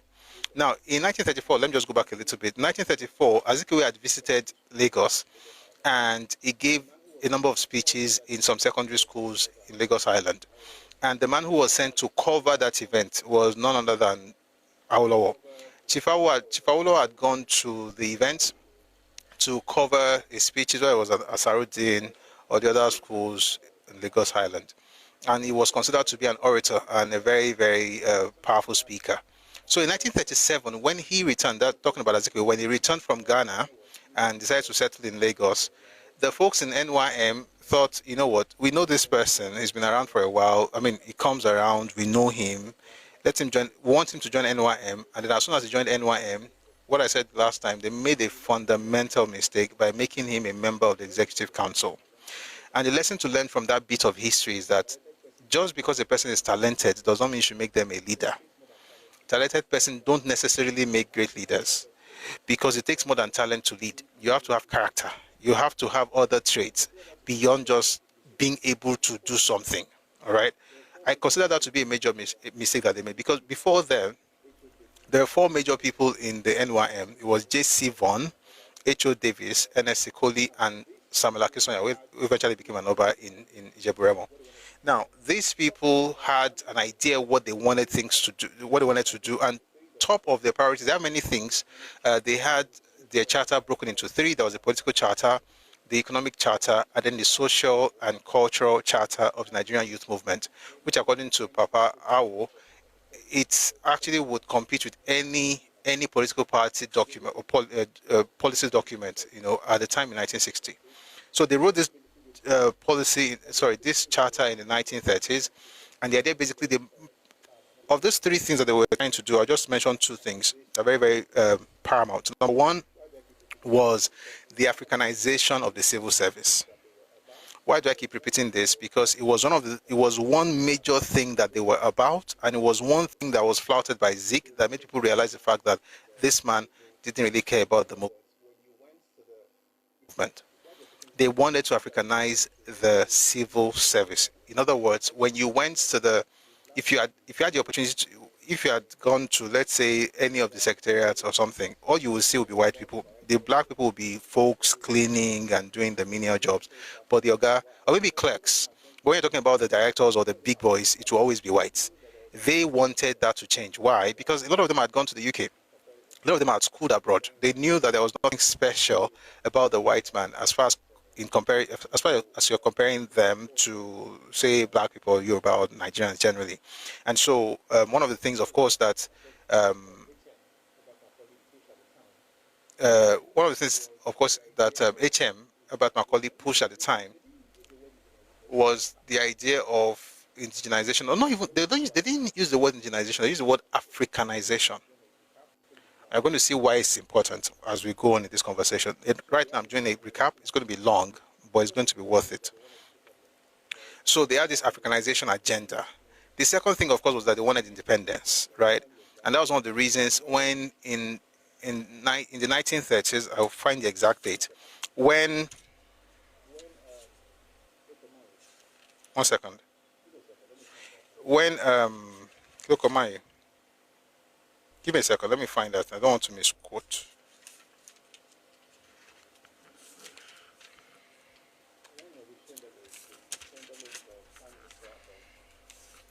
When Neville Chamberlain, the Prime Minister of Great Britain, was contemplating the idea of transferring Nigeria to Hitler, one of the things that Alakija mentioned was that, the relationship between Nigeria and Britain was supposed to be that of a protector, not a conqueror. In other words, they had come of age. And I want to recommend a book. I think it's probably help you. Just the preface. The book itself is fantastic, but the preface alone will even help you understand some things in this matter. The book, of course, is Path to Nigerian Freedom, that was published in 1947. That's Papa's first book, Awolowo. If you read that book, you have an understanding of what I'm trying to. I'm going somewhere. I'll find it later. There's a particular date I'm looking for. I'm going to find later. But let's just continue. All right. So essentially, they wanted Africanization of the civil service, and also they wanted a situation where the nation itself will be independent and not just be under the shadows of not under the shadows of Great Britain. So those are two of the major priorities at the time. Why is this important? Because in 1937, when Zik joined them, they were already on that trajectory, and they were doing everything possible to ensure that what their goals were achieved, right? And then Zik happened. When Dr. Azikiwe returned to Nigeria in 1937, he merely strengthened the leadership. In fact, let me go back a bit. It says here, before I end this chapter, that's chapter 10, I would like to make certain observations which I consider to be pertinent. The Nigerian youth movement was, to all intents and purposes, a vigilant, dynamic, and selfless nationalist organization. It lived up to and worked for its declared objectives and ideals, and spared no pains in fighting to uphold them. By its intrepid and enlightened leadership, it emboldened agitators in the country, regardless of where they lived, to speak their minds and damn the consequences. It provided a unique platform for the unification of all the diverse ethnic groups that constitute Nigeria, and a forum whereon all conscientious and right-thinking Nigerian patriots and nationalists could unfold their ideas and display their talents for the common good. The credit for the genesis of political awakening throughout the country and of fostering this awareness without the slightest appeal to tribal or ethnic sentiment belongs alone to the Nigerian youth movement. In other words, when they started this organization and when they were running it before Zik joined, it was all about Nigeria. There was no tribal sentiment. There was no ethnic sentiment. They were all about Africa, right? If you achieved anything, they will say you're a Nigerian, you're an African. You should remember what I'm saying now because it's going to come up again. Please remember, everybody didn't care about ethnicity. They didn't care about tribe. And so what I was saying is that this is the first nationalist organization that everybody got to be a part of. But in 1937, Azikiwe joined. And it says, when Dr. Azikiwe returned to Nigeria in 1937, he merely strengthened the leadership of the newly emerging Nigeria. Dr. J.C. Vaughan, Mr. N.S. Sikoli, Obasanjola Akinsanya, and Chief H.O. Davis had already lighted the flame of the new era of nationalism.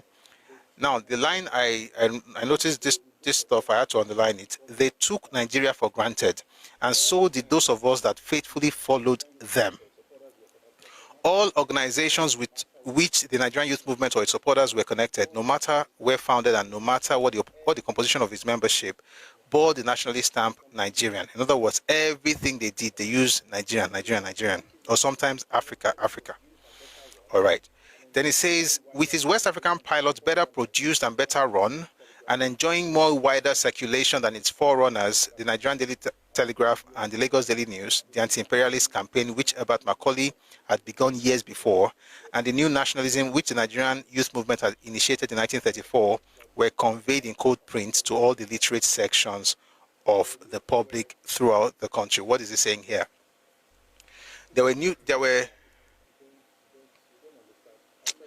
Kuba, I don't think you really understand this thing. You don't understand. I'm sorry, I'm going to have to erase this thing. It's because it's going to distract me. You don't get the point. Even you are still on the surface of religion. It's not about religion. Let's just move on, please. I don't want to have to stop to explain. Let's just move on. But thank you very much but if I keep saying it, I'm going to get distracted. But thank you very much for your thoughts. One day I'll explain. It's not about spirituality, but another day we'll talk about it. Where was I? Oh dear, I'm not going to be distracted. Yeah. So at the time, there were certain newspapers in town. There was the Daily Times, there was Nigerian Daily Telegraph, there was Lagos Daily News by Herbert Macaulay. Telegraph at the time was edited by N.S. Sikoli. He was an Ijo man, but he was in Lagos. 1 second, please. All right, those papers were around, people were reading them, but there was something that was missing. There was a vacuum that West African pilots filled. It was more spontaneous, it was more energetic, it was more youthful, so to speak. Therefore, it attracted different people from different places. So people even left their jobs, their civil service jobs, to work in the West African pilot. So it became the organ that the Nigerian youth movement used to disseminate their information. Again, second mistake. Let me explain why that was a mistake. So you see, like I said on Monday, the Nigerian youth movement had their own newspaper. Think of it like having an organization today, and then you have like your newsletter, right? So they had their own. It was called. Let your question align with the topic of today. Let's not be jumping. We'll come to that when the time comes. Thank you. Where was I?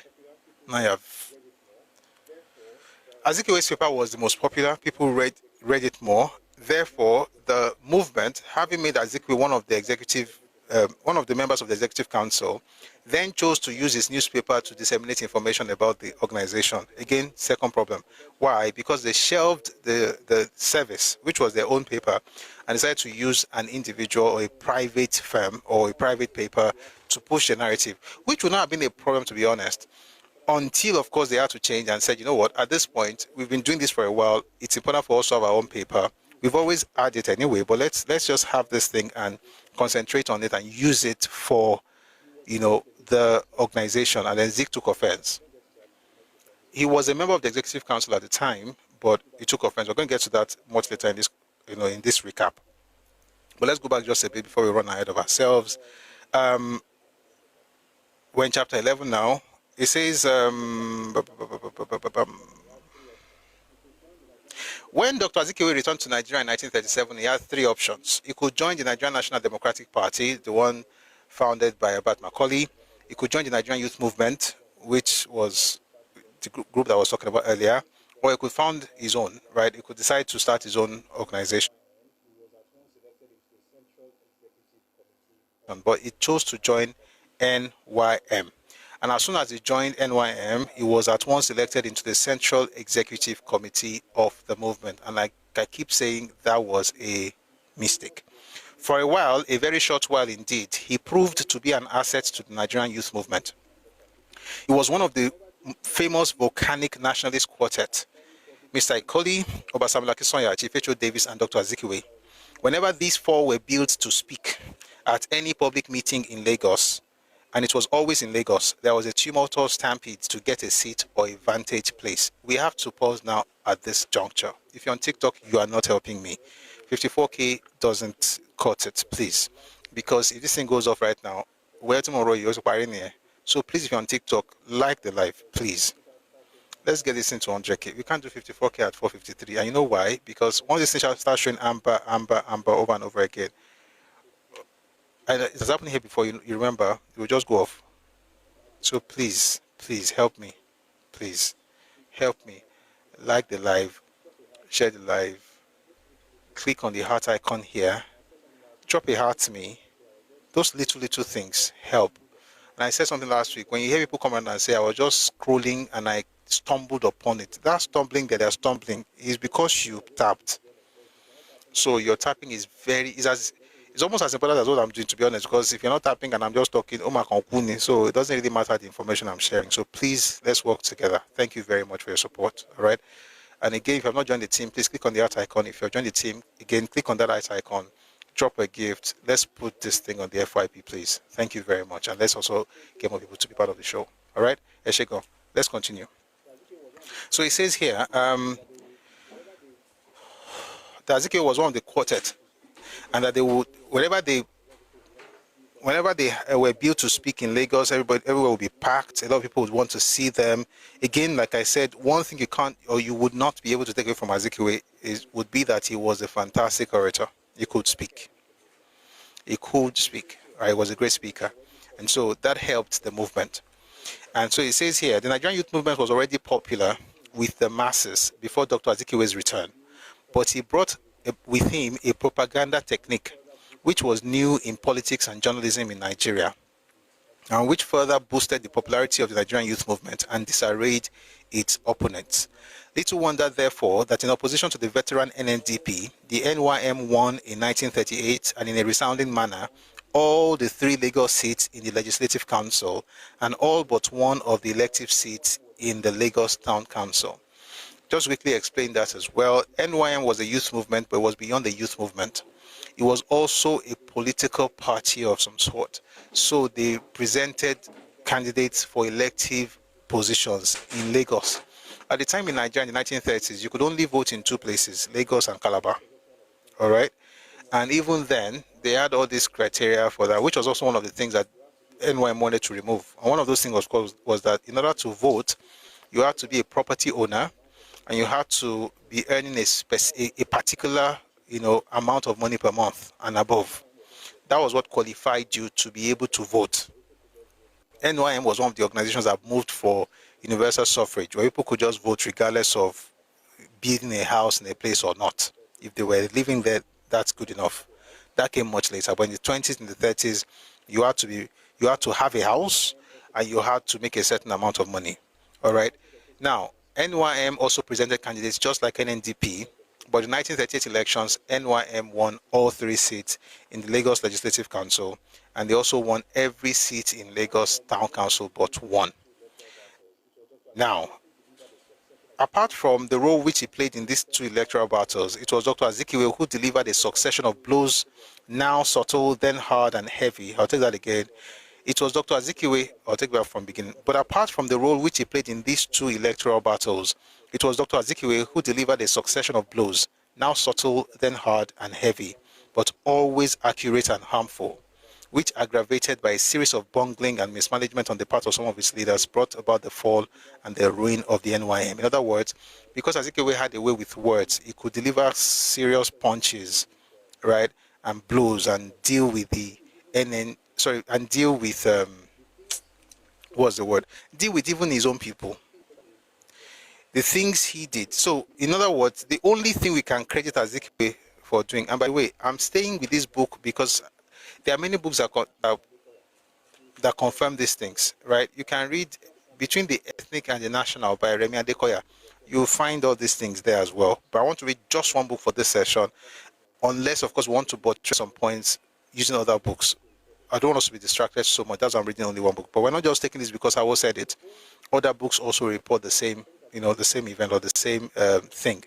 In other words, the only thing that we can credit Azikiwe for doing for the NYM was the way he helped with ensuring that they won elections in 1938.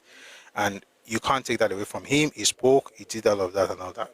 Yes. However, beyond that, and this is the crazy part with talented people, the talent that he used to help them win those elections was the same talent he used to ensure the downfall of the party, or of the movement. That same tool,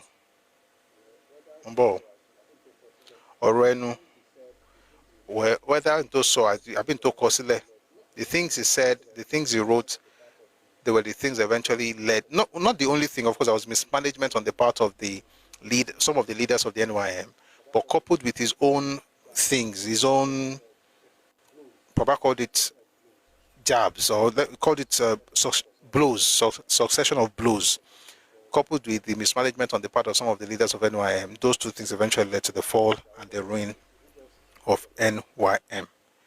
Why did Awolowo say this? Is it just 1 second? Why did Awolowo say this? Is he just talking? No. Something happened in 1938. And what happened in 1938 was that, and I mentioned this, on Monday, Obasanjo Akíntóyè was trying to run for a seat in Lagos Town Council. But certain people were against him. And the people against him were people from his own part of Yoruba land. And they were against him because he was against their own interests as far as they were concerned. So back in the day, they wanted to be very clear that Remo were different from Ijebu people so that they could have their own sovereignty and have their own identity outside Ijebu and Awujale. So they wanted to just be Remo. Akíntóyè was one of those people who supported the Ijebu and said, oh, this doesn't really matter, we're all one, all those things.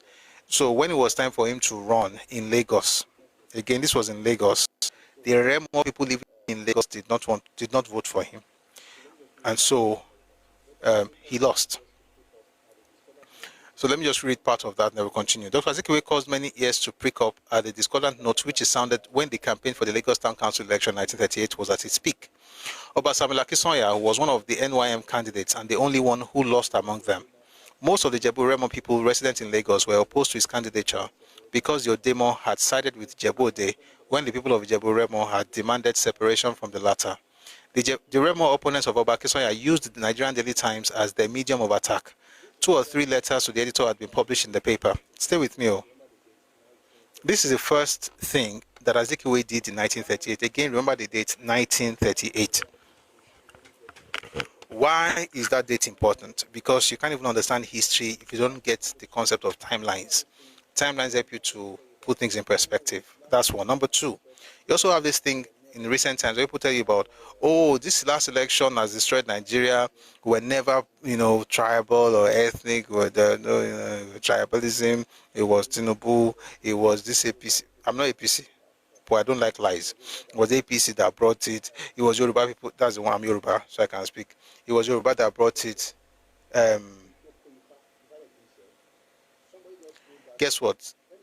Kintoko Ifa that didn't share. Somebody just wrote that. Let me read what this one wrote. By the way, this one, is the junior. He says his name is Junior Johnson. You are junior fool. Your parents are probably the ones who gave you junior because they know that you took after them. He says this bigot. Awolowo, who saw Nigeria as a mere geographical expression, is never mentioned. Tinubu, who said he doesn't believe in Nigeria, not mentioned. Again, this is how you have a bunch of retards who come here from time to time. Okay, and I won't even remove what you have typed for now because I want to give you this benefit of the doubt. Perhaps if you listen to me for more than 4 minutes, it's going to help you. Afraid of what? Afraid of stupidity. Nah. If you had known, you should not have written that nonsense. But since you wrote it, let me remove it. But if you write nonsense again, I'll now mute you. Okay? Like I said, some of you, your stupidity is congenital. Like it's passed from generation to generation. So please don't bring it here. May God bless you and keep you. But don't be stupid here. All right? I'm talking to you, or junior, whatever, junior stupid or junior fool, whatever it is. Just calm down. You are not fair. How can I be fair? You literally just called me a bigot. You want me to be fair? You said this bigot. Then you say you are not fair. I'm not supposed to be fair. Now, since I'm a bigot. Again, the clown who is talking has never read a book in his life. The only thing he has ever read in his life, apart from the PNOKK that they taught him in secondary school, is a receipt. This man has read receipts and invoices, selling spare parts. He's the one telling me about history. Anyway, let's concentrate on people that matter. We can leave you there and just play stupid until you become too much for me. That I can send you to the naughty corner. Okay? God bless you, Junior. Where were we? We were where we were. We're going to start with the first thing. Sorry, let me meet this guy. He's disturbing me.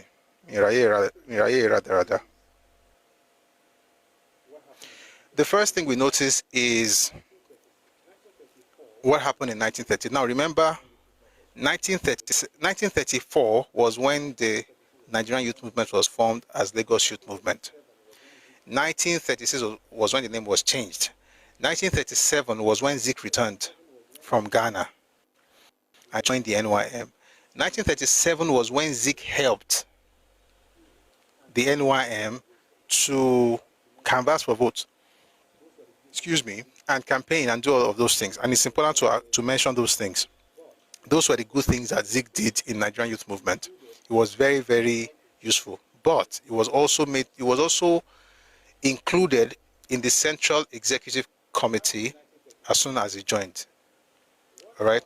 That's that. Now in 1938, what happened in that election?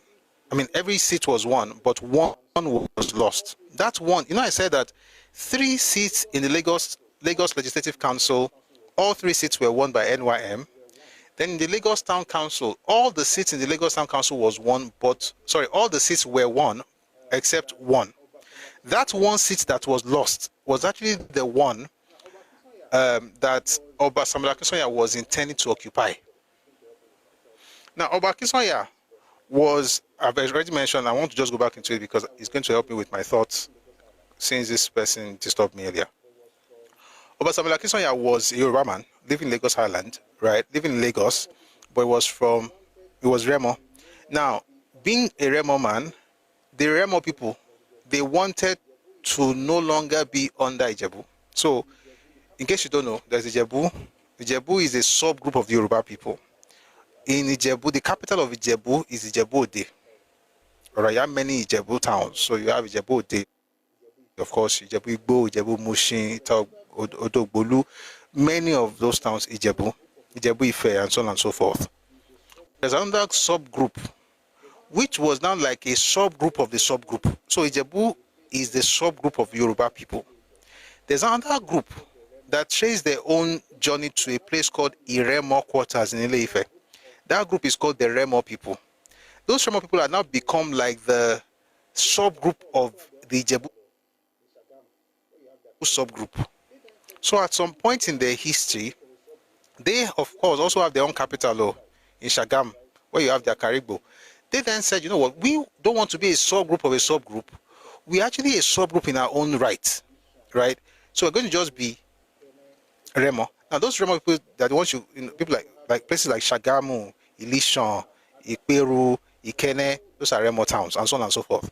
So they wanted to have their own, stuff. Now, at that time, the people wanted kind of separation. And what that means basically is this. The king in the capital is a king over all the towns, or is a paramount king over all the towns within that subgroup. All right? So the paramount king of Ijebu people till today is the Aujale. So if the Remo people were under the Ijebu, that means that they are also under the suzerainty of the Aujale. But they wanted to have their own, because they also have their own head, who is their Caribou, but they have many other kings. All right. So that point, they were now saying, we want to be Remo, we want to be Remo. But Samuel Akinsoya supported Ijebu Day, like Ijebu should still be the capital, they should be called Ijebu, and so on and so forth. And because of that, his own people in Lagos, campaigned against him, because it was against the interests of the majority. Therefore, he lost. Now, while they were campaigning, one incident happened in the Nigerian Daily Times. There was a man, the editor, called Bates, Mr. Bates. Mr. Bates had published that people are writing about, he was publishing letters by people against the candidature of Samuel Akinsoya. And in one of those editorials, he mentioned that he has a flood of letters against Akinsoya. Stay with me, please. Against the candidature of Akinsoya. He talked about having a flood of letters. So when he said that, when you say a flood of letters are poured into my office about this particular person, which means a lot of people are against his candidature, which of course led to the loss eventually. But one of the leaders of NYM, Chief H.O. Davis, decided to go visit the Nigerian Daily Times office to talk to Mr. Bates. When he got to Mr. Bates, he asked him, please, can you show me this flood of letters that you have received from all over Lagos which of course you recorded, you published in your paper. You said you had received a flood of letters pouring in. So may I see the flood of letters? And, excuse me. Excuse me. So he asked for the flood of letters, and Mr. Bates, according to Papa here, was embarrassed. They had no flood of letters. They had just about 2 or 3 letters. And so he was like, this is all you had. So he asked for the flood of letters, and Mr. Bates, according to Papa here, was embarrassed. He had no flood of letters. He had just about 2 or 3 letters. And so it was like, is this all you had? And you're saying that the whole world is against Akinsoya and all of those things. Anyway, they had this conversation, and that was it. The next day, Bates published his own paper. Now, Bates was already having a problem with Azikiwe. Why? They were rivals. Azikiwe was the editor and publisher of West African Pilot. Bates was the editor of the Nigerian Daily Times. Bates then used the opportunity that, he now wrote in his paper on the next day that H.O. Davis came visiting, but he didn't tell why he visited. He didn't talk about the purpose of the visit. He just talked about the fact that he visited. When the paper came out, now H.O. Davis, N.S. Ikoli, the Oba Samuel Akinsoya that we're talking about, and Dr. Azikiwe, who owned West African Pilot, were all members of NYM, including Awolowo. Right? So H.O. Davis, being a member of NYM, essentially what Bates was doing was to use him to attack his group, like saying, even somebody from your place visited me yesterday, that kind of thing.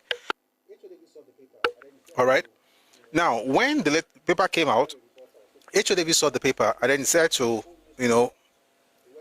provide a rebuttal, so to speak. So he published something in Zeke's own newspaper, the West African Pilot, to talk about the purpose of his visit.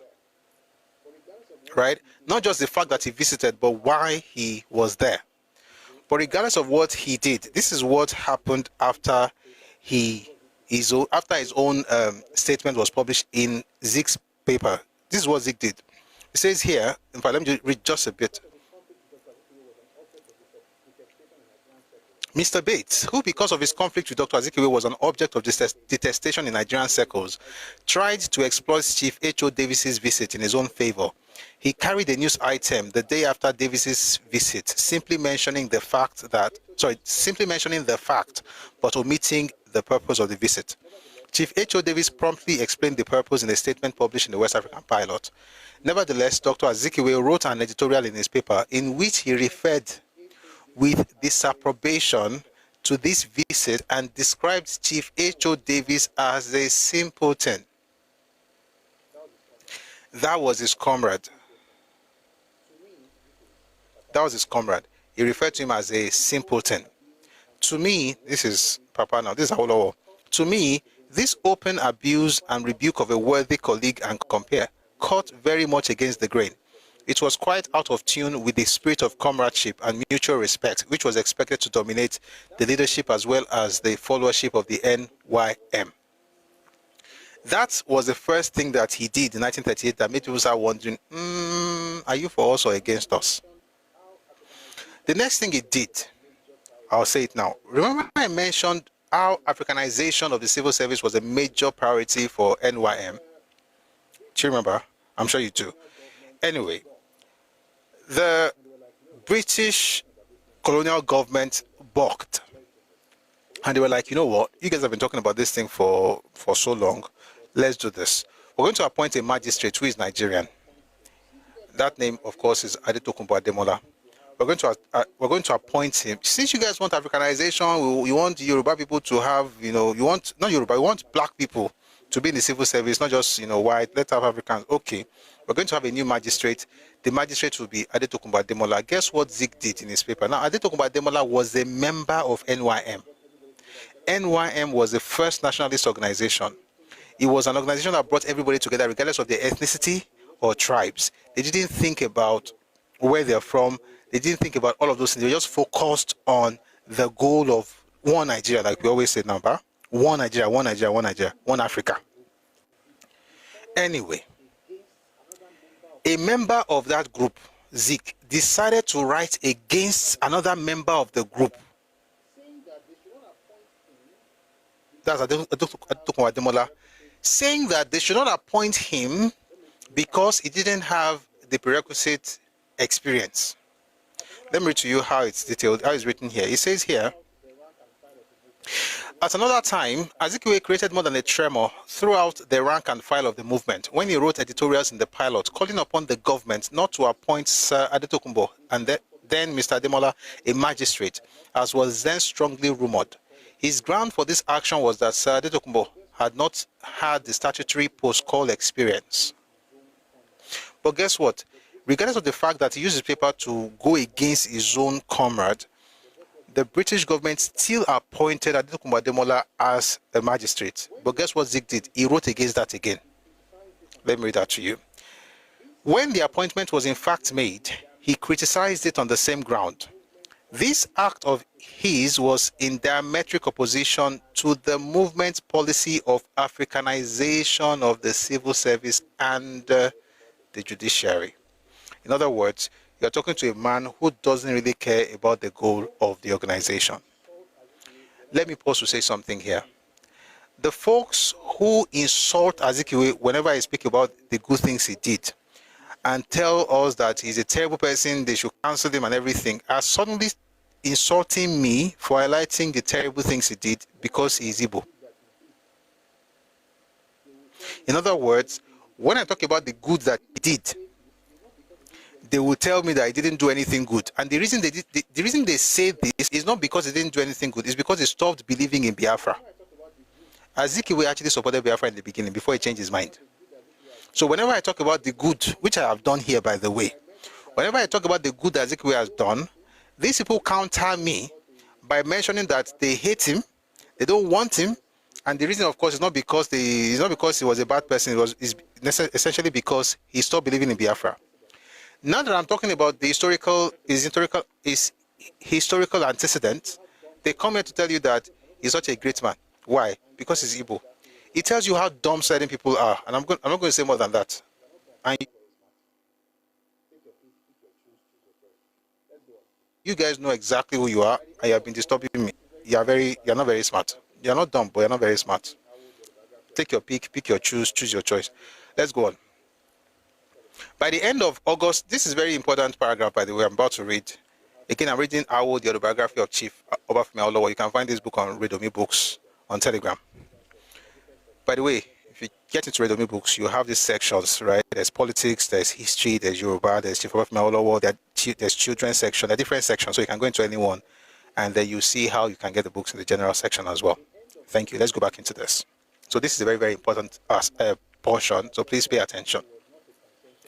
By the end of August 1940, I was certain in my own mind that Dr. Azikiwe was not a conscientious member of the Nigerian youth movement, and that for some reasons best known to himself, he was bent on destroying this nationalist organization.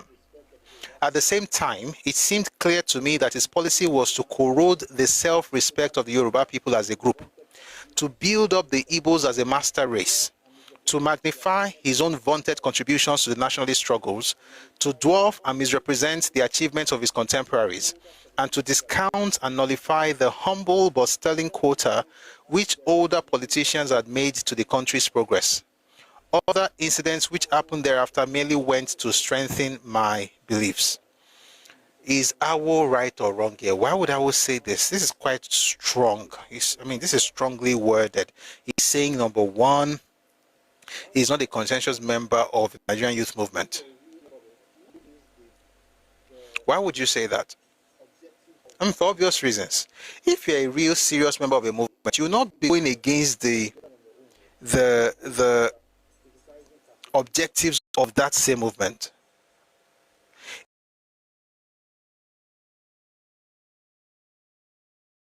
If you're a true member of a movement, the movement will not be going this way, and then you'll be going the other way. Not just that you're going the other way on your own, no, but as you are going, you are criticizing, castigating, destroying the movement. It's exactly what some people are doing in the LP now. Welcome, Empress. Before what happened last week, when the Supreme Court talked about the lady as the chairman of LP, certain people in LP were speaking against the party. It was so bad that Abure had to have a press conference a couple of weeks ago to say that if you are a member, you have to show that you're a member, because certain people were moving like you don't know where they belonged. Well, they didn't just start today. This started in the 1930s, 1938. Kubu, I see what you are typing. You want to send me something from Tesco? 1938. So the idea of, and again, every other person in Nigeria in that youth movement, they were thinking nationalistically, if there's any word like that. They were about Nigeria, they were about Africa. Thanks a lot, Empress. They were about Nigeria, they were about Africa, they wanted to make things better. But then you have this person who comes on board, and the thing people start noticing is that everything the group was doing, it was diametrically opposed to those things, including the appointment of their own members as magistrates in the Nigerian judiciary. When was this? 1938. How long ago was this? In 2008 to be 70, so that would be almost 90 years. 87 years. This was 23 years before independence. This was 22 years before independence. 22 years before independence, 87 years from Oni Iba and Sen. So when people tell you that something started in 2023, please, don't let them gaslight you. Their parents were doing it in the 1930s. And by the way, that's not even what you are doing. What you are doing, you are reacting. I was having a conversation with a friend of mine some time ago, and was like, in Nigerian politics, Yoruba usually react. I was like, it's true. It shouldn't be, but it's like that because for the most part in Nigeria's history, let me tell you something. For the most part in Nigeria's history, Yoruba has played opposition. The first time that Yoruba people actually got into power was in 2023. And I'm saying Yoruba people intentionally. And I'll tell you why I'm saying Yoruba people. Before I will say, what I mean by Yoruba people is that the desire of the majority of our people is Tinubu. I'm not saying there's not been a Yoruba person leading before. Of course, without Olusegun Obasanjo, and he's a Yoruba man. But when he won, he was not really the man we want as Yoruba people. We preferred Olufalaye. That's why people say things like, Obasanjo ran in 1999, we voted for him, and you're calling us a tribalist. No. You didn't vote for him because he was Yoruba. If you really wanted to vote for those that Yoruba people wanted, or the man that Yoruba people wanted, you have voted for Olufalaye. By the way, Oba Olufalaye is a king now. And so if you voted for Obasanjo, it wasn't because it was Yoruba, it was because OPI, again, based on PDP arrangement. In the 50s into the 60s, especially, we were opposition. Second Republic, opposition. From 1999, AD, opposition. 2003, they killed AD in 5 of the 6 states in Southwest. We left with 1. That became AC, became ACN, worked with CPC and became APC. And finally, with Tinubu, we're able to have somebody that actually represents. I'm not saying all of us voted for him. Of course, not all of us, but the majority of us. I want him. I wanted him. I want him to still continue, by the way. Just saying. Because I've looked, and the reason I voted, to be honest, the reason I voted for him at the time is that I didn't see anybody that was smarter. I still can't see anyone at this point. And it's not because I'm blind, it's because they don't exist. I have no problems with my eyes or my ability to perceive. The point is that they don't exist in the political landscape at the moment. Look at the things they're talking about. Tell us your plan. I don't want to show the plan, so they're not going to steal it and use it. Meanwhile, we're going back to this book. Let me make you laugh. When people say that I don't want to tell you my plan because you're going to take my plan and I use my plan. What if I told you that Azikiwe did the exact same thing in 1951? There's really nothing new like that in Nigeria's politics. So. They asked Azikiwe for names of people that they were going to vote for. He did not give you the names. We'll get to it. Tashen continue. Tashen borrow a law. We'll get to that 1951 elections. Azikiwe did not give them the list of NCNC people. Awo did. Awo gave manifesto. Azikiwe said, why are you giving manifesto? So that you can win. It is after you win they're supposed to give no, Boreri. When I get to that point, I'll read from Azikiwe's book as well, so you hear it from the horse's mouth. You are expecting people to vote for you, and then when you now win, you then tell them your manifesto. Boreri. Those are the things that make Awo a supposed tribalist. But we'll get into that. Let's continue now. Please power tap. On YouTube, please like the live. Thank you very much. YouTube, Twitter people, TikTok people. Let me clap for you guys. You are doing it. Thank you. Yes. Thank you, but please don't stop. We're at 77K right now. Thank you. But let's keep it going, right? You're helping the live in ways that you don't even understand. That even me, I don't understand fully.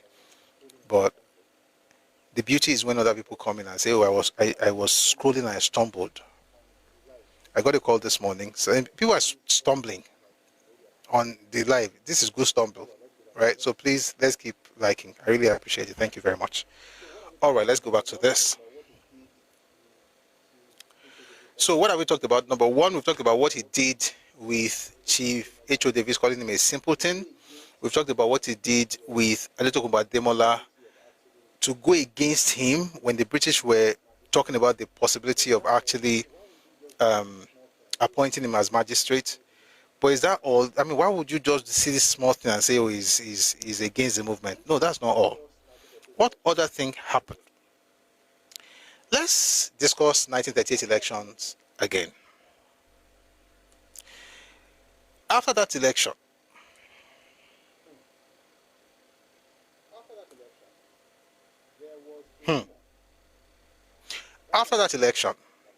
there was a rumor. That's what I was looking for. I found it. There was a rumor that Neville Chamberlain was negotiating to transfer Nigeria to Hitler. They were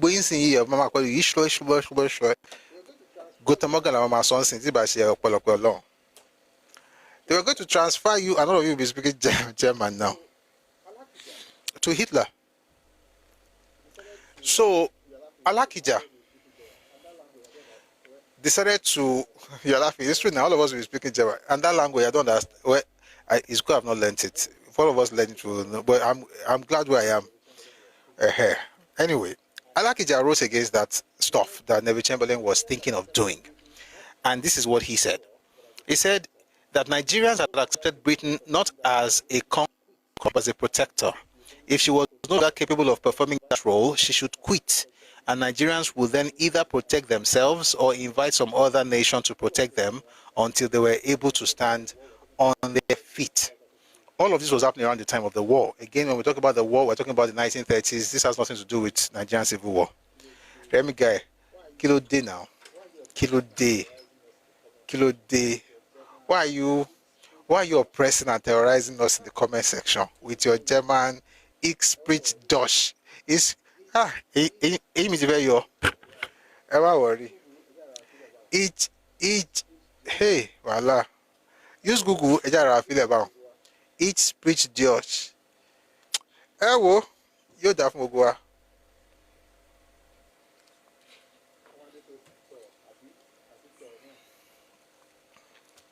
When this is to Abi, I feel to no.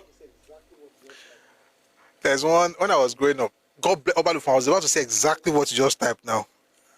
I say it in my mind. And I used to watch telematch. Hans, Shri, hi. Oh, sorry. You know, those guys have the craziest ideas as far as sports is concerned. They have this thing, they will run, telematch. We used to watch it a lot. Always try but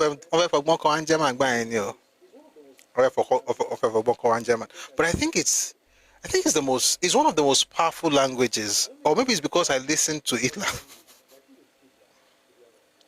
I don't know if it's Hitler or the language, but I think it's Hitler, to be honest. Hitler had the way with words.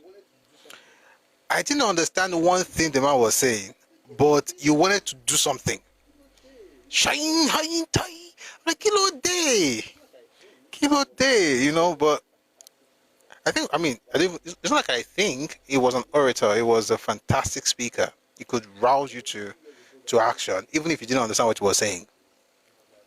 It was only a few years ago that I was able to get the English translation of his speeches, and I was like, so, Goton Solele. But regardless, he just wanted to do something. It was a fantastic orator. I'm not saying I like what he did though, but if he talk, he knew how to talk. He knew how to talk. That man was good. Waiting talk, that's another matter.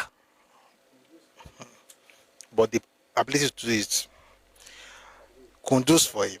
Conduce. By the way, in case you are not Nigerian, you are hearing conduce. Is one of our guys said kudos. So he was trying to say kudos, he then said conduce. Somebody said he did nothing wrong. We'll have that session when we have Jews around. That history is back. Is back on. When you read Mein Kampf, have you seen Mein Kampf? No, yeah, Mein Kampf. When you read that book, Mein Kampf, call on Showa. There are some things in those world history. Nígbà míì gan, nǹkan tó sọ fún alágbàgbọ́, àdèmá mọ̀ nǹkan tó rí lè ṣẹlẹ̀ o. Nǹkan tó sọ fún alágbàgbọ́, yes, Mein Kampf. I have that book. You know, there was a time that what I said right now, you couldn't say it, that you have the book. By the way, the major person who pushed that book was Ford. But Ford was considered an anti-Semite. Be careful with Kunduz. You don't like Kunduz? I want to change the audio source, please. Okay, I'll tell you Kunduz for you to. It's not part of our lexicon. It's like Ganusi. He Ganusied it. 1 second, please. Let me switch the audio source.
All right, somebody said Ford is a rabid anti-Semite.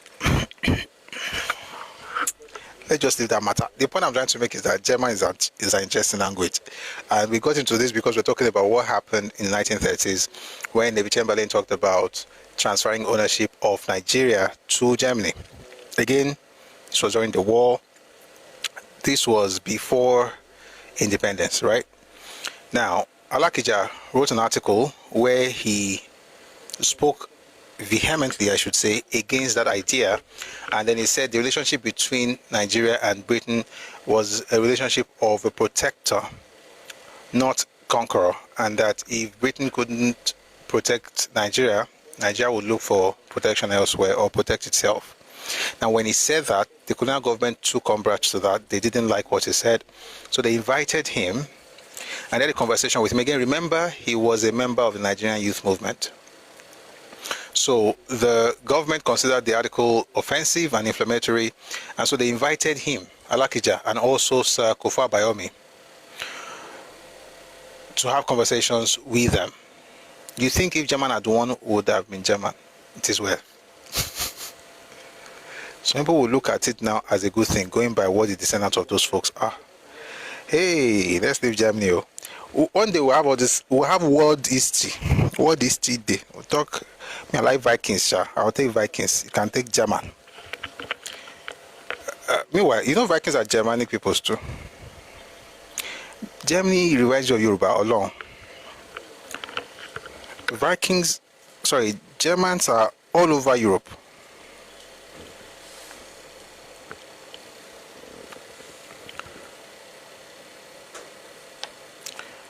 It's like the way Yoruba people are in different parts of West Africa. That's the point I'm trying to make.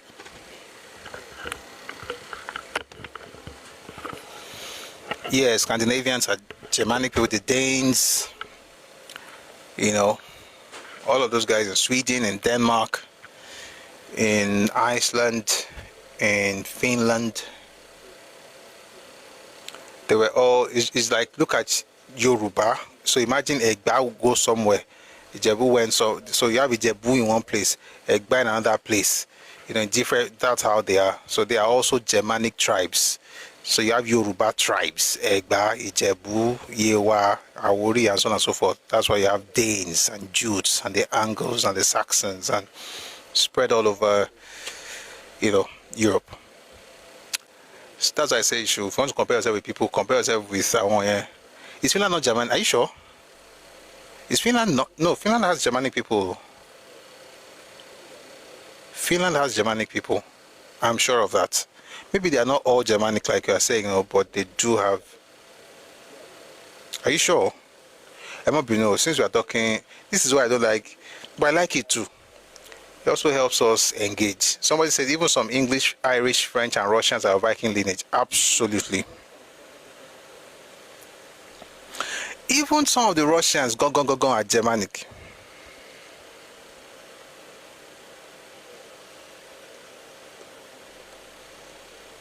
Number, I know Iceland is. I know Denmark.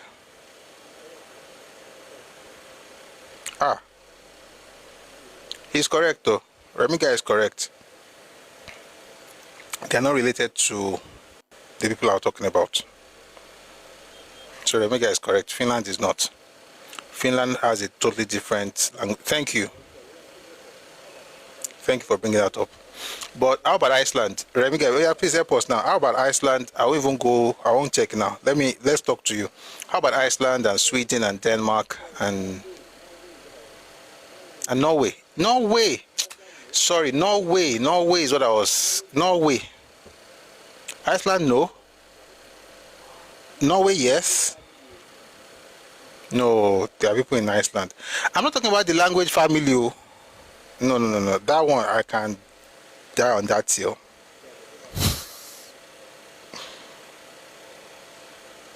Guys, we're going back to our 1930 Nigerian history. We're going back to it. Onolopo. By the way, I do this intentionally because I like it. I like us to.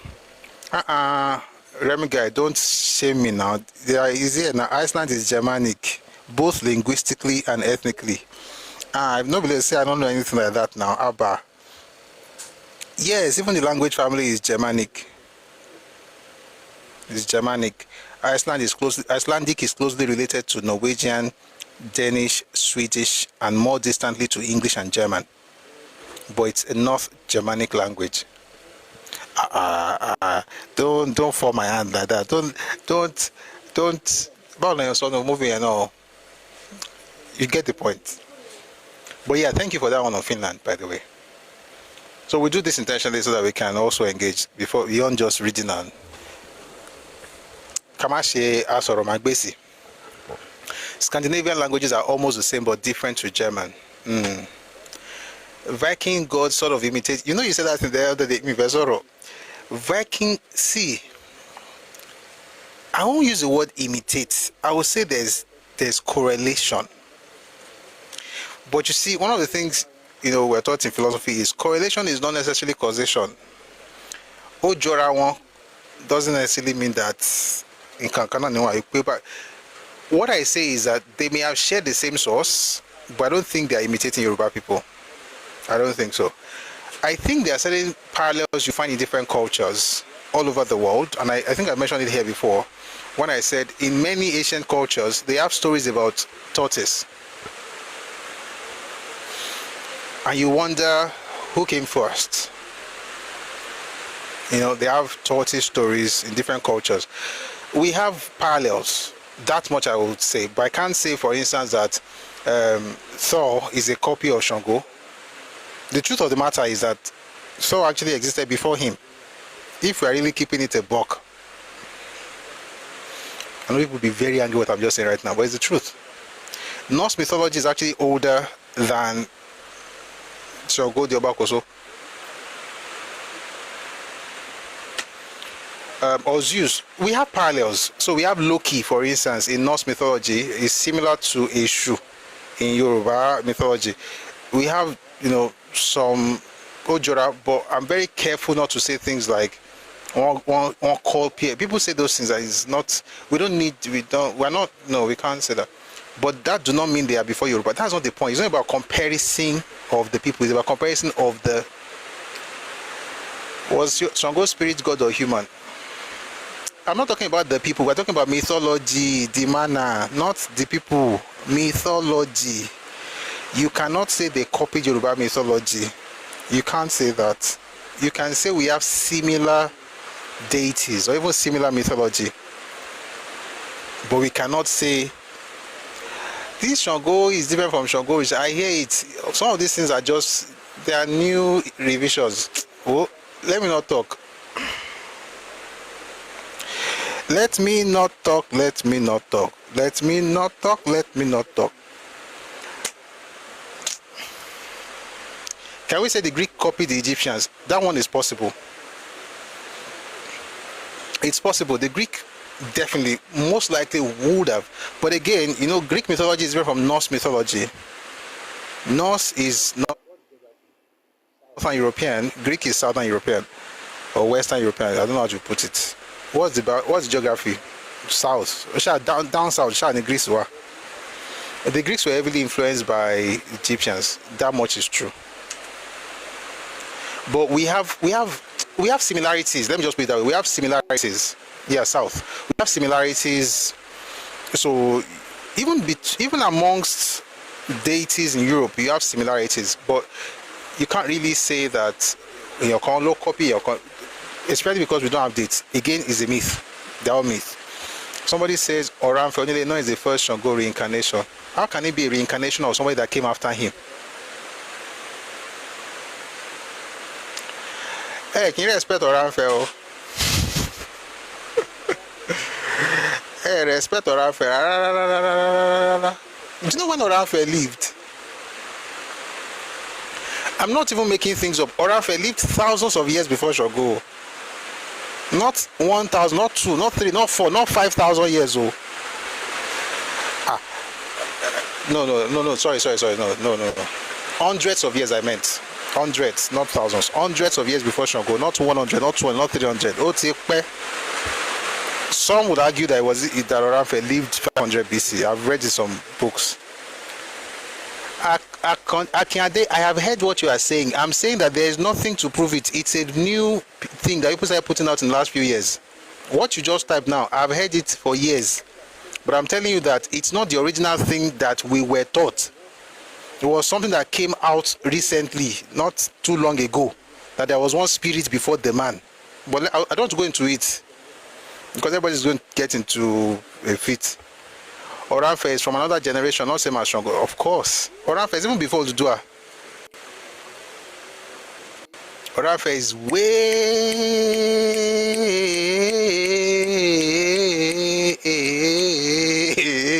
before Udua. I can say I'm missing it. I don't think you understand who you are talking to, but it's fine. If you say I'm missing it, I agree with you. Is it raining now? Yeah, it's raining. Someone says Shogo is not allowed for Shogo. I hear you. Let's just leave the matter. Let's just go back to this book. I don't like, even me, what you are saying right now, I have said it before. This thing you are saying right now, me, I have said it. That statement you made about there was an Orisha, then somebody now came, is now a reincarnation. I have said the same thing. Let's all just keep learning. It is well. Who is Oramfe? Oramfe Onile Ina. Oramfe was the first chairman of the Confederacy of Ife. The first chairman.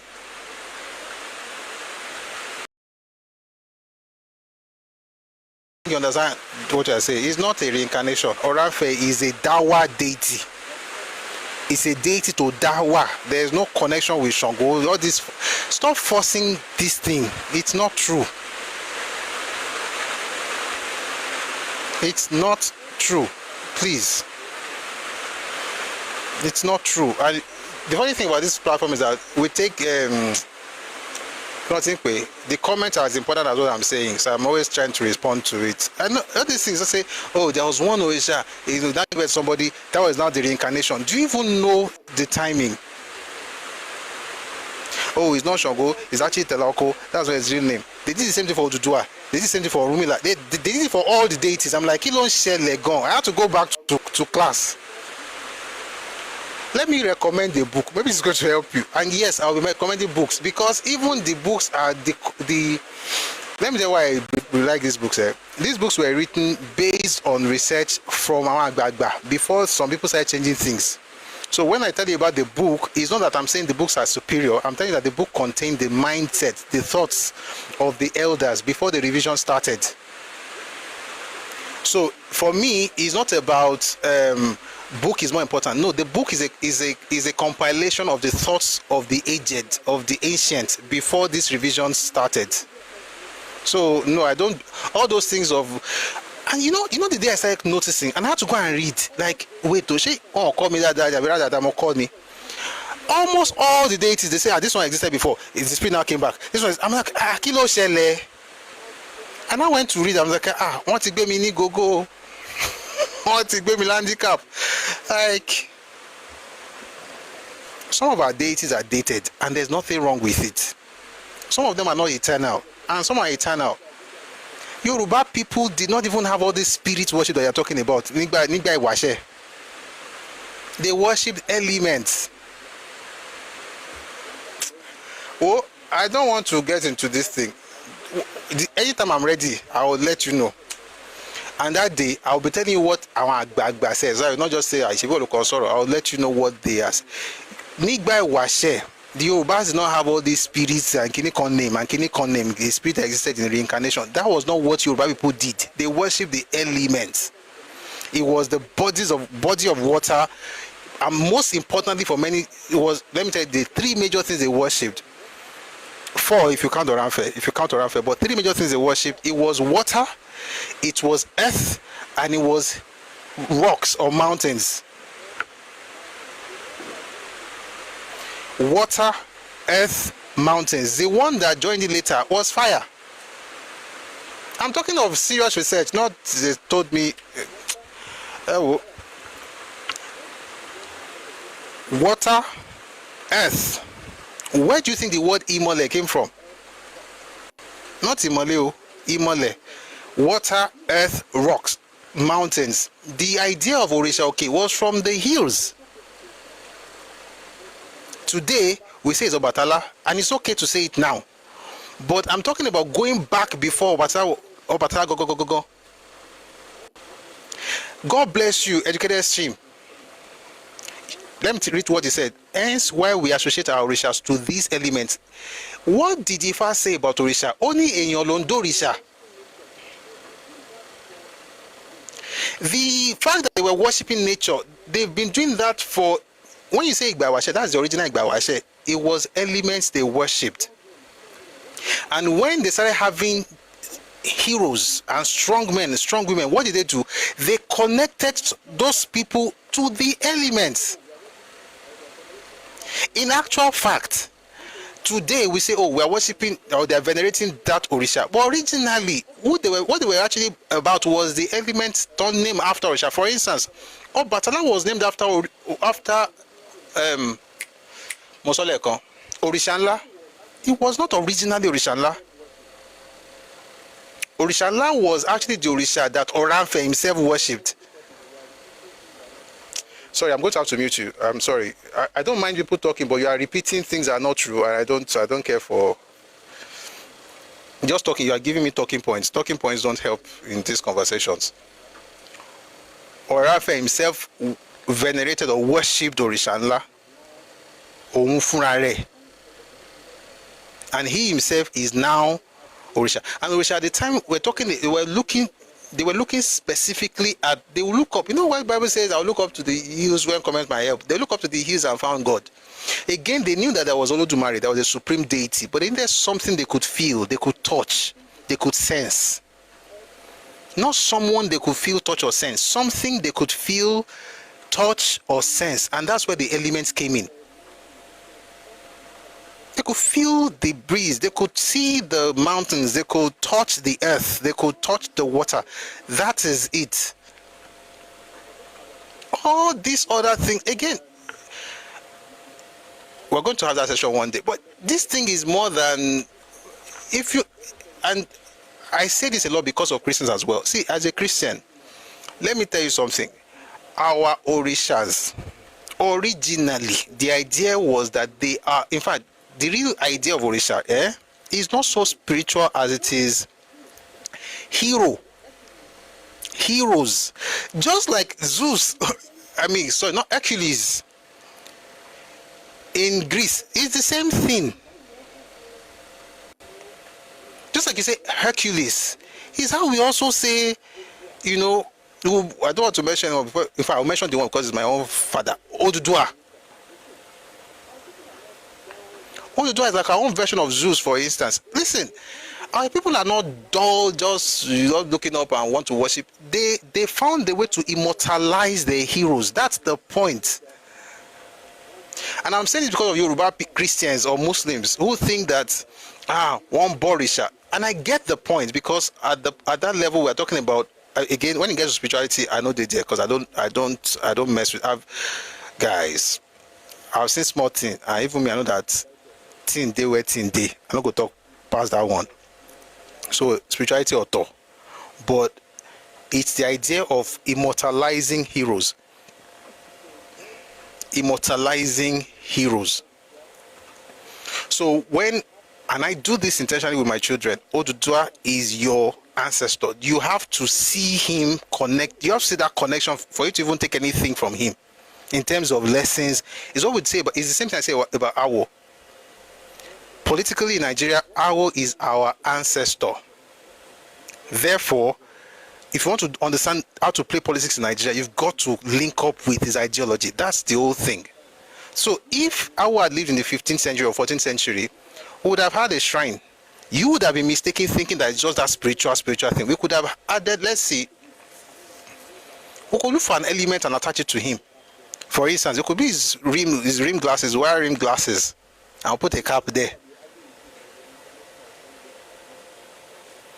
You can now come and be arguing with me that is a reincarnation of one deity that lived in 1 billion years ago. But the truth is I'm not saying you're lying. No, it's just that we know when he was born, he became larger than life. We decide to immortalize him by deifying him, so he has become a deity. That's the process. And it's a process for our... When we say Igbawashe, some of us think that like some of the Igbawashe that you are talking about is actually 17th century or 15th century or 16th century. So, but why do we not pay obeisance and shaking bebo to do our? Because we consider him that. But see, if you're a Christian, you're a Muslim, regardless of your religion, if you have a relationship in your mind at least with this Orisha or with these figures as heroes, it will change your perspective about Yoruba culture. It will change your perspective about how to understand things from the elders. It will change your perspective forever.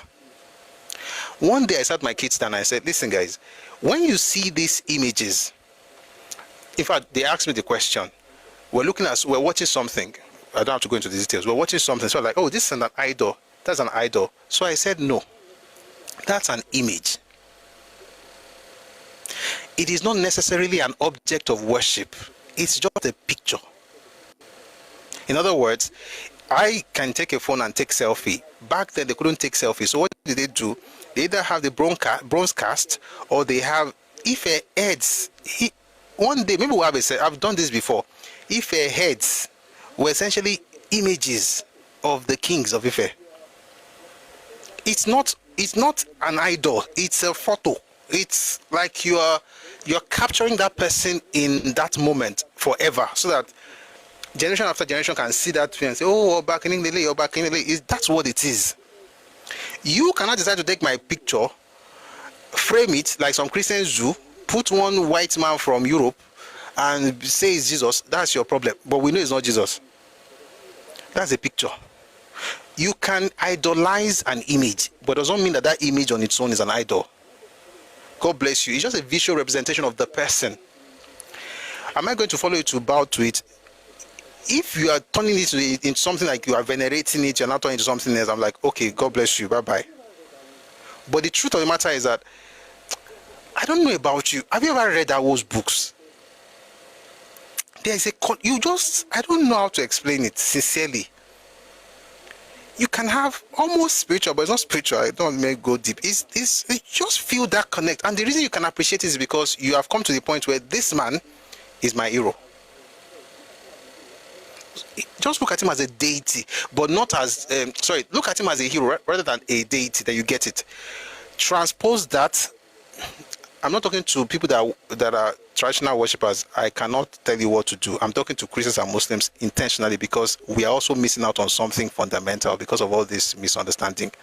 Transpose that understanding to Ogun. One day we'll have sessions where we'll talk about the difference between Lakaye and Ogun. See, Ogun was an engineer. He was a tech bro. He was an innovator. He could work with metals. He's a tech bro. If you look at him from that perspective, back to the book. We were in Germany. Germany to... I'm trying to get myself back. Germany to German ethnicities, to Norse mythology, to Yoruba mythology, and now to Finland. We have traveled a lot of miles, and now we are back. Somebody said, Ogun was the tech bro. My brother, it was. One day I have these sessions, but again, not from a religious perspective, because I cannot tell you what to do as a spiritual religious person. So with due respect, you decide what you want to do, but from an intellectual perspective, we shouldn't lose these things. Let's get back to this. Where was I? So Chamberlain was going to transfer Nigeria to Germany, to Hitler. And so what Alakija did was to write against that and say, listen, our relationship is a relationship of, you are our protector, not our conqueror. If you don't want to protect us, we'll protect ourselves or look for somebody else to protect us. The chief secretary of the colonial government had problems with that. He didn't like what Alakija had written. So he called Alakija and Sir Kofu Abayomi, and he spoke to them, and, essentially just told them that what they did was unacceptable. But then in that meeting, Sir Kufuor Abayomi said something, which is not published in this book, by the way. He said something that the other leaders of the movement were not happy with. Excuse me. The other leaders of the movement were not happy with the statement that Kufuor Abayomi made. Therefore, they decided to have a meeting. In that meeting, you had people like Mr. Ikoli, that's Ernest Ikoli, Obasanjo Akínṣányà, H.O. Davis, Akinola Maja, then O. Alakija, and then Dr. Azikiwe.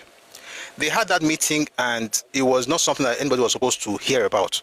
But what happened was that after the meeting, the very next day, Azikiwe published everything they discussed in that meeting. And he had this big headline. Let me read the headline to you. It's Youth Movement Taught Us. In other words, Ofeshubu. He put that out there, and people started wondering, why would you publish something that was supposed to be for us? And I'll tell you why. Money, influence, clout. That's it. You sell your papers, money. People know it's you that did it, influence. And then you can move around town, clout. That's literally why. There's no spiritual, there's nothing deep about what he did. It's what you do when you're an ego-driven person. But let's continue. So he says, a meeting was held at the house of Sir Kufuor Abayomi to thrash out the matter. True enough, it was a stormy meeting, but it was all done in secret. Only very few members of the movement knew about it. Then, to the horror of everybody, there was a front-page banner headline in the pilot: Youth Movement Taught Us. A garbled story of this behind closed doors affair was then told. So that's the number 3 issue. The next issue was what happened with the by-election in 1940 to fill a vacant seat in the Lagos Town Council. Obasanjo Akínṣányà was a candidate of the NYM, but Dr. Azikiwe launched an all-out attack against him on the pages of West African Pilot. In other words, you are APC, I am APC. No, APC doesn't even cut it. NYM was NYM. There's nothing to compare to NYM. It was like our own. We would deal with Yoyinbo, and we'll make sure NNDP does not win, because we are the ones who have the vision for what Nigeria should become. This is 1930s, 1940s. It's not even comparable to any political party in recent times, right? Now you are a member of that movement. The movement is using your paper, and then you are now writing against your fellow comrade in that movement, who is supposed to, he already lost the 1938 elections. Now he has another opportunity, you now write against him. By the way, 1941, he backed him to destroy the party, but we'll talk about that very soon. So essentially, it's an anti-party activity. So you are publishing, things that are damning, that would, of course, reduce his chances of winning. So he says here, there was a by-election in 1940 to fill a vacant seat in the Lagos Town Council. It was a straight fight, as before, between the NYM and the NNDP. What's NNDP? Anybody remembers? We're in class. NNDP, anybody? NNDP.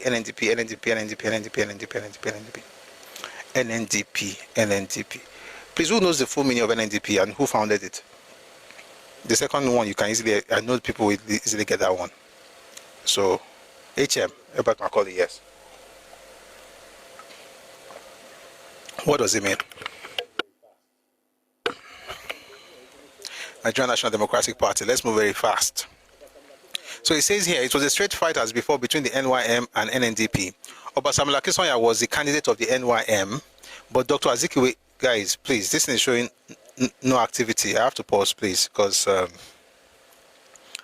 have to move the piece of a puzzle.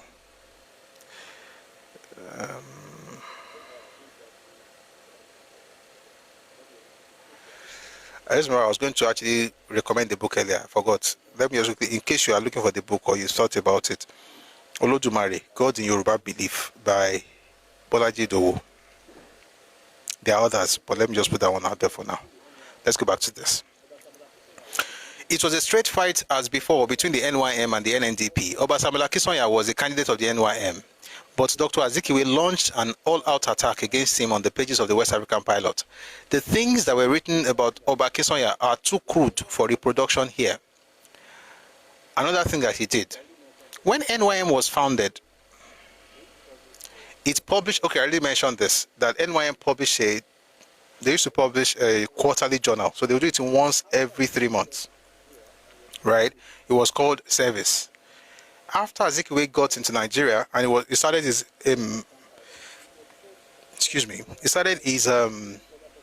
West African Pilot, it was so successful that people were like, why should we even bother publishing anything? Let's just use West African Pilot. So they were using West African Pilot as an organization. So they didn't have their own newspapers. They were just publishing inside West African Pilot. But after a while, they were like, you know what, at this point, I think it's going to make sense for us to have our service resuscitated, that service paper. So they were going to have a weekly, so say it had been hoped that in due course, this journal might be published monthly or weekly. With the advent of Dr. Azikiwe, service was abandoned and the NYM placed complete reliance on the Pilot for the propagation of its ideals and for the defense of its cause. Because again, West African Pilot was the in thing at the time. It was the hot pie. Like it was that's what I'm looking for. You get the point, Sha? Everybody wanted to have it. They wanted to have a piece of the pie.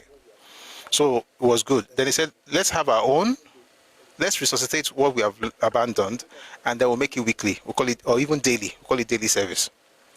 Now, when they made that decision, Azikiwe was part of that executive committee, Central Executive Committee.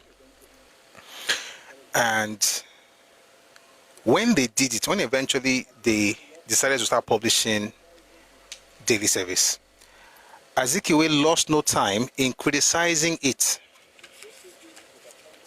openly. Chief H.O. Davies was appointed by the movement to tour the country in order to solicit shares from members and supporters of the movement. And he also became a victim, or the victim, of scurrilous and damaging attacks in the Pilot. What you are saying is a person, I mean, what you would expect is this. Let me tell you something. I don't think Zik owes anybody support, as long as he's not a member of that movement. In other words, if you're not a member of the movement, you can speak against it. Why? It's a competition. You can try to make sure that only your papers will sell. That's fine. But what you should have done is, I don't agree with your stuff. I don't align with this. I'm out. But no, Zico remained there, destroyed the scene. Based on waiting, ego. Let's continue. We were used to HMs calling certain people imperialist agents. These people were rechristened by Dr. Azikiwe imperialist stooges, Uncle Toms, and Auntie Jemimas. And then so he did that, he would insult them, call them Uncle Toms and Jemimas, just use very disparaging words because, of course, he could. He had the paper, right? At the same time, in fact, let me just go back a bit. So he says, we were used to HMs calling certain people imperialist agents. These people were rechristened by Dr. Azikiwe imperialist stooges, Uncle Toms, and Auntie Jemimas. So far, so good. But as time went on, he added on to this list of Uncle Toms and so on, the names of people whose patriotism and nationalism had never been in doubt. You only had to disagree with him on any issue, however minor, and you at once qualified to go on the blacklist. At the same time, he skillfully loaded himself to the very skies. Almost every day, there were letters to the editor published in the Pilot, eulogizing Zik for doing this, that, and the other new and hitherto unknown and unheard of good things for Nigeria, nay, for Africa. Some of the writers acclaimed him as the Gandhi of Africa, whilst others declared that certain things that he had written or done had elexified them. These epistolary panegyrics were apparently written by persons who were dying to see their names in print. They got the desired publicity, and in due course, more and more of them competed with each other in the name of Gandhization of Zik and elexification of themselves. Whatever anyone may say about Dr. Azikiwe, it will be readily conceded to him that he was the first consummate propagandist that Nigeria produced. Again, I'd like to mention that this book was published in 1960. Azikiwe at the time was Senate President. Of course, Governor General. So, nobody say it wasn't written behind his back, and he had 36 years to respond. And by the way, he responded in 1970 with his own Odyssey, and it's available. We'll read it when the time comes. He didn't do a good job defending himself, to be honest. Actually, he didn't even defend himself because there was nothing to defend. They're just talking about his character. Where were we? He observed neither modesty nor wreck in inflating his own ego or in deflating that of his opponent. In this connection, he is in direct line of succession to Herbert Macaulay, whom Dr. Azikiwe has claimed to be his journalistic and political father. But like all sons who are worthy of their parentage, he is greater than his father in this particular respect. What else happened? When the agitation against the cocoa pool was raging, and we mentioned this already, when the agitation against cocoa pool was raging, though the pilot carried 1 or 2 articles and reports on the subject, Dr. Azikiwe showed no interest whatsoever. Also, when the ban on palm kernels was imposed, the pilot supported it. Said the pilot, "The measure by the government is fair. Instead of reducing the whole country into poverty, I'll take that again. The measure by the government is fair.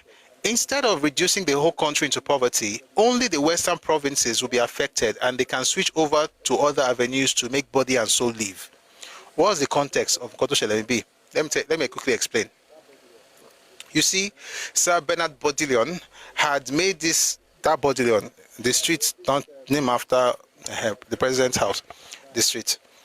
He had made this announcement, right, during the war, that Nigerians farmers specifically, should cultivate cash crops, specifically palm kernel, cotton, and granite. So a lot of people went to farm and just did that. Of course, there was cocoa as well, but essentially majorly it was palm kernel, granite, and cotton. Now, after a while, he came back and told the people, guys, we cannot buy the palm kernel from the west. They will buy palm kernel from the east, but not from the west. Now, the problem with that is the farmers who had put everything they owned into that particular business to want to buy one here. And so, Awolowo was, by the way, at that time, Awolowo was a produce buyer. If you were here in the previous session, you'd have heard us talk about this. Awolowo was a produce buyer, and he was the one who was representing he was one who wrote the petition on behalf of all the farmers, and they had a meeting in a place called Mako Hall in Ibadan. They submitted that stuff to the petition, and eventually they had everything, turned around. But here's the point. You see, while Awolowo was fighting for those people, Awolowo did not have any newspaper. By the way, Awolowo did not have a paper until 1949, which, incidentally, it is the longest surviving newspaper in Nigeria today. All right? 1 second, please.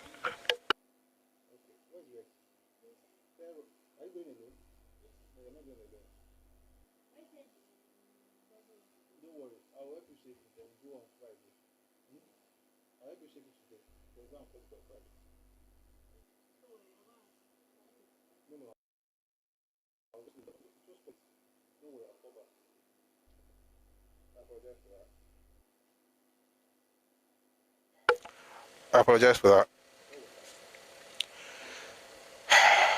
Oh, Gavin, where was I? Palm kernel. So Awo did not have a newspaper. Zeke had a paper.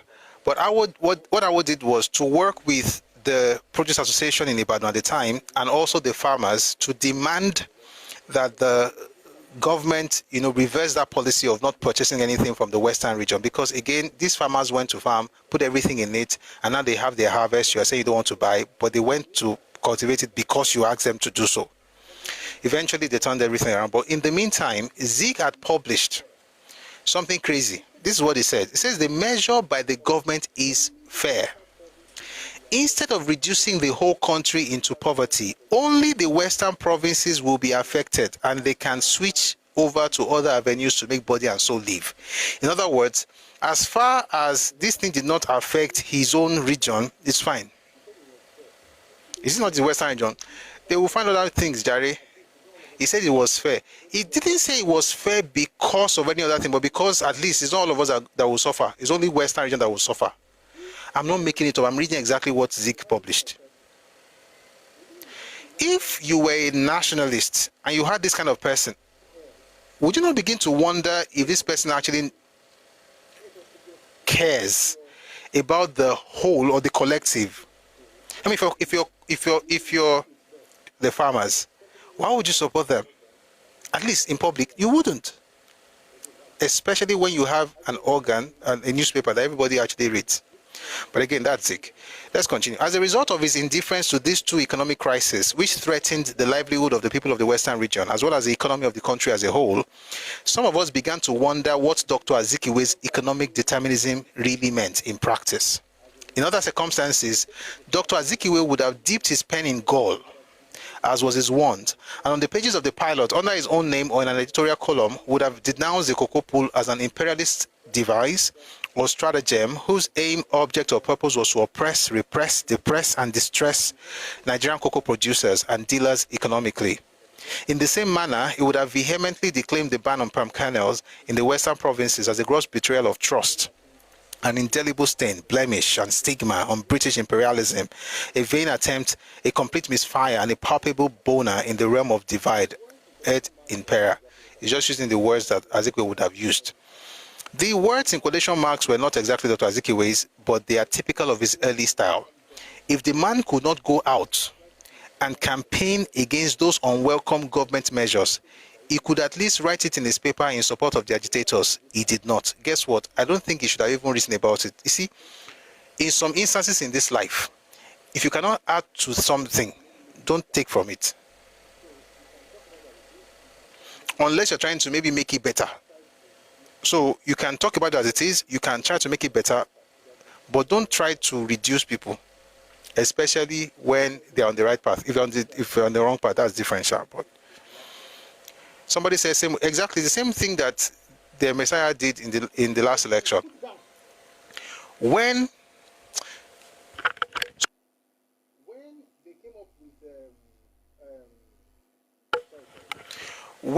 they came up with sorry guys.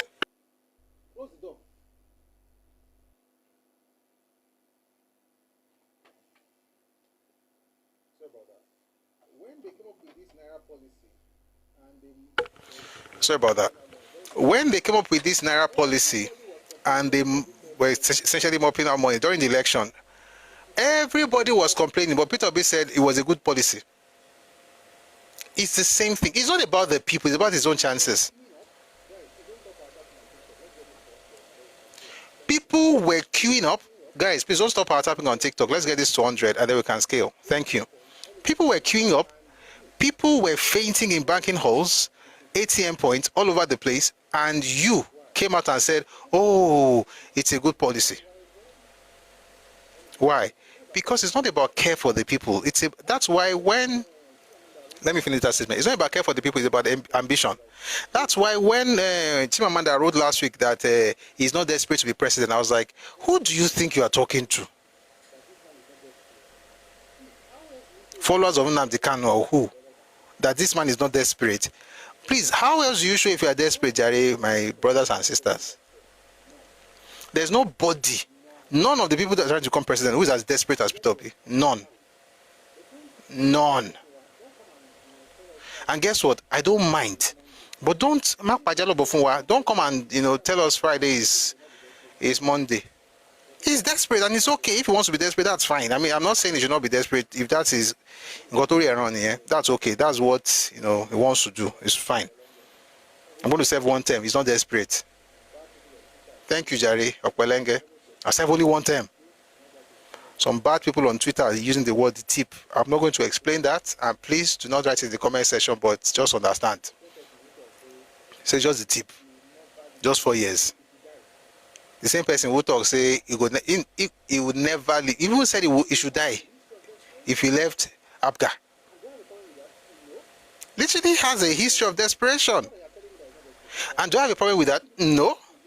What do I have a problem with? The fact that you are telling me that he's not desperate, that's why you are taking people for a fool. Like you think that we are fools. He's not desperate. How else do you show desperation? By standing on Third Milan Bridge. I beg. Anyway, the point is that if it's going to work in his favor, nobody really cares. Money CBN policy, let people die if they want to die, as long as you are able to win the elections, which is why he lost, which is why we lose again, inshallah. I'm not even a Muslim. That's how deep it is. But may God bless him and keep him, but may he never win. Why? Because I hate him? No. I look at his antecedents. He was a good man. You know, I used to actually look at this man and think, this guy is always talking about saving money until now. Go and verify. When you now go and verify, I have a list here. Tomorrow, we'll do it tomorrow. We went to verify the things we saw. Oh my God. Oh, jigby. Who used to say that thing? Papa Jasko. Abi? Oh, jigby. The things we found. Oh my God. We are verified. We'll start talking about what we found after verifying. Anyway, let's move on. So, what I'm trying to say is that whatever it is that he is doing, Zik did something similar. Now, the part that somebody mentioned earlier, and I know I'm going over everything we talked about, is because it's okay to repeat this particular stuff.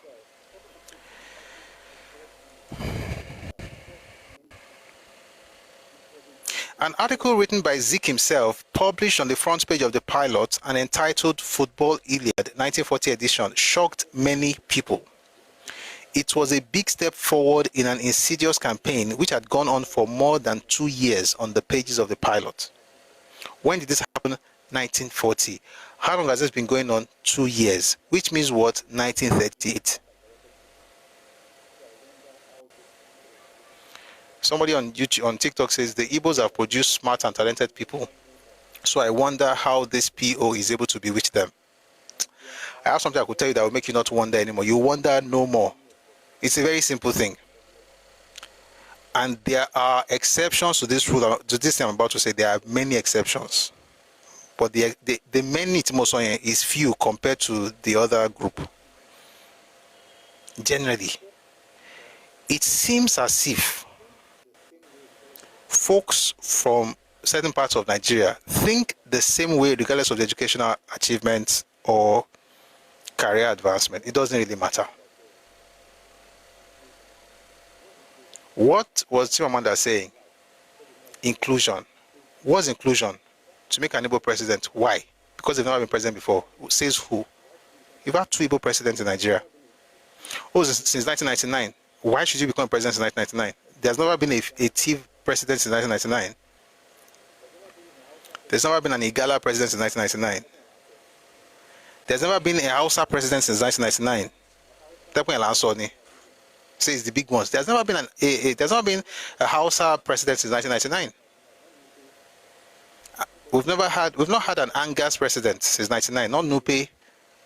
Nobody from Langtang. We don't have Bachama, Ibibio.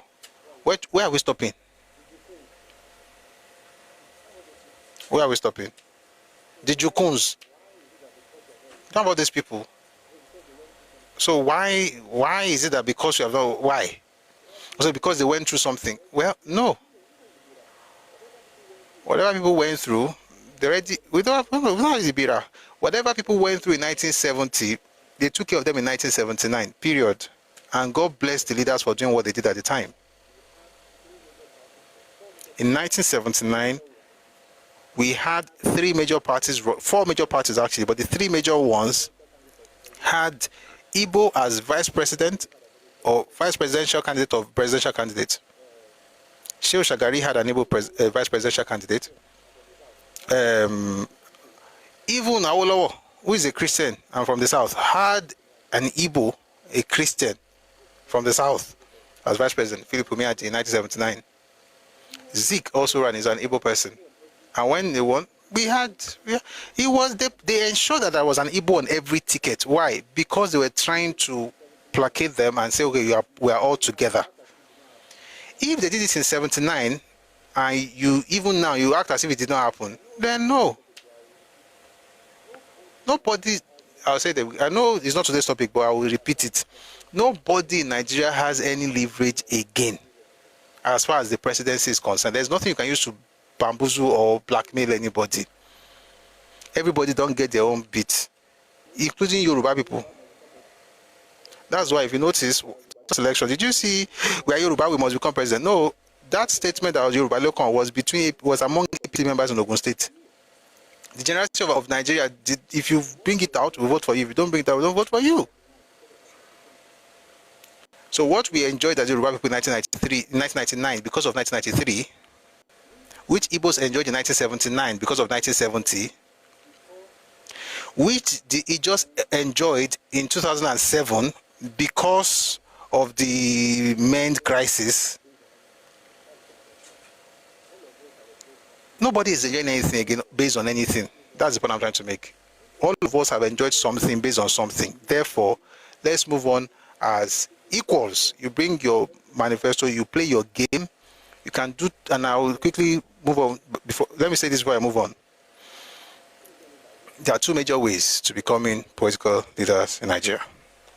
Two major ways that work. There are actually three, but two that work. That it will work. The third one doesn't usually work. The third one is the one that a lot of people do. I want to be president, I will run. It rarely works. Without one of these two. What do I mean? The first one of the two is that you have a godfather. You want to be president, but you're not going to just run on your own. You have a godfather. In other words, he has done some work. He has leverage. He has goodwill. You are going to be leveraging on what he has. Which was what you saw with Umaru Musa Yar'Adua and also with Goodluck Jonathan. There was Obasanjo. Yar'Adua did not win because he was that good. And by the way, all these things that people say about how great Yar'Adua was, one of these is we're going to talk about it. Things, but also did something that got us in trouble, including reversal of sales of refineries. But may God rest his soul, may his soul rest in peace. You must have a godfather. You either have a godfather who is able to, you are climbing on his shoulders. Like they say, you see father because you are climbing on shoulders of those who have gone ahead of you. So you are leveraging on his goodwill or in his connections, maybe even sometimes on his money. Waiting Jonathan gets where they bring come to election. Number two, you must be the godfather. In other words, you have played, but you can only become that because you have played the long game. So you are the godfather. You are your own godfather, but you cannot be your own godfather without playing the long game. Which is what President Tinubu did. 30 years he was chilling. I can even say 40 years, to be honest, but let's just say 30 years because that's the one that just is straight and you can find the congruence. It was just chilling. Was in this party, worked with this person, he was with them Yar'Adua and Atiku, he was senator, he did this, joined Adeco, he did that, he had his people, he had connections, then he went into AD, became governor for 8 years, for 4 years the first time with other AD governors. The 5 governors were packed out, he went only home. AD became AC, they had the presidential. AC became ACN, they had a presidential candidate. It was not him. AC had Atiku. He could have run. Shebon Lodi party, he didn't run. What was he doing? He was building. Somebody said it was, oh, okay, maybe it was Dr. Jonathan. ACN had Nuri Badu and Falade Ola. He didn't run. ACN worked with CPC and became APC. He didn't run. Buhari ran on that ticket. What do you think he was doing? So two things. Unless that third part that they say really works, maybe God says, my son, thou art the next Kiniko. Even that one, better hear very well to be sure you are hearing God. You now go and run. Maybe you will win. And that is not impossible, by the way. It's possible. But I'm talking about the one way human beings they do. The one that what God cannot do does not exist. So that one is in the realm of the divine.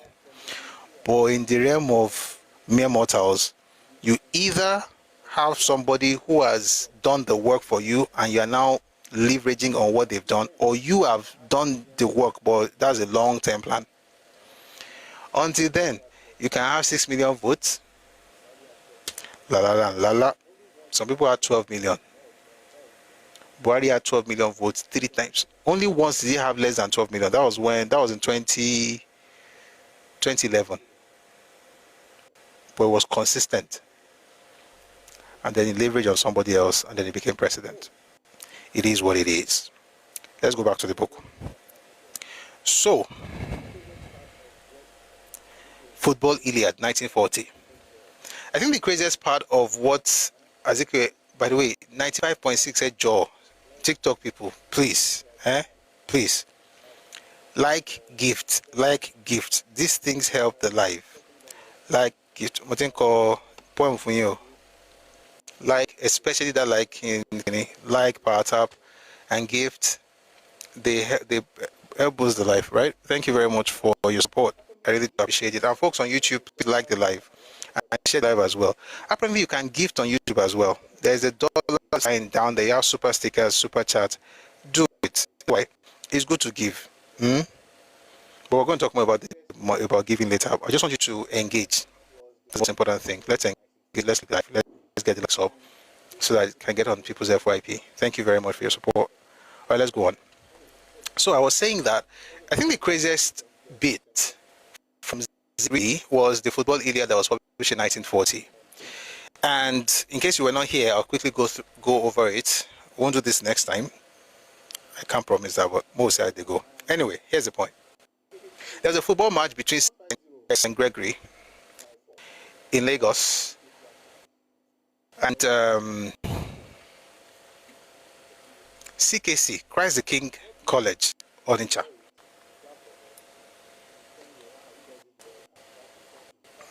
They had this match and CKC won 5-4. Not 5-0, 5-4. In other words, CKC had 5. The Gregs guys had 4. Now it's a secondary school match.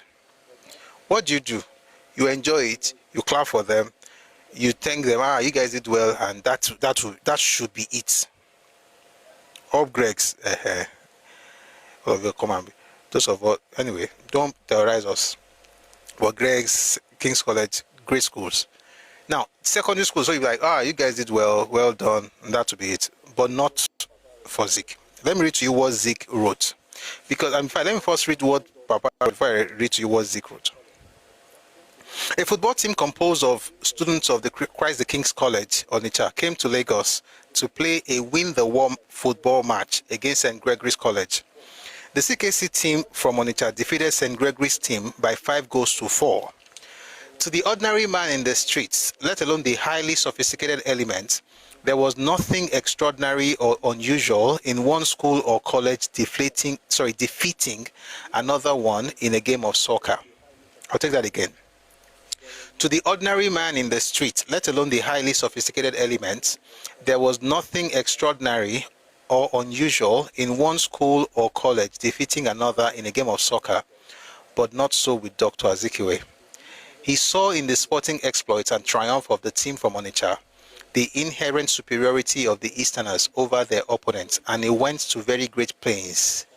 He went to very great pains to establish this fact by means of careful choice of words and emphasis. These extracts from the article are relevant. Olori, your father was at Greg's when the match took place. Your father could not stand Zik at all. Wow. Olori. Wonderful. It's humbling to have you here. You know that people hear that Omatobi Milomo, Awaje Gbomi, Awaje cousin me. But thank you for being here. And thank you for supplying that detail. Let's go on. What does Zik say? More read down, sharp. And then, this is Zik speaking, and then to think of the great combination of the Spartan heroes who crossed the lordly Niger, journeyed through the good earth of Benin, hurried across the domains of the Oshemawe of Ondo, of the Atala of Owo, and the Owa of Ilesha, of the Oni of Ife, of the Alake of Abeokuta in their invasion of these islands? Who but heroes of mighty brawn and exceptionally developed brain would have dared to make this invasion and to succeed in carrying to their River Niger home the golden fleece of intercollegiate soccer championship of the eastern and western provinces? Yet they came to Lagos.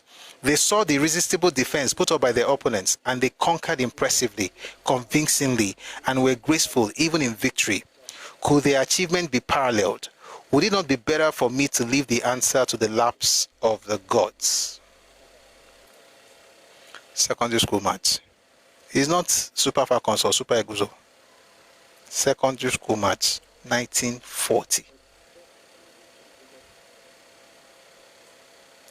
Exceptionally developed brain. Now you be say, "I'm Greg's in your polo ni abi." Abibeko. But no. I will always started tribalism. It's a lie. Again, like I always say, every accusation is a confession.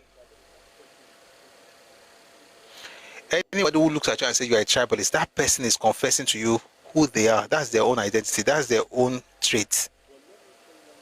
1940 on top secondary school match. But let me tell you what makes it funny. On 24th August 1940, however, the same CKC team played in Ibadan against the Olubadan 11 in another win-the-war match. The CKC were beaten 3-2 by the Olubadan 11, which were an undiluted Yoruba team. Which means, of course, St. Greg's had people from different places because Lagos, St. Greg's is in Lagos, Gogon, right? So it makes sense. They'll be mixed. But this one, Yoruba Pombili, one or be where Kobad no 3-2. Apart from sending the news to the daily service myself, I also saw to it that it was wired to the pilot. It was after there had been clamors in the daily service in form of letters to the editor that the news of this Ibadan match was published some 2 weeks later in the pilot. Even then, it was a small item on the back page, and it was explained in it that the CKC team were already tired and that some of them were in fact limping before they went into the field against Olubadan 11. This was, of course, untrue.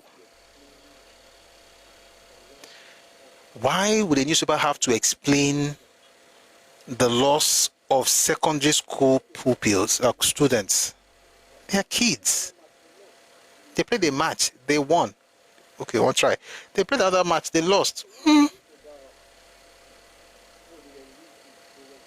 So what's this about? Oh, they were limping, they were tired. Let me ask you a question before we continue. Onitsha to Ibadan and Onitsha to Lagos, which one, where will you get to first? Which one is shorter? I know both are far from Onitsha. But if you are trying from Onitsha to Ibadan, or you are going from Onitsha to Lagos, where you go reach first? Not Ibadan. So how come you are not tired going to Lagos, or you are tired going to Ibadan, but Ibadan is closer to Onitsha than Lagos? It's amazing. Somebody said the same explanation was missing in the first match. Now, because again, why did he do that? And why did he mention everybody's towns? They went from Owa Vilesha, Oshemawe of Ondo, the grounds of Benin, invaded, they went through Oshemawe of Ondo, Oni of Ife, Alake of Egba, and then they went and these invasions, in the invasion of these islands, on top secondary school match. What year? 1940, Lord, don't let anybody come and tell you something started in 2023. And guess what? We are not starting anything. We're not even doing it. We're just finishing it. And no, it's not just about street names. More are coming. Get ready for it. I feel like singing Negro spirituals. Let's go on. More no go cry. I said before that the CKC episode was a big step forward in an insidious campaign which had gone on for more than 2 years on the pages of the pilot. One or two more instances will be given by the time the pilot had published for a year. When did the pilot start publishing? 1937. But by 1938, an important feature of the paper had become manifest. The Igbos in particular were given inordinate publicity on the pages of the paper. I said I would do a session on the evolution of media in Nigeria.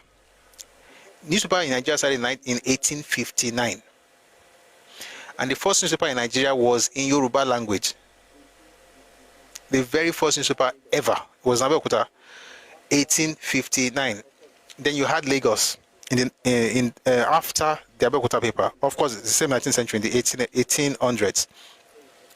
Eventually, by the time West African pilot came, it was a big deal. I've said it over and over again. And you cannot in any way wish away the beauty or the influence of West African pilot in its heydays, right? It was celebrated.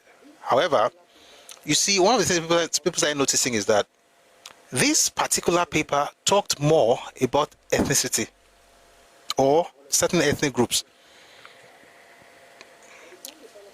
I'll explain later. Let me read a bit. By the time the pilot had published for a year, this is by 1938, an important feature of the paper had become manifest. The Igbos in particular were given inordinate publicity on the pages of the paper. Perhaps this was as it should be.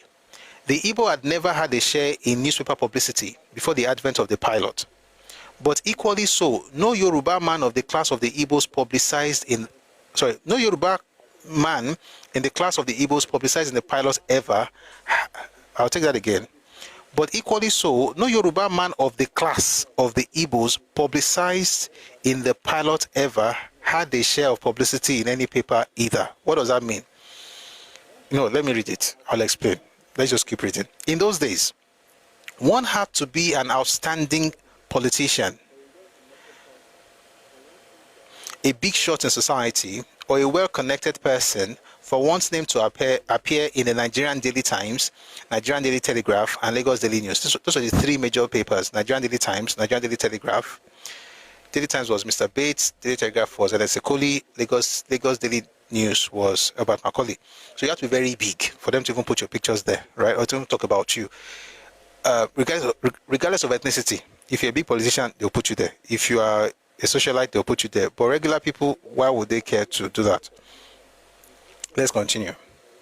In those days, one had to be an outstanding politician, a big shot in society, or a well-connected person for one's name to appear in the Nigerian Daily Times, Nigerian Daily Telegraph, and Lagos Daily News.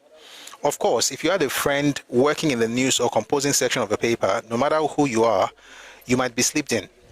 Names of people like myself appeared in the paper simply because we were agitators or freelance journalists. All the same, it was generally agreed that the Igbos needed all the boosting they could get. But Dr. Azikiwe went about it in a manner which disgusted those of us who were used to describing citizens of Nigeria. Listen to this bit, guys. Pay attention, please. It says, Dr. Azikiwe went about it in a manner which disgusted those of us who were used to describing citizens of Nigeria as Nigerians or Africans and regarding their achievements as reflecting credit on Nigeria, indeed Africa as a whole. Do you remember the letter that Papa wrote to Odutola, where he was talking about the fact that if you do this for me, you would have done it for Africa? Is that mindset? Their mindset was about the continent and the country. They weren't thinking about the ethnicities. So if a Yoruba person went to the UK and traveled and go back to Nigeria, they will say an African or a Nigerian doctor, an African doctor. The Nigerianization of Yoruba achievements started in the 1920s or became big in the 20s. It started earlier, started in the late 19th century to be clear. We had doctors graduating from universities in the UK in the 1800s.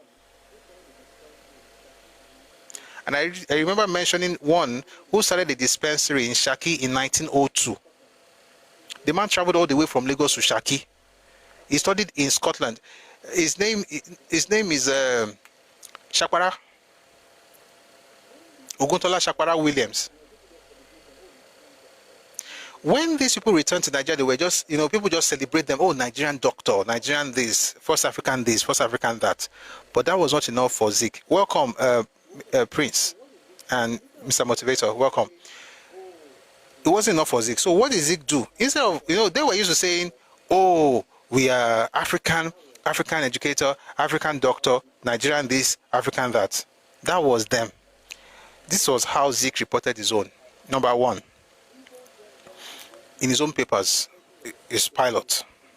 Igbo young man to sail to UK is the heading of a front page story and picture on September 23, 1938.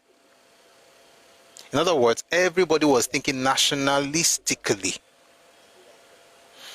Nigeria first, Africa first, Nigeria first, Africa great, Guinea Con great, all those fantastic things. Z came and said, Igbo man is traveling, Igbo young man to sail to the UK, which was in 1938. By the way, that's the same young man who got back to Nigeria and declared that Lagos was no man's land in 1947. It didn't take him 10 years to say that. So, and that's Mr. Jaja Wachuku, who became the Speaker of Nigeria's House of Representatives. Excuse me. That was 1938. Let's read what happened in 1939. 14th West African student, 10th Nigerian, 8th Igbo in USA. Another front page story on January 28, 1939. The 8th Igbo is Mr. Nwafọ Orizu, now senator in Nigeria's upper house. The same one for Orizu. One day I go do one session on top of. I don't do them before, I will go do them again. Let's read one from 1940. Igbo medical student passes exam in first class honors. Yet another front page story on June 26, 1940.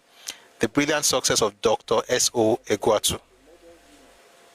A few more from 1938. A model union is what they wrote in praise of the Bibio State Union, August 8, 1938. Another one, 1 year ago, August 18, 1938, celebrating the first anniversary of the call to the bar of the first Igbo lawyer in the person of Mr. Justice Louis Mbanefo, now Chief Justice of the Eastern Region High Court.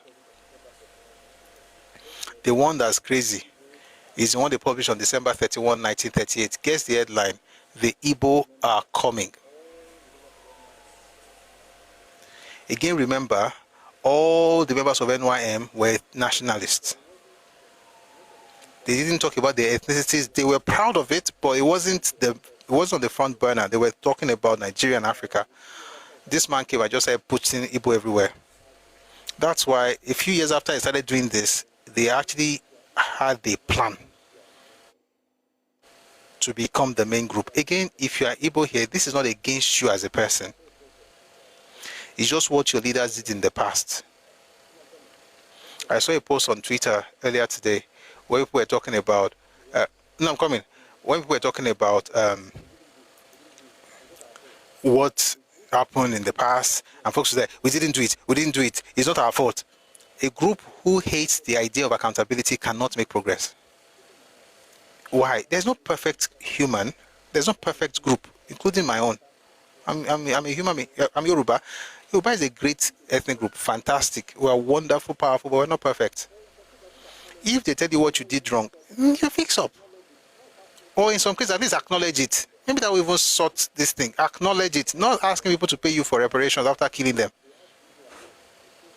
But that's not the worst, by the way. We still have a few more things. So they had Igbo Are Coming in a place where everybody was thinking about Nigeria. When was that? December 31, 1938. Far away from 2023. It's not about elections. These are but a few examples of the publicity given to Igbos as a group. But as against this, the achievements of Yorubas, and in particular the academic laurels of their scholars, received, if at all, inconspicuous notice in the pilot. When an Igbo did or was about to do something praiseworthy, it was invariably given a 2-column headline and report in the pilot, and was always described by his ethnic origin in the headlines. But when the PhD degree of London University, indeed of any university for that matter, was conferred on the first Nigerian ever, the historic news was given a small single-column space in the pilot, and the headline read, Nigerian economist passes PhD London.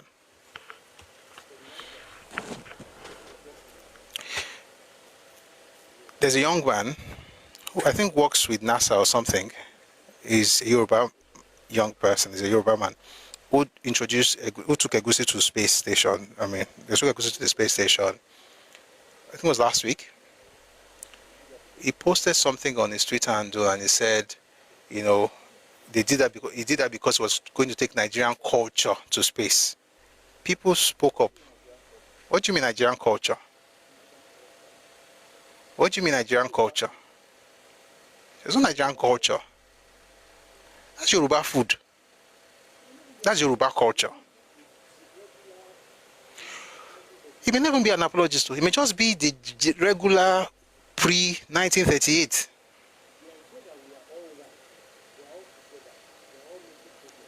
The idea that we are all one, we are all together, we are all making progress, we are all going to do this is Nigerian culture. It's not happening again. It's Yoruba wedding. It's not Nigerian wedding. You can copy it, it's fine. But it's Yoruba wedding. It's Yoruba dressing. It's Yoruba clothing. It's anko. It's ashwebi. It's not ashebi. It's ashwebi. It's not ashebi. It's gele. It's fila. It's gobi. It's Yoruba. Again, like I said, if you're not careful, and I used to think like this, to be honest. These things are petty now. This is not the real thing. I want to go, let's talk real history. I love history. I love history. And I started with very, very strong stuff as a teenager. So I love history. But guess what? These petty things, this is history in the making. They are conditioning the people to accept that their stuff can belong to everybody. Meanwhile, whatever belongs to those people who are doing that is only held by them. Although there's not much that is being copied. Also, you have your people making this mistake of spelling certain words and using KP. In case you did not do Yoruba spelling well in school, there is no KP in our alphabet. It's P. Our P is P in English. It's P. It's not KP. It's not. You're not spelling Pali with KP. You're not spelling Pomo with KP. You're not spelling Jakpa with KP. It is P. Like this. This thing where we're all together. No. What is yours cannot be yours, and then you want to make what is mine ours. If what is yours, what is mine cannot be ours, it's mine. What is yours, and I celebrate you. May God bless you. May God increase you. But what is yours. What is mine is mine. What is yours cannot be yours, and what is mine becomes ours. It's not going to all of that. We have to be intentional about these things, because it's not about it. It's not really about Egusi. Who cares? It's not about Egusi. It's about something deeper.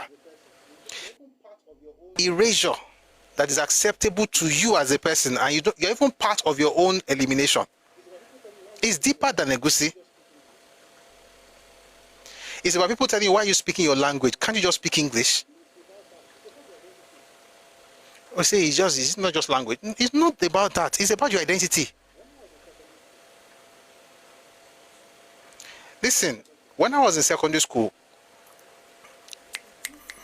I was in secondary school in the 90s. When I was in secondary school, we did some courses where we were taught that some of their words have gone extinct.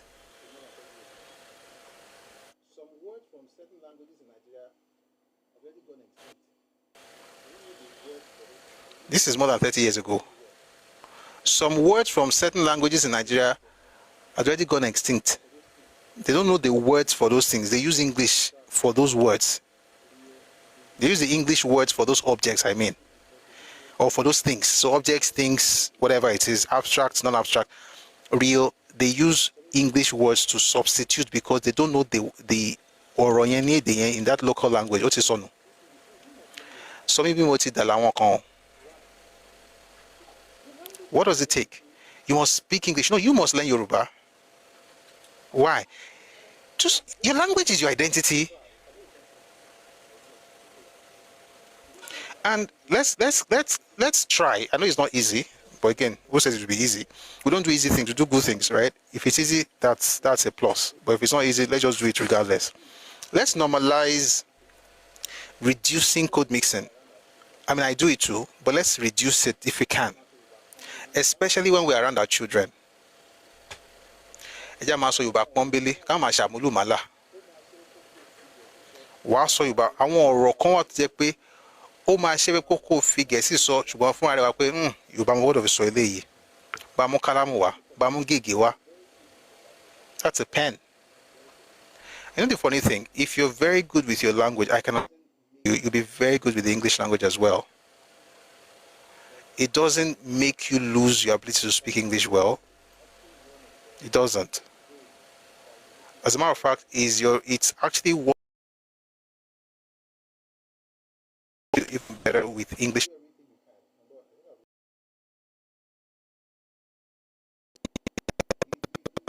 Language. Even if you may not remember it now, but do everything you can. But I think I've lost something. Did you lose a signal? Did we lose the signal on YouTube? Okay, we're back. There's certain things that. What's Kalamu? Kalamu is Gege. Oluwanishola, what's Gege? Nobody should type it though. Oluwanishola, what is Gege? Oluwanishola, what is Gege? If you know Gege, you get it. It's pen. So Kalamu is a synonym for it's the same thing. So Gege, Kalamu is pen. Somebody said Busui or Maso Ibo will be funny. Hey, you know those people? But let's normalize it. I'll tell you something before we continue. I was in uni. I used to watch. I grew up in Ibadan, so we go home from time to time, watch BCOS. There was this interview. Professor Akin Mishola, the author of Koshegbe, Shaoro Idaoleku, all those books, and the movies and films. He had this interview on BCOS. That thing left an indelible mark on my life. He said, was it something about I want to saw Amulumala? It was very instructive. Let me tell you how he said it. I still remember. He said, Amulumala Tigesi. You bound on bo. I was like, I was in university. I was like, this is profound. My mother come for you. My mother, I will tell my daddy for you. Oyinbo no ni gbado ni de beg. Oyinbo yen no de beg. Yorùbá yẹn náà máa lọ pọ̀ ẹ jẹ́ àkókò sọ Yorùbá yìí jẹ́ pé Yorùbá nìkan kan la lè sọ kákókò sọ ká sọ pẹ̀lú ká sọ tọkàntọkàn. So please, let's try, and I'm saying that because all these petty, so-called petty things, we need to be very, very intentional about, taking it back. Okay, so I said that to say that, Busui go on Maso Imbo, Toma kwe mi ma lo. Let me switch the audio source. It's almost 7, but we're going to be here. Toma kwe mi ma, I promise I'll go.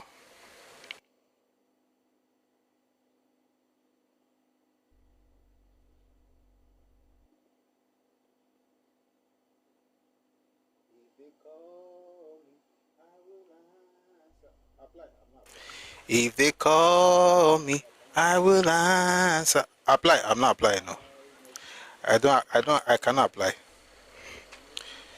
I know feet apply. Bang, bang, bang, bang. I know feet apply. Bang, bang, bang. I know. You know why? Because when you apply, they can call you at any time. Then you have to now work your stuff into their schedule. I don't do that kind of thing. We have to. If you invite, I'm not. Ojo will call me. But if they say, come here, but okay, so I'll block out things around that time and I'll now go. But if they call you see the way they do it now, they just pick one name at random, they just call it, hello, Ibolewa, Shani, Arakunrin Busui, SEO, I repair if you were on check of what sorry to I'm a vector, wow, I'm up paying that is of me, but only my muyaga. I come apply, never apply. A room babusui, no. Come back with me, my law. But me, apply single. I don't like all those lottery things. You may never even be chosen. So what's the point? Then number 2, they could just pick you at any time and say, come. Okay, you can't just tell me to come. we have to say, okay, you know, Ojoba.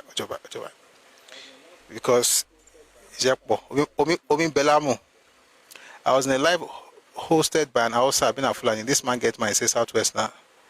That's not today's topic. But yeah, I hope you answered him. All right, so the reason I mentioned this is because just like he did in 1940, when we do things in Yoruba land, we say, oh, it's Nigeria, Nigerian culture, Nigerian wedding, Nigerian this. It's not Nigerian, it's Yoruba. I want to start saying it. Not because we don't want you to practice it, copy it, do it, but it's Yoruba. You know why? If I decide to eat okpa right now, I've never eaten that thing. I don't know what is there, but I know people like it. So let's say I'm eating it. I'm not going to say I'm eating a Nigerian delicacy. It's an Igbo delicacy. The first time in my life I ate miyan kuka. How many people know miyan kuka?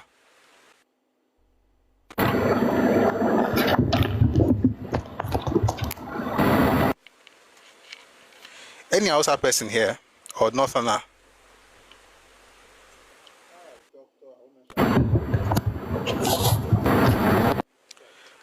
Doctor, I won't mention her name. She cooked that stuff. We were serving coppers. She was a member of my choir. It was sweet. But you see, I'm not going to talk about miyan kuka and say it's a Nigerian delicacy. No. It's a Hausa delicacy. No, if I eat masa, even the way we make masa in Yoruba, it's not from the way Hausa people make masa. Right? It's online Yoruba dictionary. Okay. Are you sure it doesn't exist? Please check. Ajani Owonikoko, please check. Please check. Gamenio. But please check. Some Yoruba to English, Yoruba to French. Wow. But please check so that maybe you add something that will be different, that will make your own stand out. All right. So what I'm saying basically is that the Nigerianization of Yoruba culture is actually a way to destroy the culture, which we are going to say no to. And we're not saying people should not do what we are doing. I mean, who cares if you wear... somebody sent a video to me yesterday. The man was wearing Iran Buba. Chizibo. Olali Washao. Otuan fi Ibo Bua. Obuabi. Shugmo Washo Yoruba. I was like, do you not know that you are wearing the clothes of people you are insulting? But the point is, nobody really cares about folks copying stuff, but don't Nigerianize it. All right. So the same way I will respect Hausa food or Igbo food. If I eat a Dika Ekong now, I can't say it's a Nigerian food. Hula Otoni. And by the way, just in case, let's learn together, just in case you don't know this, that's the only place I've been in my life. Maybe there are other places I don't know. That EBBO, Cross River side, that Ẹkáàbọ, Cross River.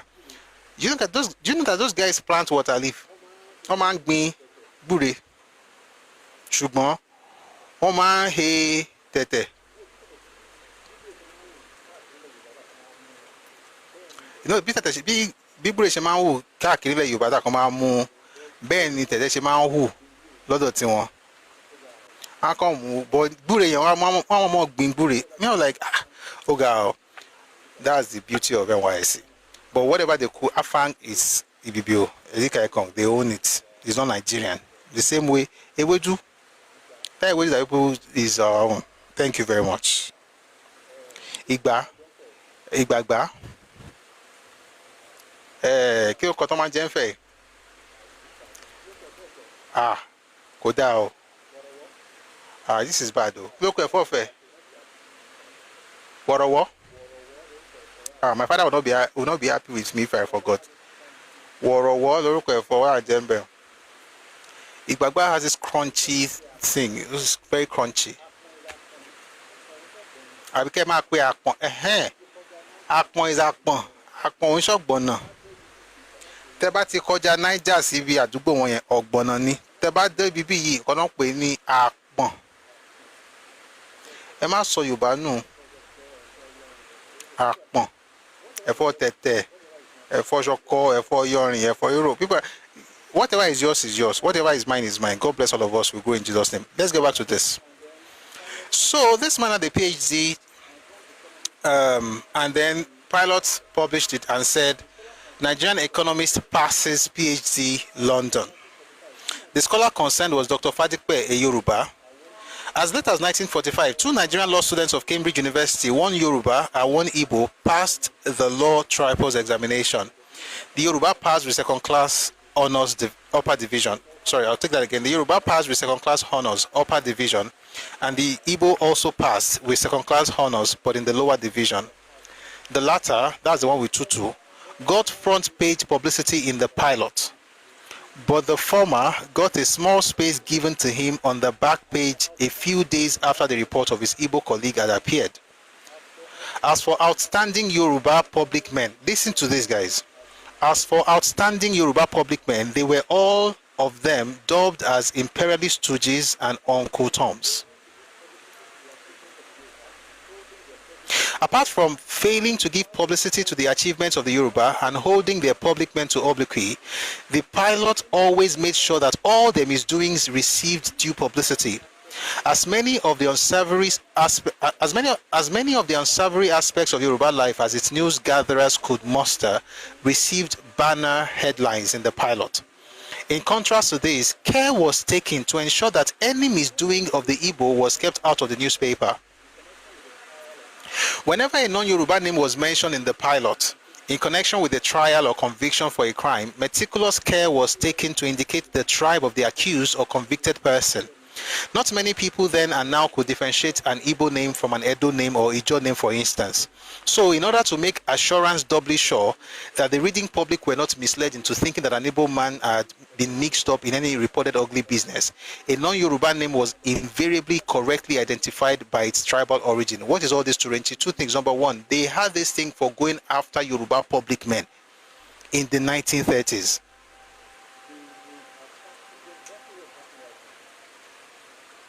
They would attack, is exactly what's happening right now. If it's not Professor Wole Soyinka today, Kumuyi. If it's not Kumuyi, it's Oyedepo. If it's not Oyedepo, they will look for somebody, but guess what? The only qualification is that the person is Yoruba. And some of us who are very naive, you will join them. Aja momote egbepo, abiba mansono. You know when people are using you to destroy what's yours. Olukoya, thank you. And then your governors, your politicians, Yoruba people, your politicians, they are not the best though. In terms of, I'm not saying this is the best they can do. I'm not saying that they can't get better. But why is it that now your own politician and they insult pass, and you go to join them, they insult? Meanwhile, your politician, they do something for you, where their own people know they do for them. Ajabomotie Fulomu, God bless you.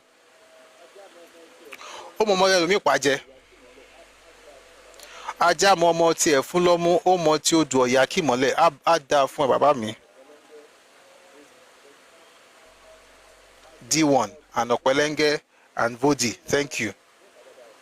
Aja momo tie fun lomu omo nkadada aja momo tie fun lomu omo ti odo ya kimole.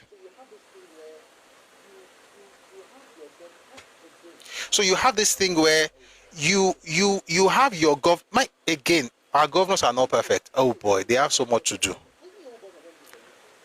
But you where they tell me say make I insult my governor. What did your own governor don't do for you for your own house? Not be the same place where they sell 500, they share 500 and kerosene.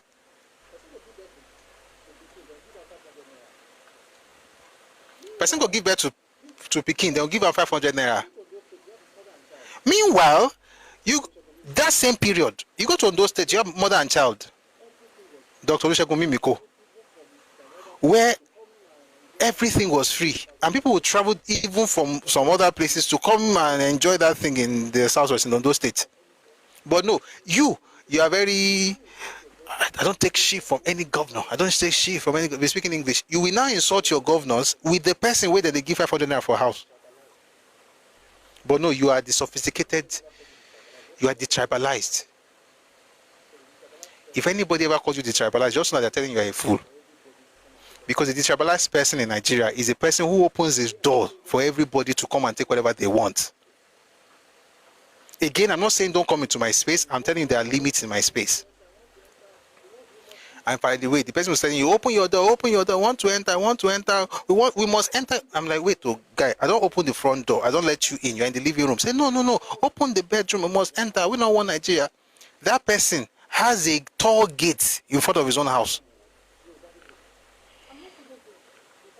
You can't be dumb, Yoruba people. I'm not saying don't criticize your leaders. Criticize them. Call them out. See what's happening in Korodu? We talked about it. Everywhere is flooded. We can do better. Yes, there's construction going on, but this is not how it should be. I mean, constructively criticize them, call them out. But not be me go follow you. They criticize my governor. Wait, yes, it's not perfect, though, but on a scale of whatever to whatever, more compare in this matter, more compare. The one you are shielding, if you just mention, before you say OT, what you work, kilo say, one Julius Berger, I mean, celebrate your governors. If you are from the east, north, south, west, call them out, but don't bring your big mouth to be insulting political leaders, religious leaders, business leaders. As long as they're Yoruba, they must be insulted. No. That's not happening again. Which is, although I don't like the extreme that people go, what they are doing right now is that they will just take their own leaders too. The worst of them is not insulted by them, but the best of yours is brought down. Why, as a Yoruba person, do you think that makes sense?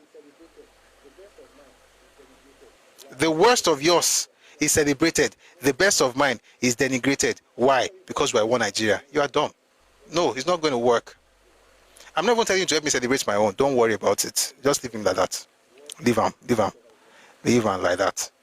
Celebrate your own. Worst, best, whatever you want is okay. But don't cover your own shame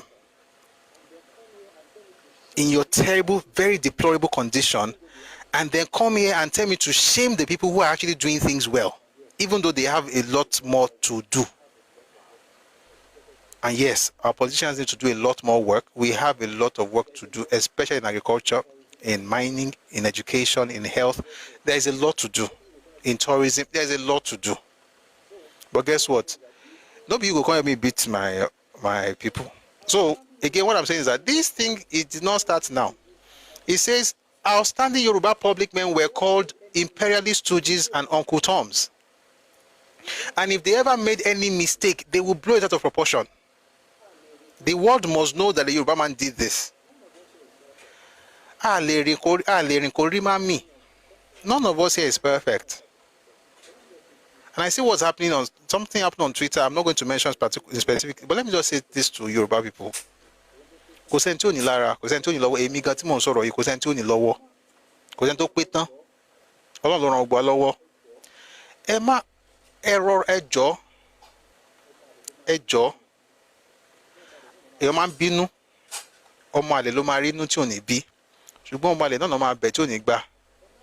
Ẹ jọ̀ọ́. Ẹ má fi ìbínú dàgbò ẹkàn fọgbà yànga. Tẹ́ ń bájà lónìí tó bá dọ̀la ó lè yẹ kó ló máa bá yín ṣe nǹkan tẹ́ fẹ́ ṣe tó máa tún ayé yín ṣàbáyé. Ó lè má jayé tí ó lè jẹ́ ayé àwọn ọmọ yín. Ẹ jọ̀ọ́. Mo dẹ̀ ń sọ kí ni Yorùbá mọ̀ ń sọ ni. Ọ̀pọ̀lọpọ̀ nǹkan mo rí wọ́n fa nǹkan ránṣẹ́ sí mi. Mo mọ àwọn tó ń ṣẹlẹ̀ sí ṣùgbọ́n kì í ṣe nǹkan tí wọ́n lè gbẹnu sí tó bá ganu sí. You just ganu sí it. Kó bá lọ ganu sí kó bá lọ kó jábìn. Tó bá ganu sí ẹgbẹ́ ibà ó padà ń pélé ló ń tẹ̀lé tó bá ganu sí lè padà pé ìbẹ̀yẹn ló ń tẹ̀lé so mi dá sí ẹ̀kọ́ kan nù wọn ṣùgbọ́n mo kàn ń sọ àwọn ẹlòmíì máa ṣe nǹkan tó máa bí inú máa sọ̀rọ̀ tó yẹ pé wàá fẹ́ dá padà.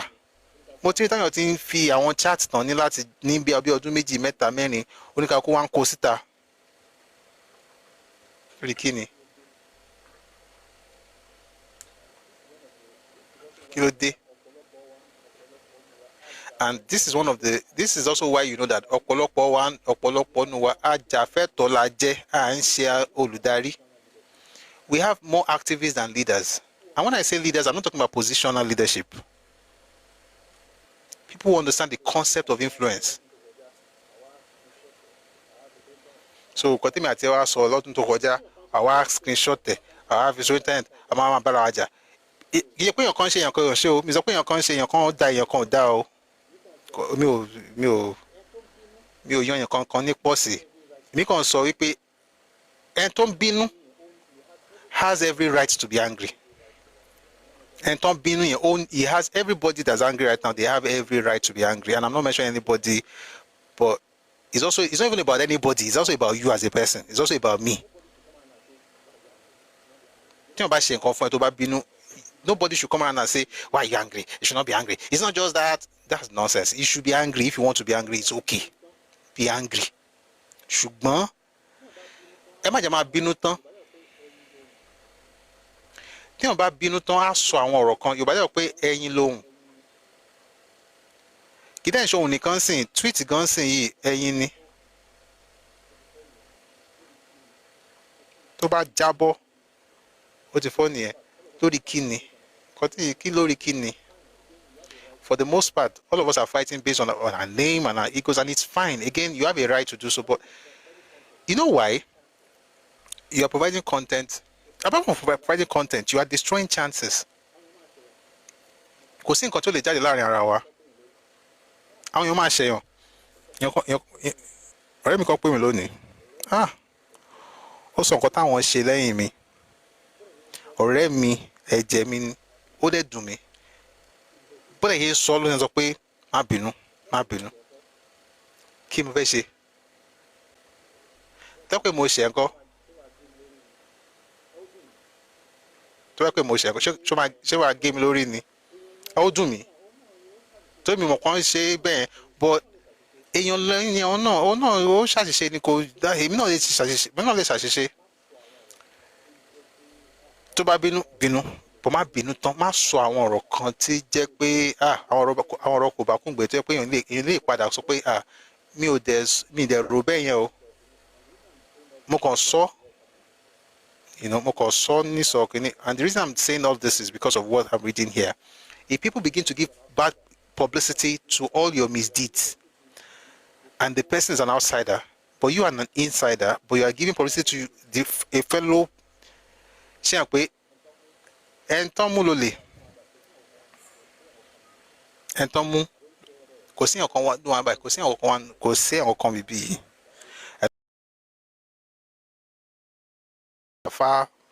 Whatever you are, businessman, kò sí ẹni tí ó wà níbí tó pé tán. Kò sí ẹni tó pé tán. So ẹ jẹ́ máa rántí tá a bá ti bínú àbínú ṣùgbọ́n tá a fẹ́ fèsì Bíbélì sọ pé yára gbọ́rọ̀ lọ́ra fèsì. It's not always easy. I'm not saying it's not always easy, but please I said that because of what I'm reading here. It says here, apart from failing to give publicity to the achievements of the Yoruba and holding their public men to obloquy, the pilot always made sure that all their misdoings received due publicity. As many of the unsavory aspects of Yoruba life as its news gatherers could muster received banner headlines in the pilot. The world must know it. Pastor Kiniko Kilorukwe. Put it on the paper, Twitter, we are spreading it. You too, you are following the Twitter. Let me tell you, how can Pastor Paul Adefarasi say, Moka Adefarasi no? Means okay, come back when continue that sit out. I'm not saying don't call it out, but Eka Tidanu, Odumeje. Àwọn bẹ́ẹ̀ pédán nìyẹn tẹ̀ bóyá wòlíì ni kò tẹ̀ yé wa. Ṣé ẹ̀rí kan bu ó bá kàn fi rẹ́rìn náà ni ẹ fi rẹ́rìn. Èèyàn kan mú kinní kan jáde kí ló porúkọ kinní ẹ̀ tó lè ṣọ́ọ̀kì àwọn èèyàn. He's a gun. Wọ́n náà jẹ́ wọn. Ó tọ́ ni that is pastors. You think you are fighting religious war. It's not religion, it's politics. You are just a pawn. You don't get it. But don't beg it to my boss or your big liquid metal. The lion is here. I like that guy. I won't lie. The lion is here. I'm a fight. I'm a war. I don't like peace. I'm not a peaceful man. I'm a fight. I'm a war. I'm in the Boski Bahose. I like that guy. I like him. But guess what? Nobody says anything about that. I'm a war. You're laughing. Am I not a war? I'm a fight. I'm a war.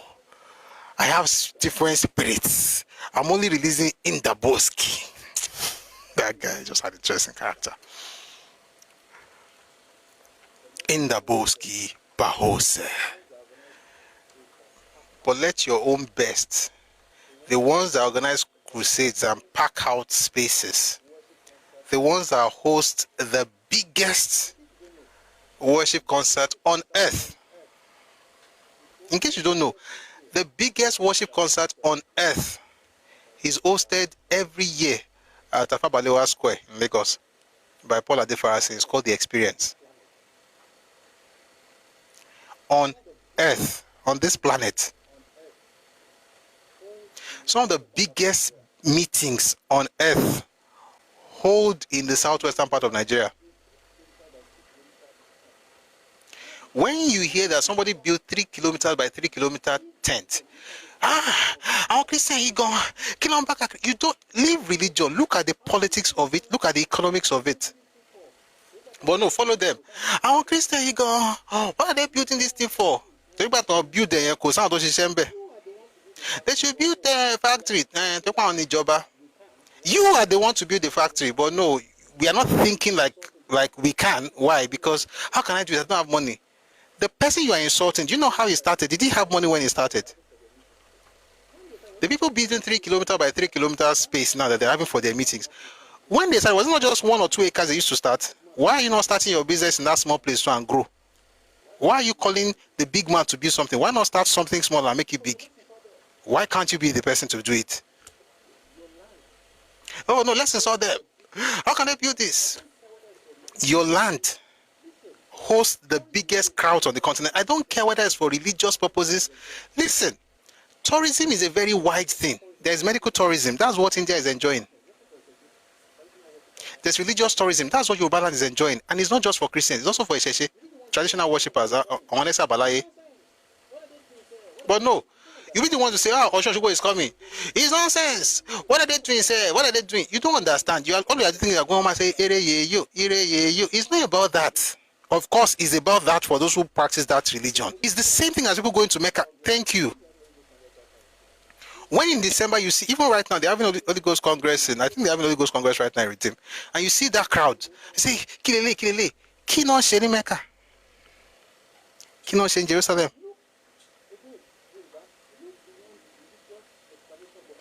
Look, again, Yoruba, look beyond religious explanation for every single thing. There are many other, there's intellectual explanation, there's political explanation, there's economic explanation, there's cultural explanation. Religious is just one type of explanation.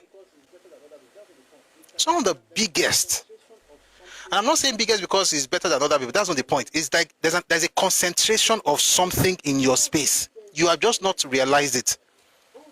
When you go to Lagos about the expressway, there's I don't like the fact that there's traffic, by the way. There's always traffic. What do you see? On one hand, you see Redemption Camp. On the other hand, you see MFM.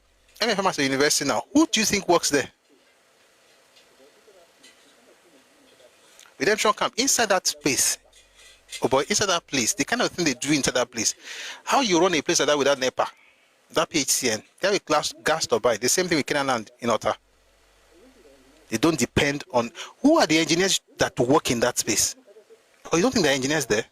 They have medical, they have hospitals. You just look at it and say, Shoshini. There are hospitals there. There are markets there. There are buses there. There are banks there. There are cities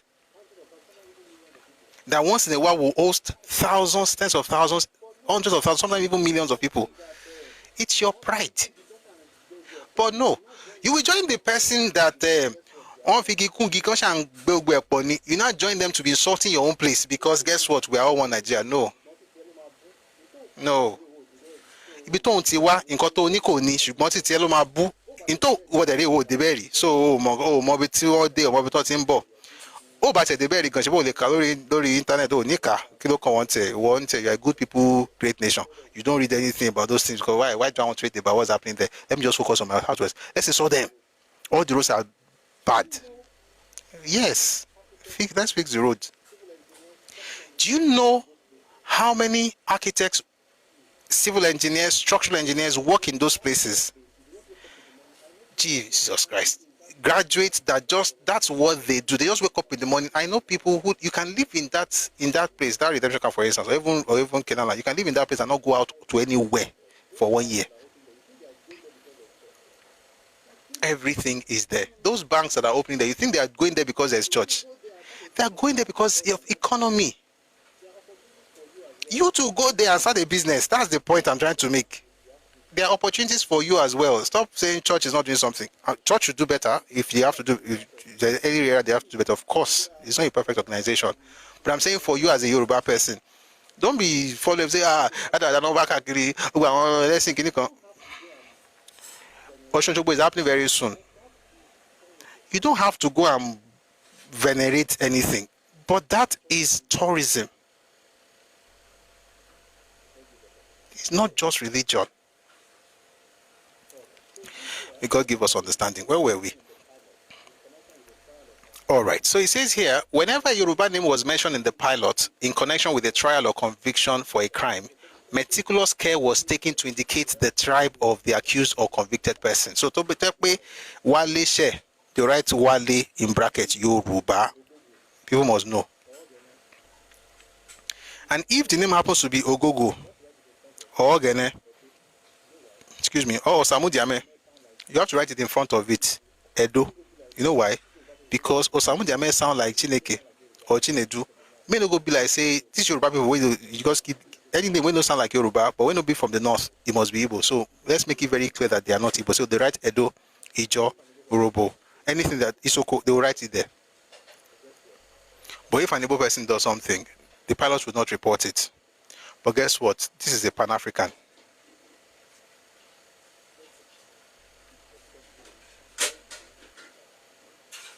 Let's continue.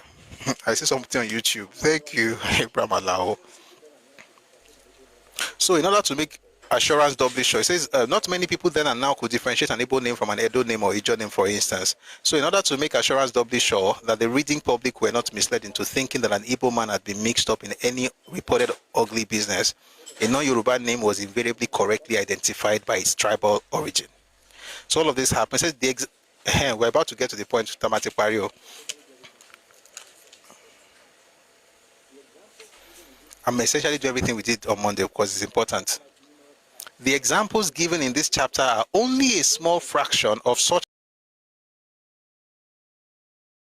A stage was reached when even his apologists felt very strongly that for over 2 years past, Dr. Azikiwe had been consistently conducting himself in a manner which was not only anti-party and contrary to the noble ideas of the movement, but also un-nationalist, tribalistic, and egocentric. Accordingly, at a meeting of the Central Executive Committee held in September 1940, a decision was taken that a letter should be addressed to Dr. Azikiwe inviting him to appear before the next meeting of the Central Executive Committee, fixed for Monday, 7 October 1940, to show why his membership of the movement should not be determined. 3 of us were co-opted from the branches to attend this meeting. Senator Chief T.A. Odutola, the Ogbeni Oja of Ijebode, who was chairman of the Ijebode branch. This is the crazy part where they had that meeting, but let's keep reading. The chairman of the Ijebode branch of the movement, Chief J. O. Kashimawo, Secretary of Abeokuta branch, and myself from Ibadan branch.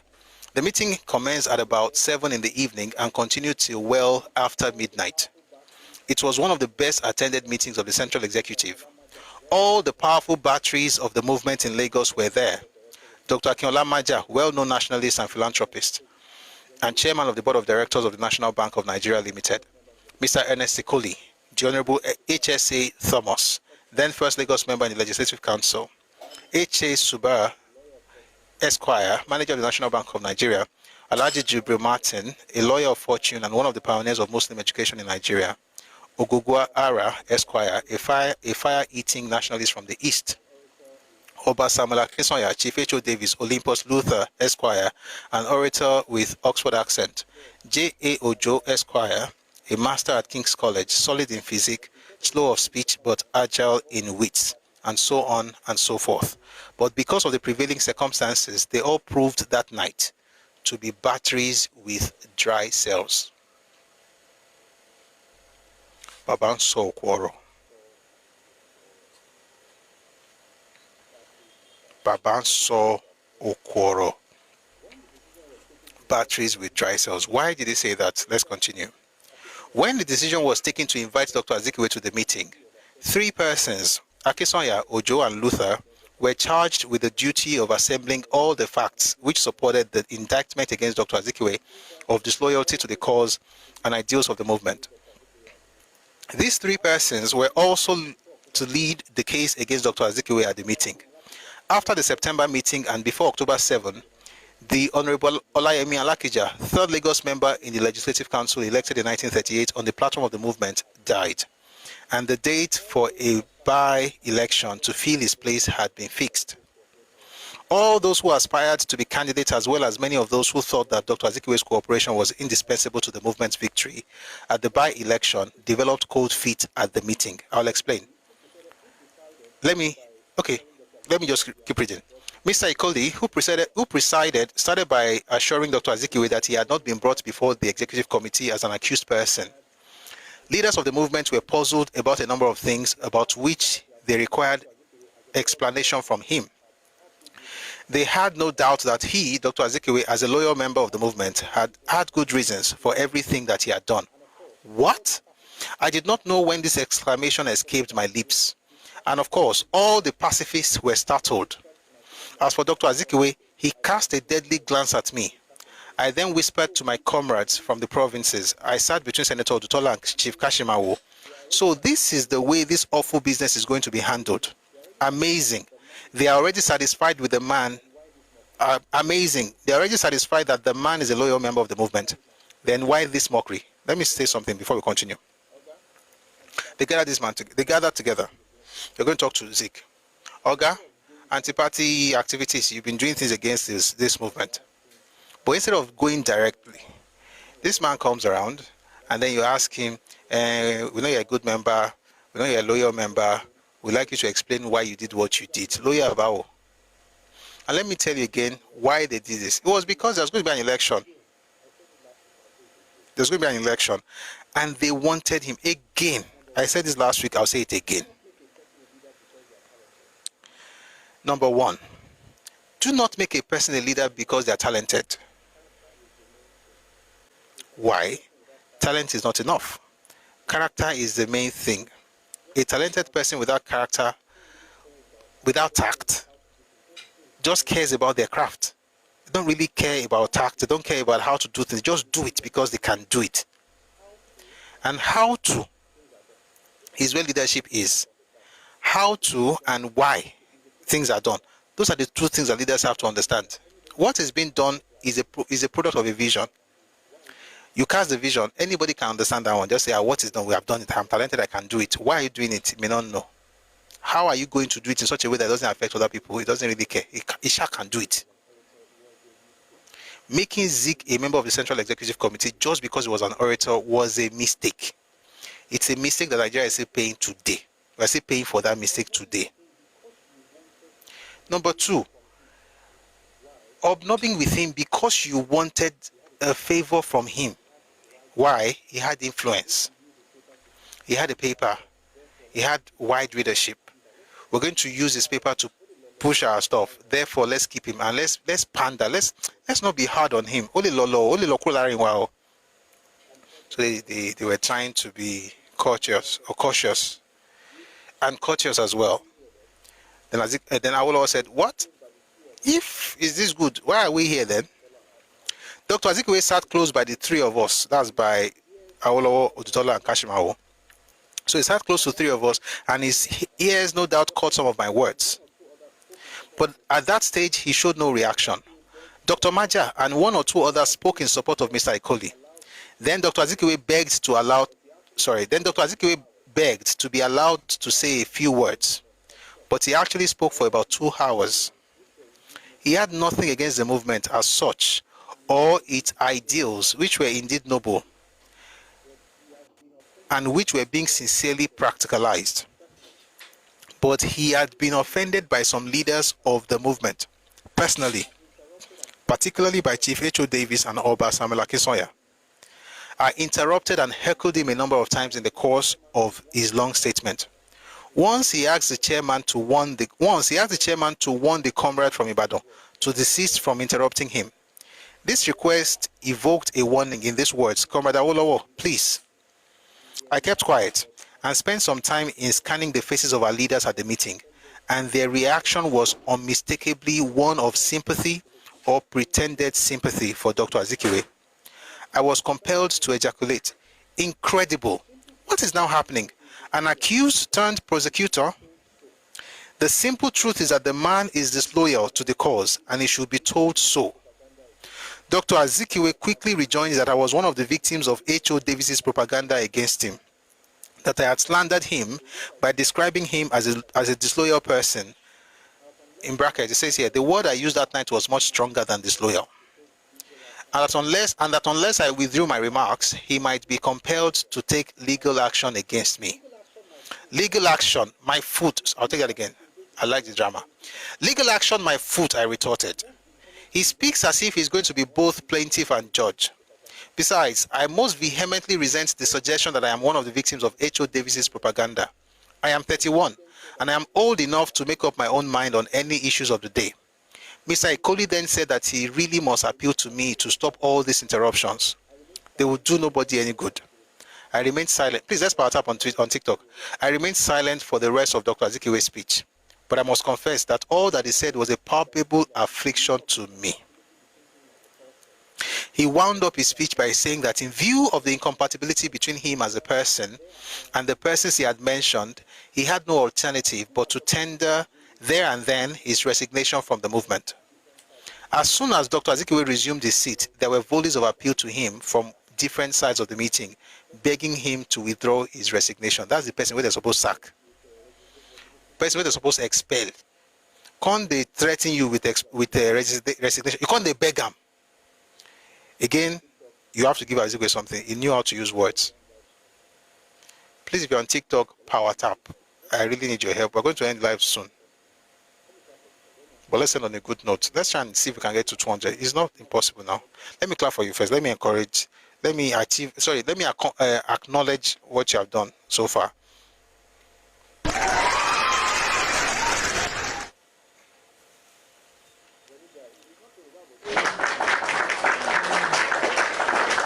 Remy guy, it's not Yoruba, but it's not only Yoruba people though. There are many people there that were not Yoruba. It was NYM, and it was not about Yoruba movement. They did this because of the elections that were coming up later that year. There's going to be a by-election. That was why they did it. They didn't want to offend him because they knew that his paper was very influential, and they're going to use his paper to, boost their candidate. So, chill. They should have just expelled him. To not make matters worse, he then turned around and said, "Guys, I'm going to resign." They now began to beg him. And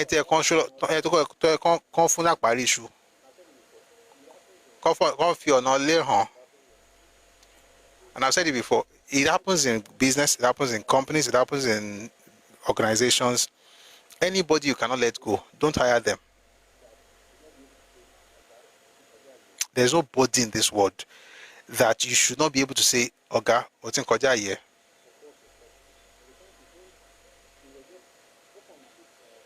Of course, respectfully. But the point is, they were just twist on like of one share. What about in marriage? Marriage is different now. But even marriage, no, let me not talk about marriage. Even marriage, you should not, of course, you can't just walk away from marriage. Again, you can't just walk away from marriage. Marriage is a total. That I mentioned in business. I was very intentional. Business organizations, you have to understand that you can't choose a person just based on the fact that it's talented. And if you marry a person, my views on marriage are actually, they might shock you. So let's leave it. Let me put it this way, without going deep. You must love your spouse enough to want to be with them, but you must be enough. Or let me put it this way, I'll take it again. You must love your spouse enough to always want to be with them, but you must be strong enough to be able to exist without them.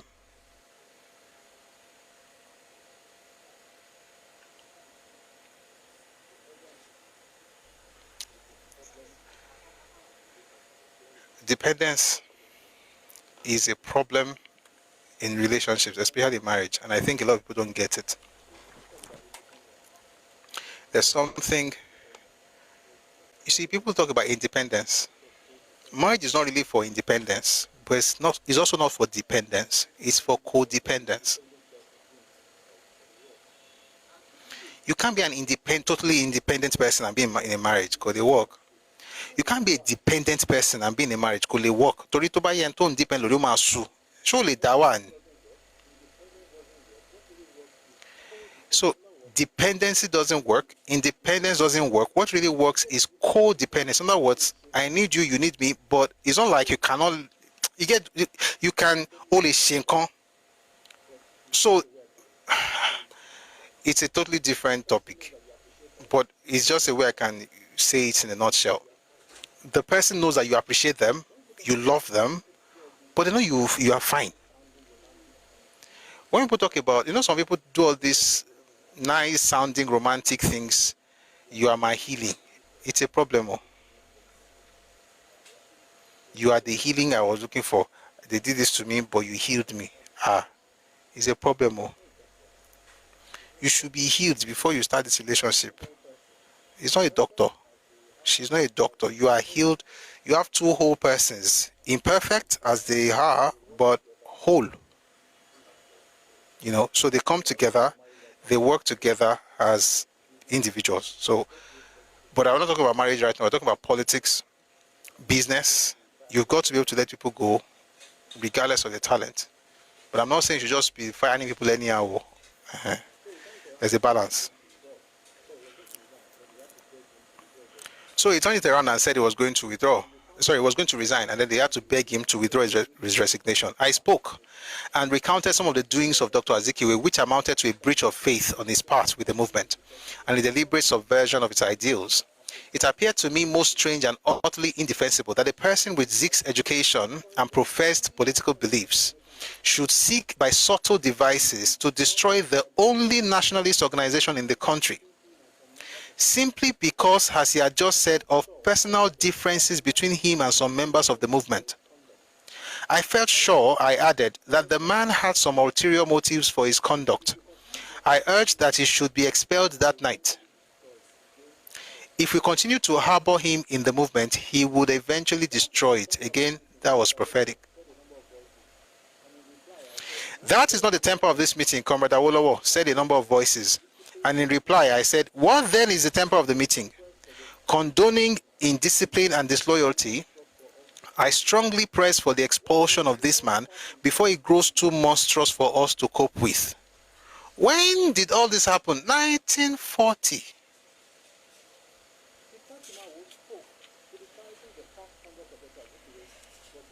Chief Kashimawo spoke criticizing the past conduct of Dr. Azikiwe, but was silent as to whether he should be expelled or not.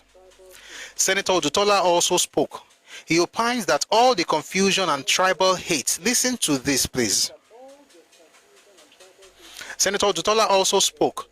He opines that all the confusion and tribal hate that were then rearing their heads in the country were the product of Dr. Azikiwe's New Africa.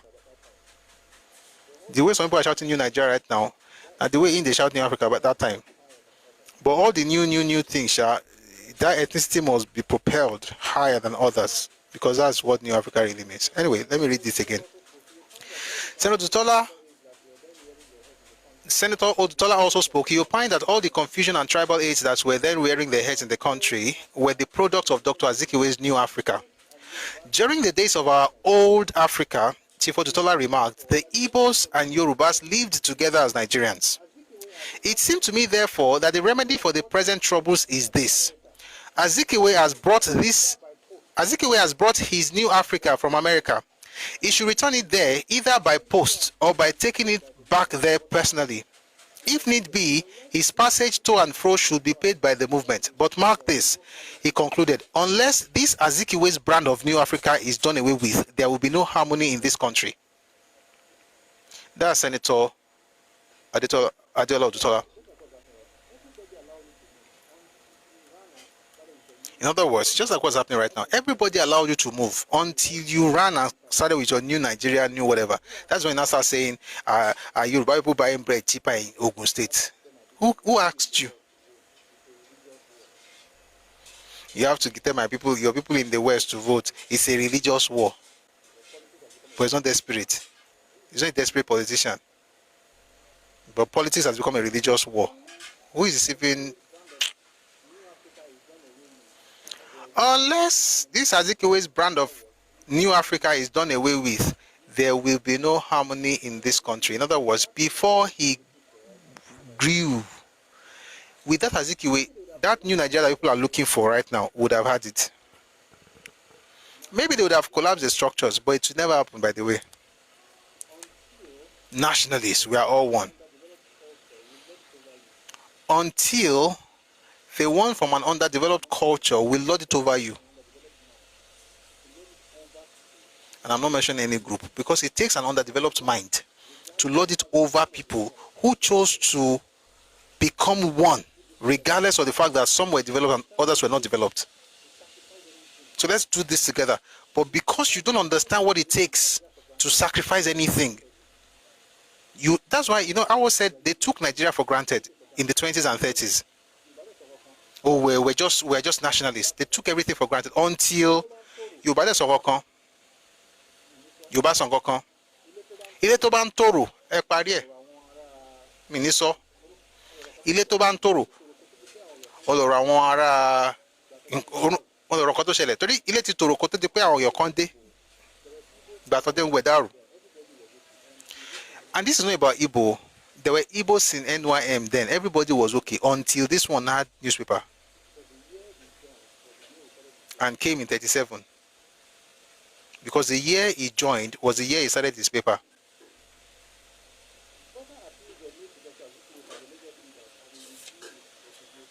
Further appeals were made to Dr. Azikiwe by the Lagos leaders, and he withdrew his resignation. Thereupon, it was agreed that some leaders of the movement should meet with Dr. Azikiwe at the Bar Beach, Lagos, in order to ensure a complete rapprochement and work out a concerted plan for an electioneering campaign for the approaching by-election. Guys, I have to quickly take a very, very, very, very short break, but please, let's power tap. Let's just take, it's not going to take a minute. Please power tap, share the live. We'll be back in a jiffy.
All right, thank you very much for staying tuned. And we're back. So we're going to cover a few more things before we leave tonight. Okay? No, the session has not finished. We're still here. Just took a short break. So where were we? Yeah, so they decided to have a meeting at Bar Beach in order to have more conversations and to plan for the coming elections. Oh, sorry, for the coming by-election.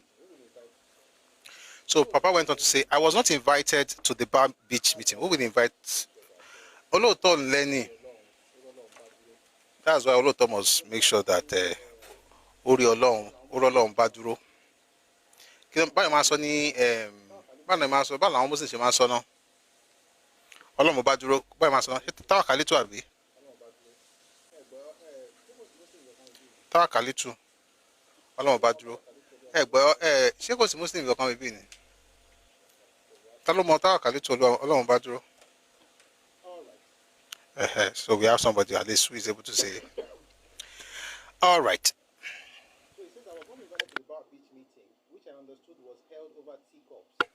So he says, I was not invited to the Bar Beach meeting, which I understood was held over teacups in an atmosphere of the utmost comradeship and cordiality. Alhaji Jibril Martin was selected as the movement's candidate for the by-election. He was preferred by the movement's election meeting with 90 votes. To Maja's 87, Davis's 86, Ikoli's 80, Akesonya's 68, and Azikiwe's 33. In other words, they had an election amongst themselves first before Kontolo fún by-election. Torí pé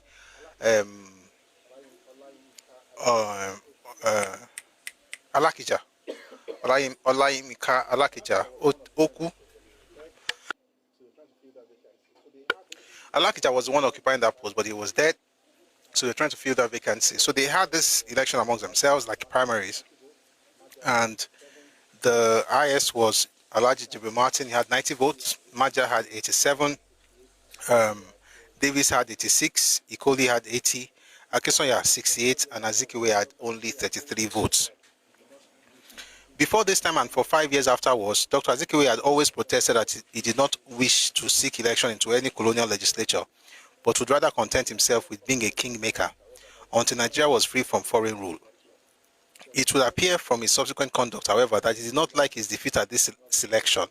For in spite of the settlement of the night of October 7 and of the cordial tea party at the Bar Beach, he allowed Dr. C.C. Adeniyi Jones to make use of the pages of the pilot to open very devastating broadsides against the movement and its candidate. All the same, Alhaji Jibril won the by-election. This was where we stopped on Monday. All of this was a recap. Now let's take just a little bit before we go. Something new. This one is where we're going to finish with. I can tell you the story, but I'll read part of it. To Batin Gujo, I'll just tell you. Story Gungan.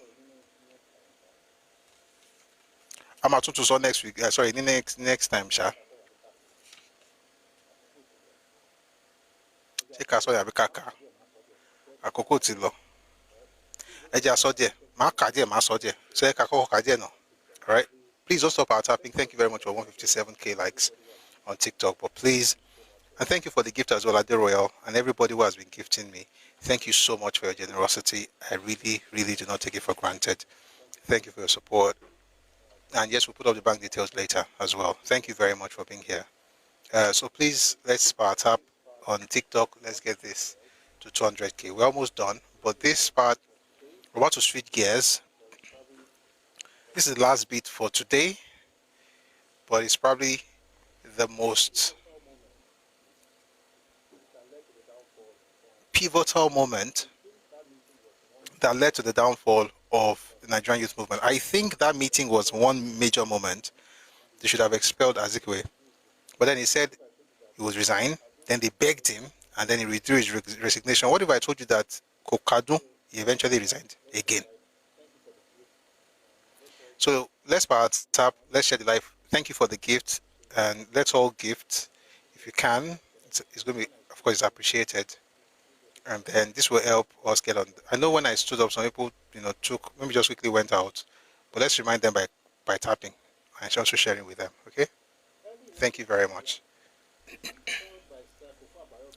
Early in 1941, the seat held by Sir Kufuor Abayomi as second Lagos member in the Legislative Council was declared vacant because of his long absence from Nigeria. He had gone to the United Kingdom at the time to do a specialist course in ophthalmology. A general meeting of the Lagos parent body was convened to select a candidate. I attended the meeting, but being a provincial branch member, I could speak but had no voting rights. In other words, he's from Ibadan, not from Lagos. Therefore, he could speak, but when it was time to vote, he couldn't vote because he wasn't from Lagos. And the election had to do with Lagos anyway. By today, we can have to say it because I'll read everything fully next class, but today I'll just read a bit, then I'll tell you the story.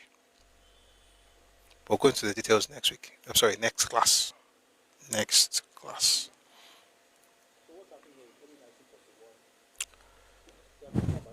So what's happening here is early 1941, Sir Kufuor Abayomi had to go to London, okay, to take a course in ophthalmology, a specialist course. And while he was there, his seat was declared vacant. A general meeting of the Lagos parent body of the NYM was convened to select a candidate. I attended the meeting, but being a provincial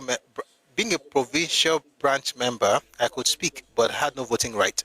At the commencement of proceedings, Mr. Ikoli, who had only just been elected president of the movement for the year, declared his desire to contest the by-election. Remember these details, though. Mr. Ikoli, who had just been elected president of the movement for the year, right, declared his desire to contest in the by-election.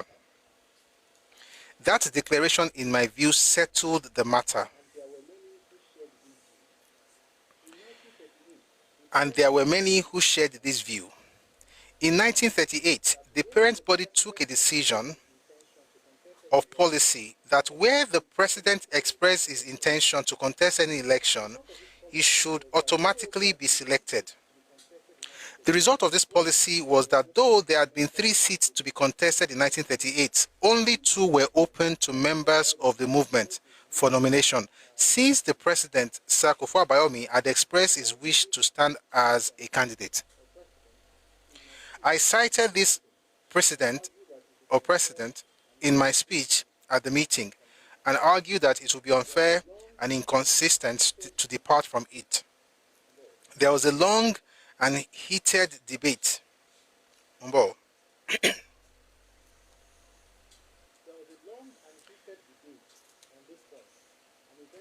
There was a long and heated debate on this point, and eventually it was defeated by a narrow margin. The meeting, again, who spoke here? Awo. Okay, let me read the bit and I'll explain. The meeting then proceeded to the selection, which resulted in 108 votes for Oba Samuel Akinsoya, 60 for Mr. Ikoli, and 37 for Dr. Maja.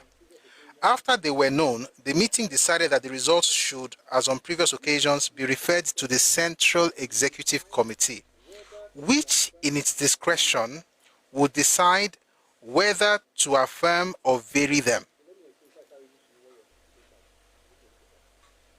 So let me explain before I start reading to you what was in the paper, Ezekio's paper. And I think I've said this before. There was a policy in the Nigerian movement starting in 1938 that if the president of the movement expressed desire for any elective post, let's say in the Legislative Council or Lagos Town Council, that man should be selected. So for instance, in 1938, there were 3 seats in the Legislative Council that were open, right? 3 seats. The president at the time was Sir Kufuor Abayomi. He said, guys, I would like to become a member of the Legislative Council. So they said, okay, since the president has indicated interest, we have only 2 open seats. So those 2 seats were what people then vied for, or members of NYM then vied for. Then they now selected them, and then they now ran for office. This same Sir Kufuor Abayomi in 1941, more than 2 years afterwards, less than 3 years, decided to now travel to the UK. Now that he's traveling to the UK, the post is vacant. The president at the time, Ernest Ikoli, then indicated interest, saying, I would like to become the person to fill that spot. So what should have happened is that automatically he should have been the one representing NYM in the by-election. But so that if there ever would be an election, it would be an election between him and somebody from NNDP. There will be no need for primaries or anything. But instead of doing that, some people said, oh, no, let us vote right now. Let us vote. Let us vote, because they said, okay, we even came up with the idea that, you know what, we have a precedent, there's something that happened in the past, let's go with that thing. Awolowo said that. So they said, okay, based on what Awo said, let us vote. If you want to go by the policy of the organization, which actually should go without saying, but I mean, it is what it is. If you want to go by the policy of the organization, say aye. Aye. If you want us to have elections, say nay. Nay. The nays have it. So what happened was they said to have an election, and when they had election, Oba Samuel Akinsonya actually not election, no, as in like primary. Oba Samuel Akinsonya won with 108 votes. Ikoli, who was the president of the NYM, he had 60 votes. Maja then had 37 votes. I'll soon have to switch this. Guys, let me just switch the audio. The battery on this one don't go down. This is what happens when we do hours upon hours. Umbo.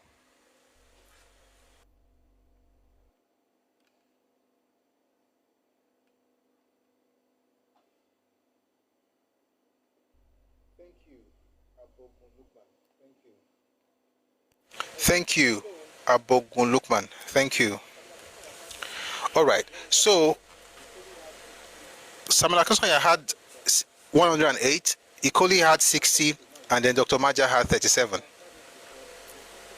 They now said, okay, now we have this result. Let's now transfer this result to the Central Executive Committee. They will be the one to give us the final decision. But as a group, we don't vote. Although the policy says don't vote, but we chose to vote because we wanted to. Now that we have voted, we have the results. We are going to refer the results to the Central Executive Committee, and they will be the one to give us the final decision. Which is fair, right? Belambinin, that's what you think. If you are thinking straight, which I know all of you are thinking straight, but apparently some people have other thoughts. The following extracts from a report and an editorial in the pilot of 11 and 12 October 1940, respectively, concerning the nominations for the 1940 by-election were very neatly set out the established and accepted procedure. October 11, the Executive Committee of the movement will consider these nominations and report to the General Meeting its decision on the choice of actual candidates to contest the by-election. October 12, it is understood that the Executive Committee of the Nigerian Youth Movement will be held tonight, when the final selection will be made from the 6 names nominated by the General Meeting. The Executive Committee met in due course and varied the decision in favor of Mr. Ikoli. Let me ask you a question. From anything we've said right now, the reasons for all of this thing, does anything happen or sound like ethnic, tribal reasons? It's basically, so you have only 2 reasons that you can, that you can really offer for this decision. Number 1 would be that there's a policy that the president must run. Number 2 is that regardless of the election, the Central Executive Committee will be the one to decide it. Now the Central Executive Committee is deciding that Ikoli runs. Oba Samuel Akinsonya, who had also just been elected vice president of the movement, was present at the meeting of the executive. Now remember, Samuel Akinsonya is an Ijebu man, Ijebu Remo. Awo, who is writing this, also an Ijebu Remo. Awo, who spoke up for Ikoli, is Ijebu Remo. Remember these little details. Let's go on. Oba Samuel Akinsonya, who had also just been elected vice president of the movement, was present at the meeting of the executive. He congratulated Mr. Ikoli on his election and assured him of his support. The Odemo's friends, however, were not satisfied with the decision of the executive meeting. When a general meeting was convened to announce Ikoli's candidature to the members, therefore, these friends, mostly Ijebus, turned up in large numbers. I was there too, all the way from Ibadan. The announcement of Ikoli's candidature was not well received. But the Odemo himself got up and spoke, congratulating his friend and colleague. Odemo is Obasanjo Akíntóyè. The Odemo himself got up and spoke, congratulating his friend and colleague and promising his fullest support in the ensuing campaign.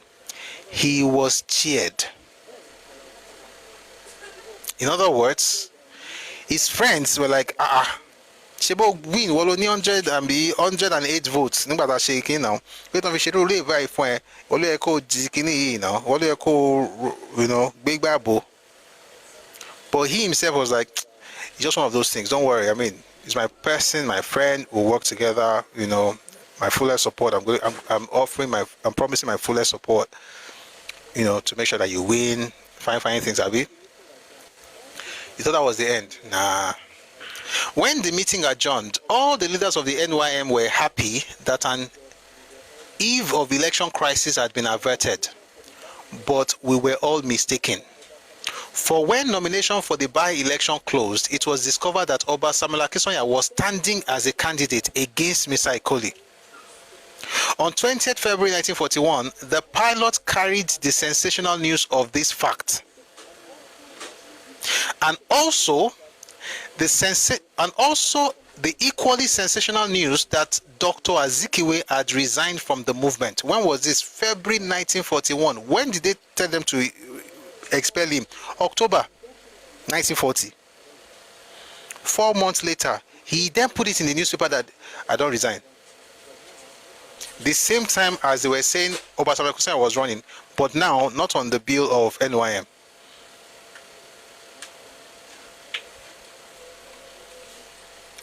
(1941).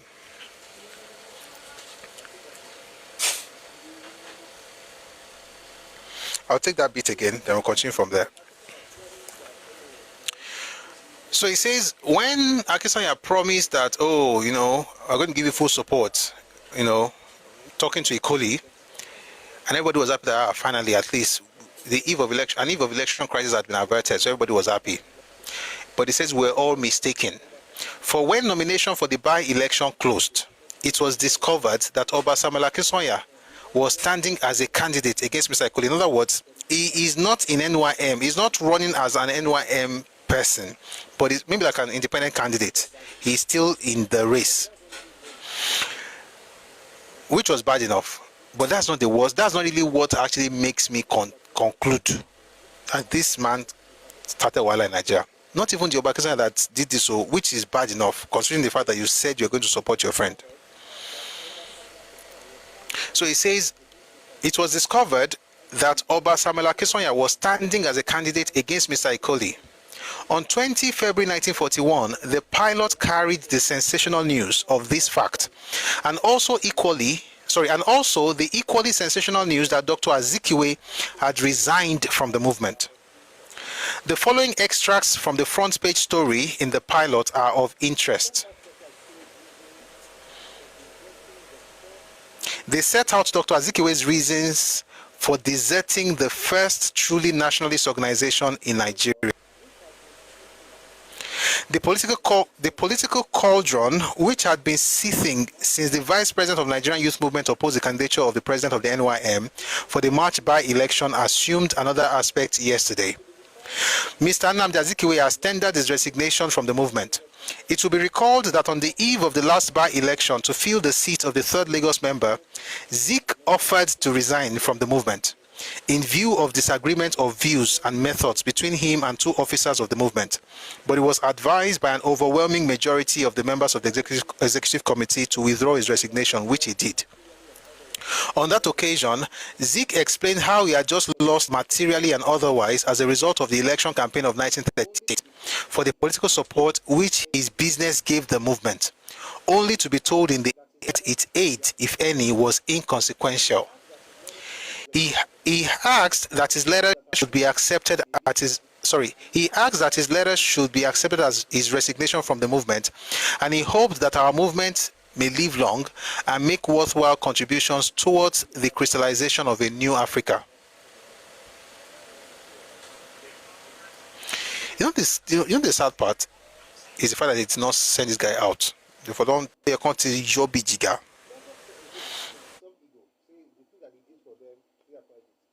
Jiga.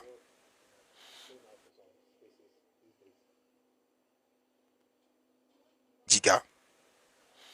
Several efforts were made to get Obakisonya to step down, but they were abortive.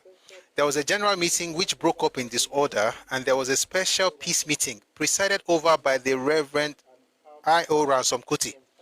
It lasted for 12 and a half hours, from 5 p.m. to 5:30 a.m. There was no break for dinner. This to no avail.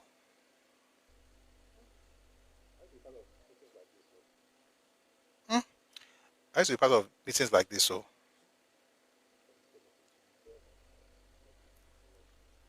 political meetings, you'll be there for hours, but it was political religious shout.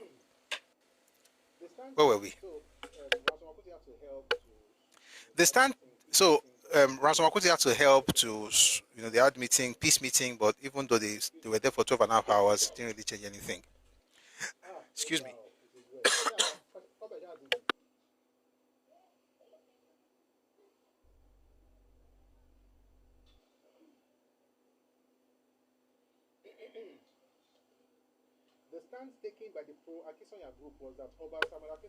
The stance taken by the pro-Akisonya group was that Oba Samuel Akisonya had labored much for the NYM and was overdue for rich reward, and none could be more appropriate and befitting than his election to the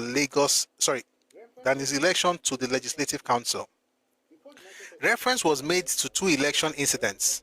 Before the 1938 general election, he was on the verge of being nominated when a non-member of the NYM, the late Olayimika Alakija, had been brought in by his influential friends in the NYM to supersede Oba Samuel Akisonya. In the Lagos Town Council general election of the same year, he was deliberately assigned the most difficult ward where his colleagues knew he would fail. The pro-Ikoli elements, of whom I was one, and I was dubbed a firebrand for the uncompromising stand which I took, made a telling reply. No one had labored more than Ikoli in the cause of the NYM in particular, or of the Nigerian nation in general. He had had a promising career before him at King's College, but he abandoned it in order to devote his full time to the service of his country. He, by the way, Ernest Ikoli, was an Ijomano. I'm repeating this because of what is about to happen. Excuse me. He had had a promising career before him at King's College, but he abandoned it in order to devote his full time to the service of his country. He was more than overdue for rich reward and therefore more qualified than Oba Akisonya for nomination to contest the by-election. With regard to the 1938 general election, both Ikoli and Oba Akisonya were in the running for nomination. And it was anybody's guess who of the two would have been nominated if Mr. Olayimika Alakija had not been pitchforked into the fray at the last moment. It was untrue to suggest that Oba Akisonya was deliberately assigned to a hopeless ward during the LTC general election.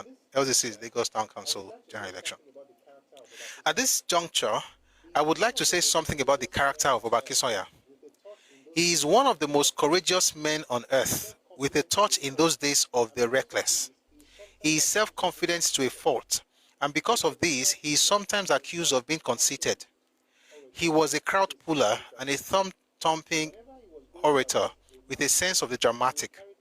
Whenever he was going to address a mass meeting, he would carry tomes and tomes of books in his armpit, and might even hire young persons to help him to carry those he was unable to carry himself.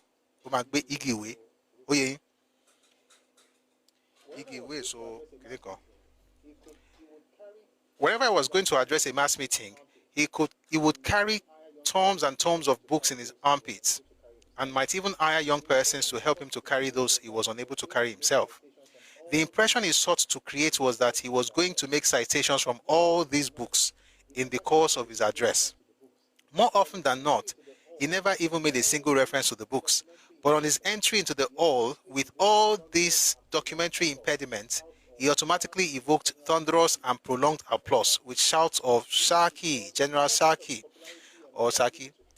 It was confident of his popularity and of his ability to fight and win in any ward in Lagos, who volunteered to pitch his tent against the formidable Dr. C.C. Adeniyi Jones.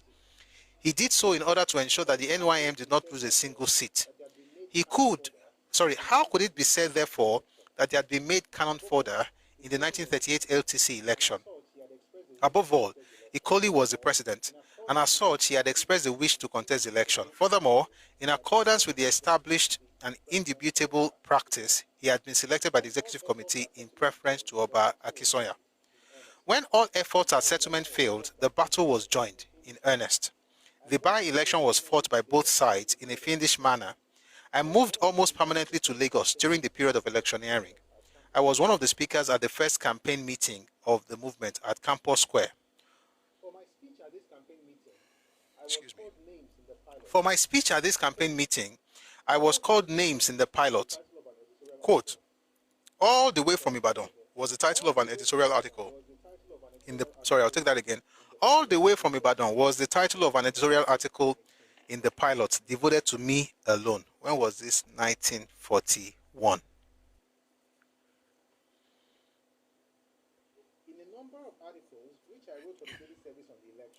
In a number of articles which I wrote for the daily service on the election, I made a fitting retaliation.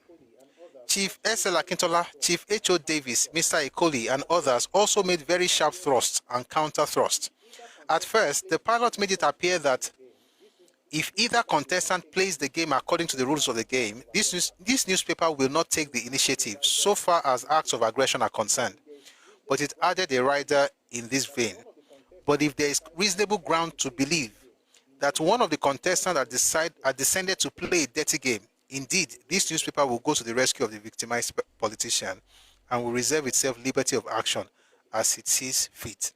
Editorial, 21st February 1941.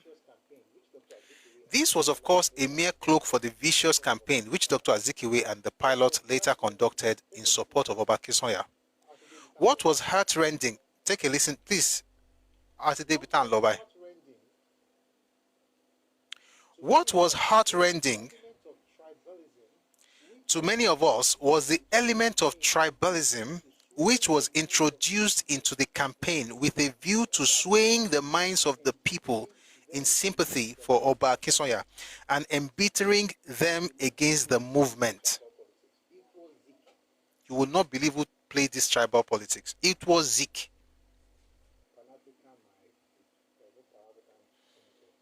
Pan-African, my foot. There's no Pan-African anything. I'll take that part again. What was heart-rending to many of us was the element of tribalism which was introduced into the campaign with a view to swaying the minds of the people in sympathy for Oba Akinsanya and embittering them against the movement. The candidature of Oba Samuel Akinsanya had been rejected because he was an Ijebu, declared the pilot. And the Ijebus naturally felt outraged. Forget the fact that the person supporting Ikoli, the major supporter was Awolowo, who was himself an Ijebu man. But Azikiwe said in the old word, it happened because he was Ijebu. That's why they were against him. I'll stop very soon. It's past 8. It says the candidature of Oba Samuel Akinsanya had been rejected because he was an Ijebu, declared the pilot. And the Ijebus naturally felt outraged and went all out to fight in defense of the good name and prestige of their tribe. I knew it was not true that Oba Samuel Akinsanya had been rejected because he was Ijebu.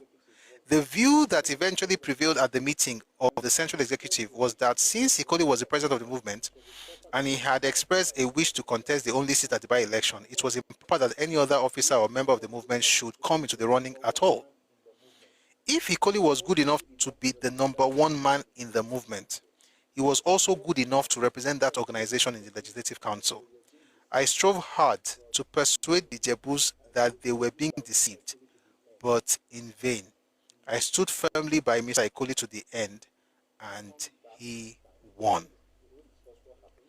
When we come back next time, we're going to discuss what happened, how Awolowo was almost stoned, and how Ijebu people and Igbo people eventually left the movement based on the publication of Azikiwe saying that the reason NYM did not field Obasanjo Akíntóyè was because he was Ijebu. That, ladies and gentlemen, is the history of how ethnic politics started in Nigeria. It didn't even start in 41. It started in 1938, and it started on the pages of West African Pilot. The only Igbo man who had a newspaper in Nigeria at the time, and by the way, his paper was very, very great, very, very influential, decided to dedicate it to the upliftment of his own people, which would not be a bad idea, but he didn't do that without downgrading other people. So when you hear about ethnic politics starting in Nigeria in 2023, or it was Awolowo that started something in 1951, it's all nonsense. It started in 1938, started by Zik. And the person who now brought it into election was none other than Zik himself, and that was in 1941, saying that the reason they didn't vote for Obasanjo was because he was Ijebu. Nobody ever thought of something like that in a nationalist organization until Zik came around. Somebody says Q&A before you leave. Please, yeah, we're going to bring people up now. We're going to make it very quick, though, because it's past 8. Whew. Let's bring people up. So the person who has a question, Chile cheese, send your request. I'll bring you up. We'll do this very quickly, and then we'll call it a day. We'll be here again tomorrow, 1 p.m. Ife time, West African time, and also on Twitter. And I'm working on something that will make us also stream these live sessions on Twitter, and that will be done very soon.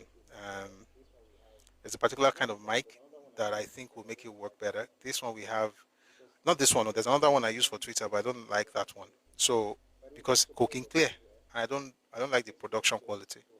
By the way, please support what we're doing here. It takes a lot to get this going. Apart from the technical issues and the equipment and stuff, it also takes a lot. So please support what we're doing. I'm going to put up the account details in a bit. But Chile, you want to ask a question? Please go ahead and ask a question. We'll answer it, and then we'll call it a day. Anybody? Yeah, now ask your question now. Olu, thank you, sir. Oma, I don't know if you're made of me, but thank you. Thank you for the gift. Thank you very much.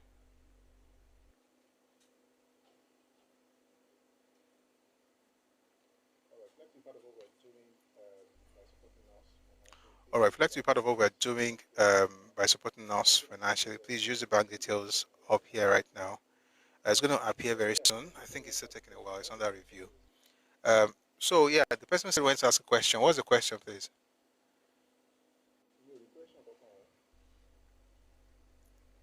The question, Kokon. You have tried. Thank you for the lecture. Thank you very much, Kem Cake. Thank you. Chile cheese, 2 followers, 6 following. Are you here to just? Oh, you're Olusegun. Okay. You're a man, yeah. Thank you, sir. All right. Any questions? Any suggestions? Anybody wants to be part of the conversation? People are writing things in the comment section. When we come next time, we'll talk about how they almost stoned Owl on top of all this Ijebu thing. And by the way, this was the beginning of the beginning of the end of NYM. And the person who ensured that it destroyed it was the same person that everybody shouts Pan-African, and they now use him as a yardstick. He's not even a yardstick. Let me not talk. Tomorrow, we are going to have our session at 1 p.m. just like we always do, but we're not going to spend so much time. So please, don't come late. Don't come late because do you want a return to regional government? If regional government is based on ethnicity and linguistics, yes. Yes, I do. But if it's based on geography, not so much, but I don't mind. But what I really want is ethnic regions. In other words, Yoruba people should have their own region. And the reason I'm saying that is because there are Yoruba people outside Southwest. So it would be nice to have a situation where we have like a Scotland in the UK, you get what I mean? Like you have Scotland in the UK, you can have Yoruba land in Nigeria. Then you can have Igbo land in Nigeria, you can have Tiv land in Nigeria, Hausa land, Kanuri land, Ibibio land, and so on and so forth within Nigeria. That's what I really prefer. And I think that's the best thing for Nigeria. Anything outside that, I don't know, the agitation for secession will stop, which is not what I think Nigeria needs right now. It will be hard to bring in Yorubas in Kokikwa. You're not bringing anybody in. They are where they are. You're not changing their location. You're not changing their location. It's like, what do you mean it's be hard? There was no Kogi State before now. How did they create Kogi State? There are parts of Ekiti that used to be in the north. How did they do it? It's on paper. You don't have to move the people physically. But I'm not saying it will be easy. And that I would say I'll concede. It may not be easy. But that would be my preferred way of structuring Nigeria. And then the smaller groups, of course, will have a different way of doing things. So in the South especially, and in the Middle Belt, that will be different. But generally speaking, I think that's the best way to actually run Nigeria. When you say it cannot be hard, and I'll tell you why. There's congruence. Yoruba land is contiguous. It's not like there's a group between Yoruba people and Ofa people. There is no break between. There's another group that separates Yoruba or Southwest from Yoruba in Ofa or Yoruba in Ilorin. It's the same Yoruba all the way to Kogi. It's the same group. So to say that they are one group, I don't know how that's an issue, to be honest. But somebody says secessionist, but there's a secessionist now.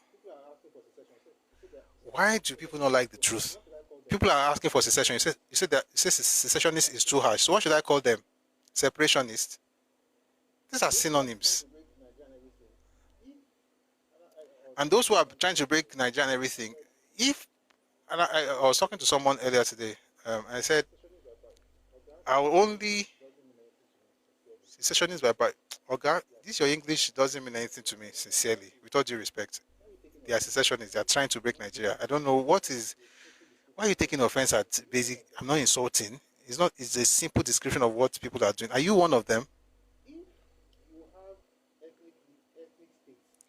If you have ethnic states or ethnic regions and it doesn't work, then you can now say, oh, let's break everything. For me, I think it should be the last resort. That's my own opinion. And that's the opinion. No, that's not nationalist. Nationalism that is waiting to have Yoruba sovereign state before you call it, they're not nationalists, in my opinion.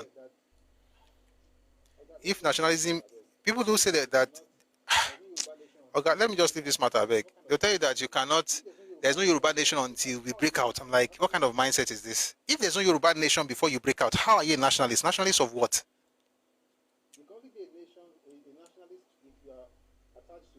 You can only be a nation, a nationalist if you are attached to a nation, Abi? Now you say there's no nation now until you break out. How can you not be a nationalist? You're not a nationalist. You're a secessionist. If you agree that you have a nation right now, you're a nationalist. I believe that we have a nation right now.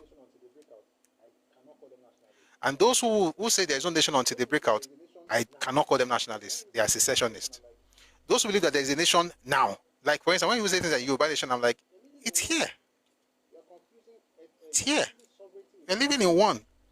You're confusing sovereignty with nationality. That's the problem. Nationalism is sacrosanct. It's there right now. Now, with or without sovereignty, it's there.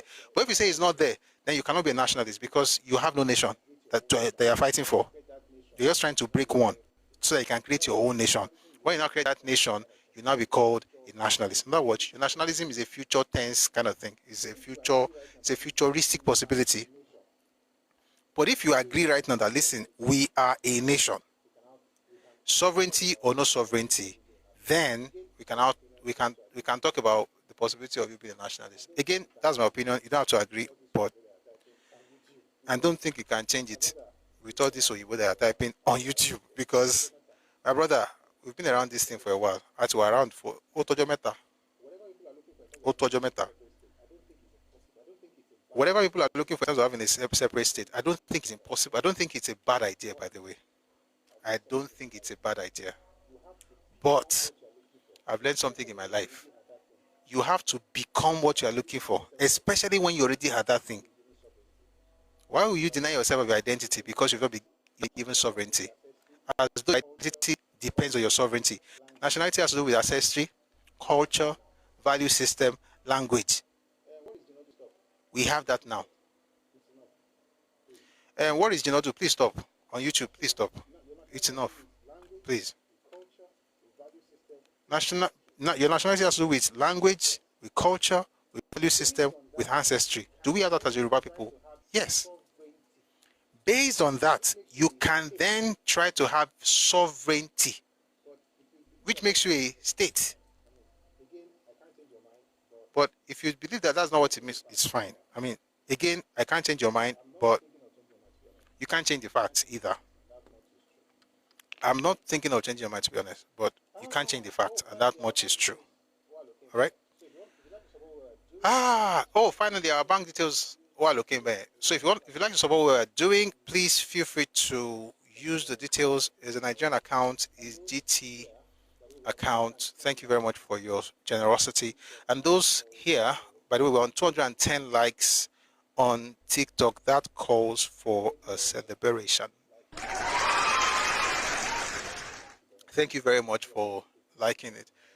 211 likes, that's a lot. Thank you very much for your support. I know we're going to make it even bigger tomorrow and on Friday. Tomorrow we're going to do 1 p.m., but it's not going to be a full session. We're going to end early, so please mark where.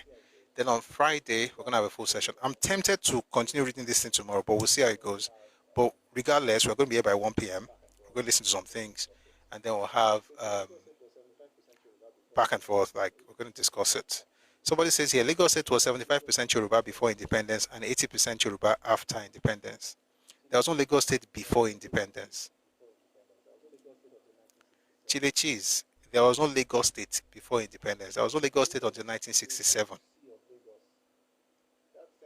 So the report you see of Lagos, that census from Payne's Almanac, 1891.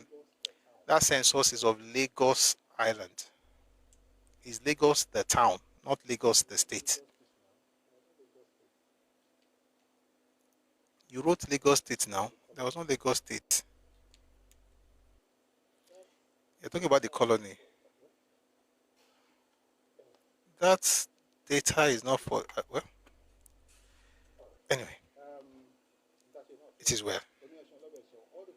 All right. That's not all the people who in the comment section who likes Lagos is a foreign Latin word, so is Genodu an English, is a Yoruba name? Do we have a Fulani land in Nigeria? I cannot answer that question. No. I posted on Twitter demographic information. I tagged you. Okay, I'll check it. Thank you very much. We have a Fulani land in Nigeria?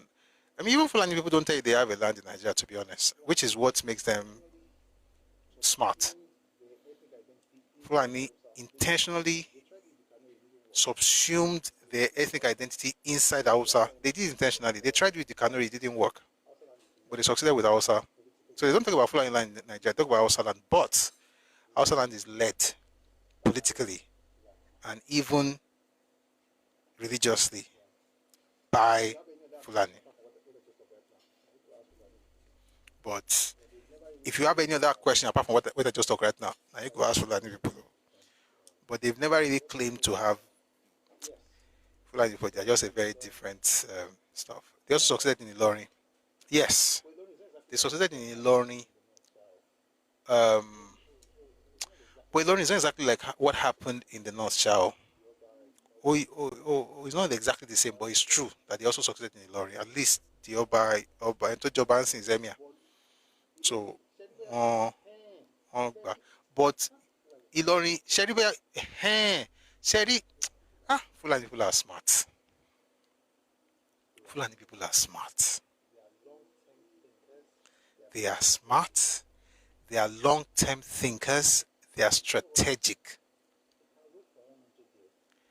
They don't rush. They can wait for 100 years. They are smart. You know what they did? They didn't mind dropping they did the same thing in Ilorin.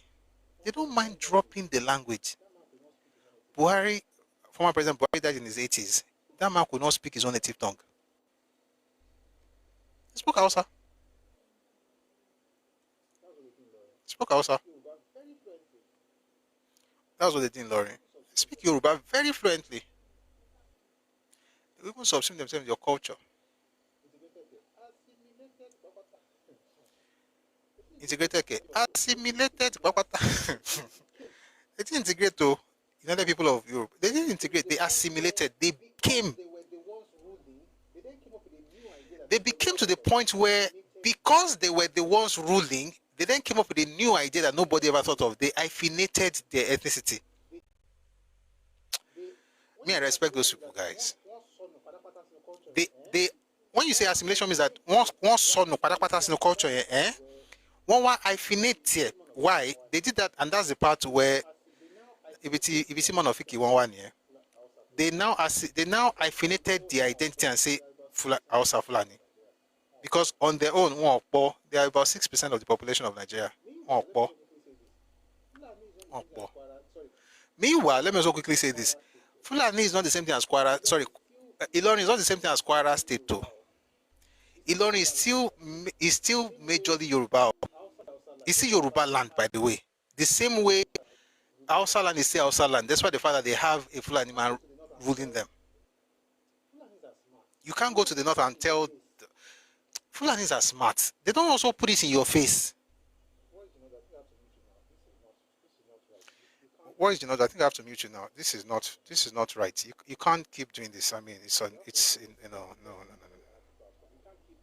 You have to also respect the person who has the platform. You can't keep you're on a totally different trajectory, just writing things that have nothing to do with what we're doing. Abba. It's intelligent people. Of course they're intelligent. They will also not go there. They will not do all this thing of, we are the power, we are the Oga, we have this thing, we own this place. No. What ba? We're going to give one. You got one ṣe làwọn Igbo lè ṣe. But how many you could be on the plan gidi fún ẹ o, wọ́n ní plan fún ara wọn. But it depends on how you move. When they went to Kanuri, the Kanuri did not allow it. So, ora ṣí Kanuri lẹ̀. What they tried in Hausa land did not work in Kanuri. If it doesn't, I mean, they tried in Yoruba land too. It wasn't just supposed to be Ilori. There were times they won, there were times they were defeated. Many times. The Jalumi War, for instance, the Oshogbo War. There's this mutual respect between Yoruba and Fulani people, by the way. There's this mutual respect. Like, okay, you're good, we're good. God bless you, we're good. And I think that's fair. That's fair. Whatever plan that they have right now is something that has to... Sorry, guys, I have to just... This guy is a clown.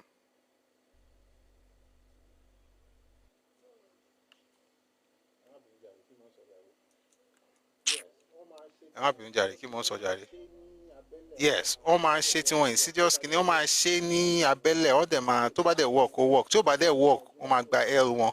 Wọ́n lè plan fún ọgọ́rùn-ún ọdún látò sísìn yìí o. Àwọn ò láì fi yẹn. Wọ́n tó máa ṣe, we must do it now. Ẹ mọ̀ pé àwọn tó máa ń sá marathon yẹn, wọ́n máa ń lẹ́mìí gan. Flying is the best example of marathon. That's the best way to describe them. They can run a marathon. And even today, in Yoruba land, I mean, we have Fulani all over your states.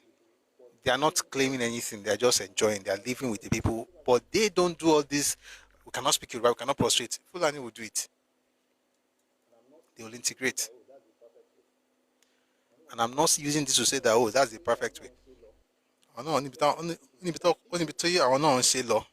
But generally speaking, if politics is not involved, they have a problem with you. Actually took over Kanuri land, but Kanuri had to fight back to take over the land. Are you talking about Tiv? Kekan? Is that Kanuri or Tiv? They claim Yoruba and respect the culture. Yes, that's what happens in Ilorin. Just like they claim Hausa too. That's why they are fighting each other right now. There's no Hausa Fulani, there's Fulani. Everybody will be all right. I mean, some things change, but conquest will not happen again. And I see this ignorant people on social media shouting, You have lost Kwara. Number one, Kwara is not Ilorin. Kwara has 16 local governments. Kwara is not Ilorin. Ilorin is just a part of Kwara. There are many Yoruba towns. There are even Nupe in Kwara. Okay, there are many towns. There's Ilofa, there's Ofa, there's Omaron, Omoko. There are many towns. There's Ofa, and so on and so forth. So all this thing of Kwara. But number two, even those people, they also are. They are. What's the word? They are circumspect. Right, they are very circumspect. They don't just go around shouting, hey, we have taken the lot. It is our more they no structure, no planning, no understanding of strategy. A lot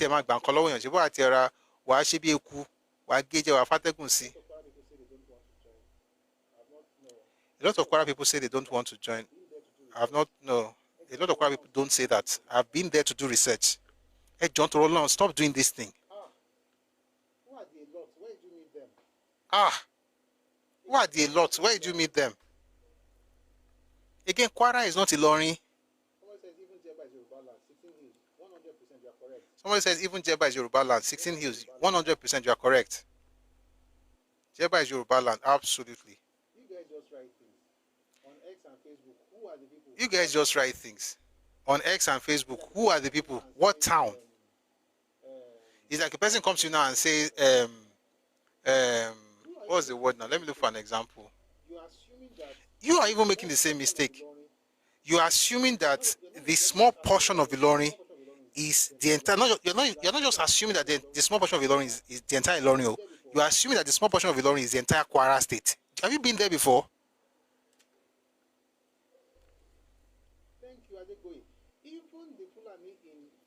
Thank you, Adegboye. Even the Fulani in Ilorin, they will tell you that they are Yoruba, they are Fulani. They don't like to say they are not Yoruba. I've interacted with these people. They say, if you say choose one, that's the only problem. They can't choose one. They say I'm Fulani, I'm Yoruba, but I'm both. And that's that part of Ilorin, not even the entire Ilorin, let alone the entire. Kwara is big, oh. Please don't spread that thing of you met some Kwara people. They say that where, how?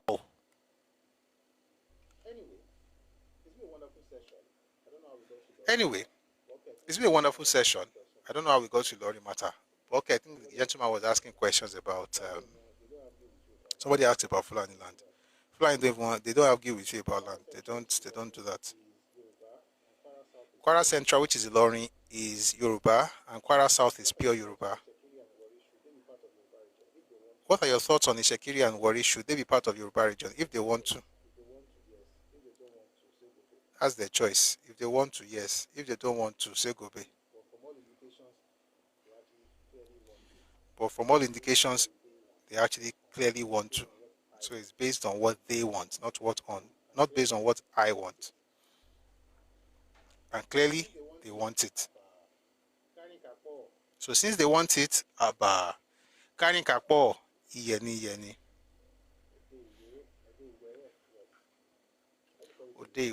Ode Were, yes. I used to call it Iwere before. Now it's called as actually Were. Prof, you have tried Jare, just go and relax. All right, thanks to everybody in the comment section. Thank you for engaging the session. Thank you for this, chit chat. You didn't come up, but we still talked. Although you didn't want to come. I was expecting you guys to come up so that at least I'll be able to take a break. But we have come to the end. Willings Commission in 1958 says they wanted to, but Ijo, Urobos, and Igbos didn't want it. That's not what Willings Commission said, though. Chilechis, at this point you have to come up because I don't even trust what you are typing again. I have read that document, though. The conversation had nothing to do with the fact that they went to go and join Yoruba people. The conversation had nothing to do with the fact that they went to go and join Yoruba people. The conversation in Willings Commission report was about the creation of the Midwest region. The Shekiris wanted to remain with the Western region. The Ijos and Urubos did not want to remain in the Western region, so they preferred Midwestern region. That is different from do they want to join Yoruba people? Like, that was a case of all the ethnic groups in that place have to talk what they want for the region. It's not like they wanted to do something. I have the paper on my Twitter. Chile, you don't understand. See, you have to be very careful of context. If you're not careful, you're going to misinterpret. I mean, maybe what you are saying, you know what you are saying, no, but that's not what we are hearing. The question at the time was not, do you want to be with Yoruba? If it was about being with Yoruba, what's the business of Urobo, Isoko, and Ijo? The question was about state creation, 1957, 1958, Willing Commission. The report came out in 1958.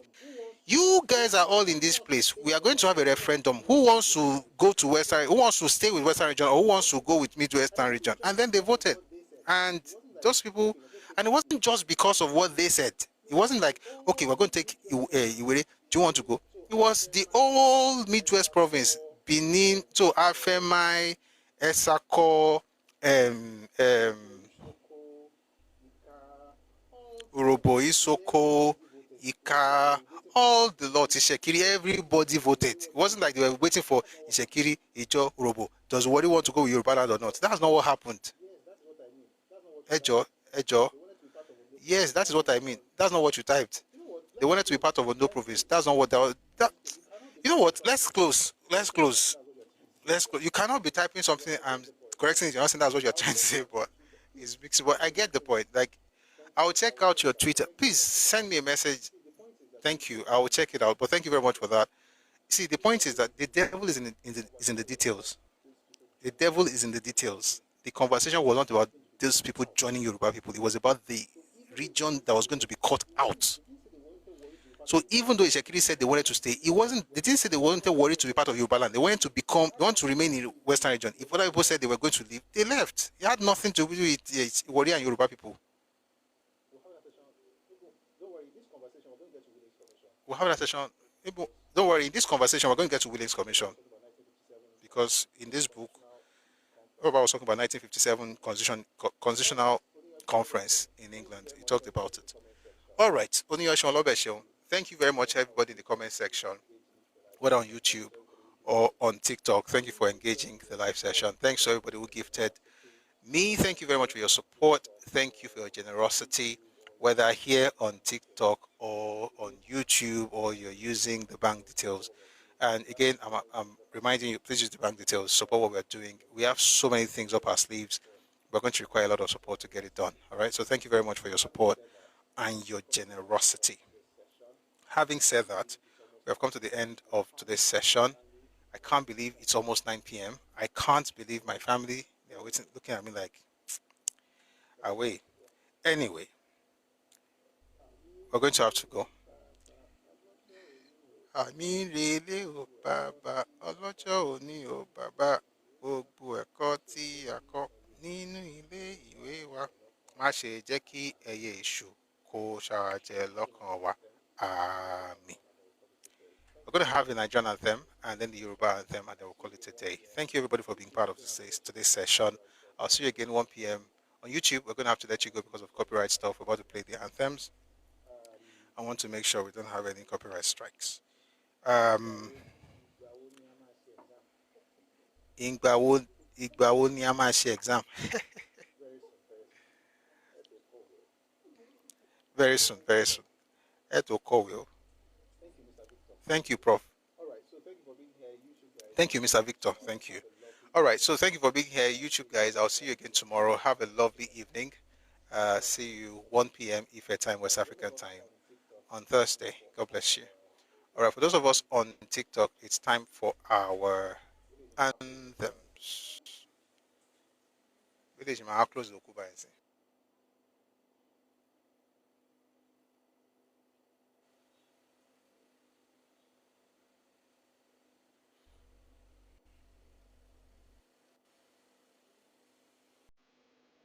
Nigeria.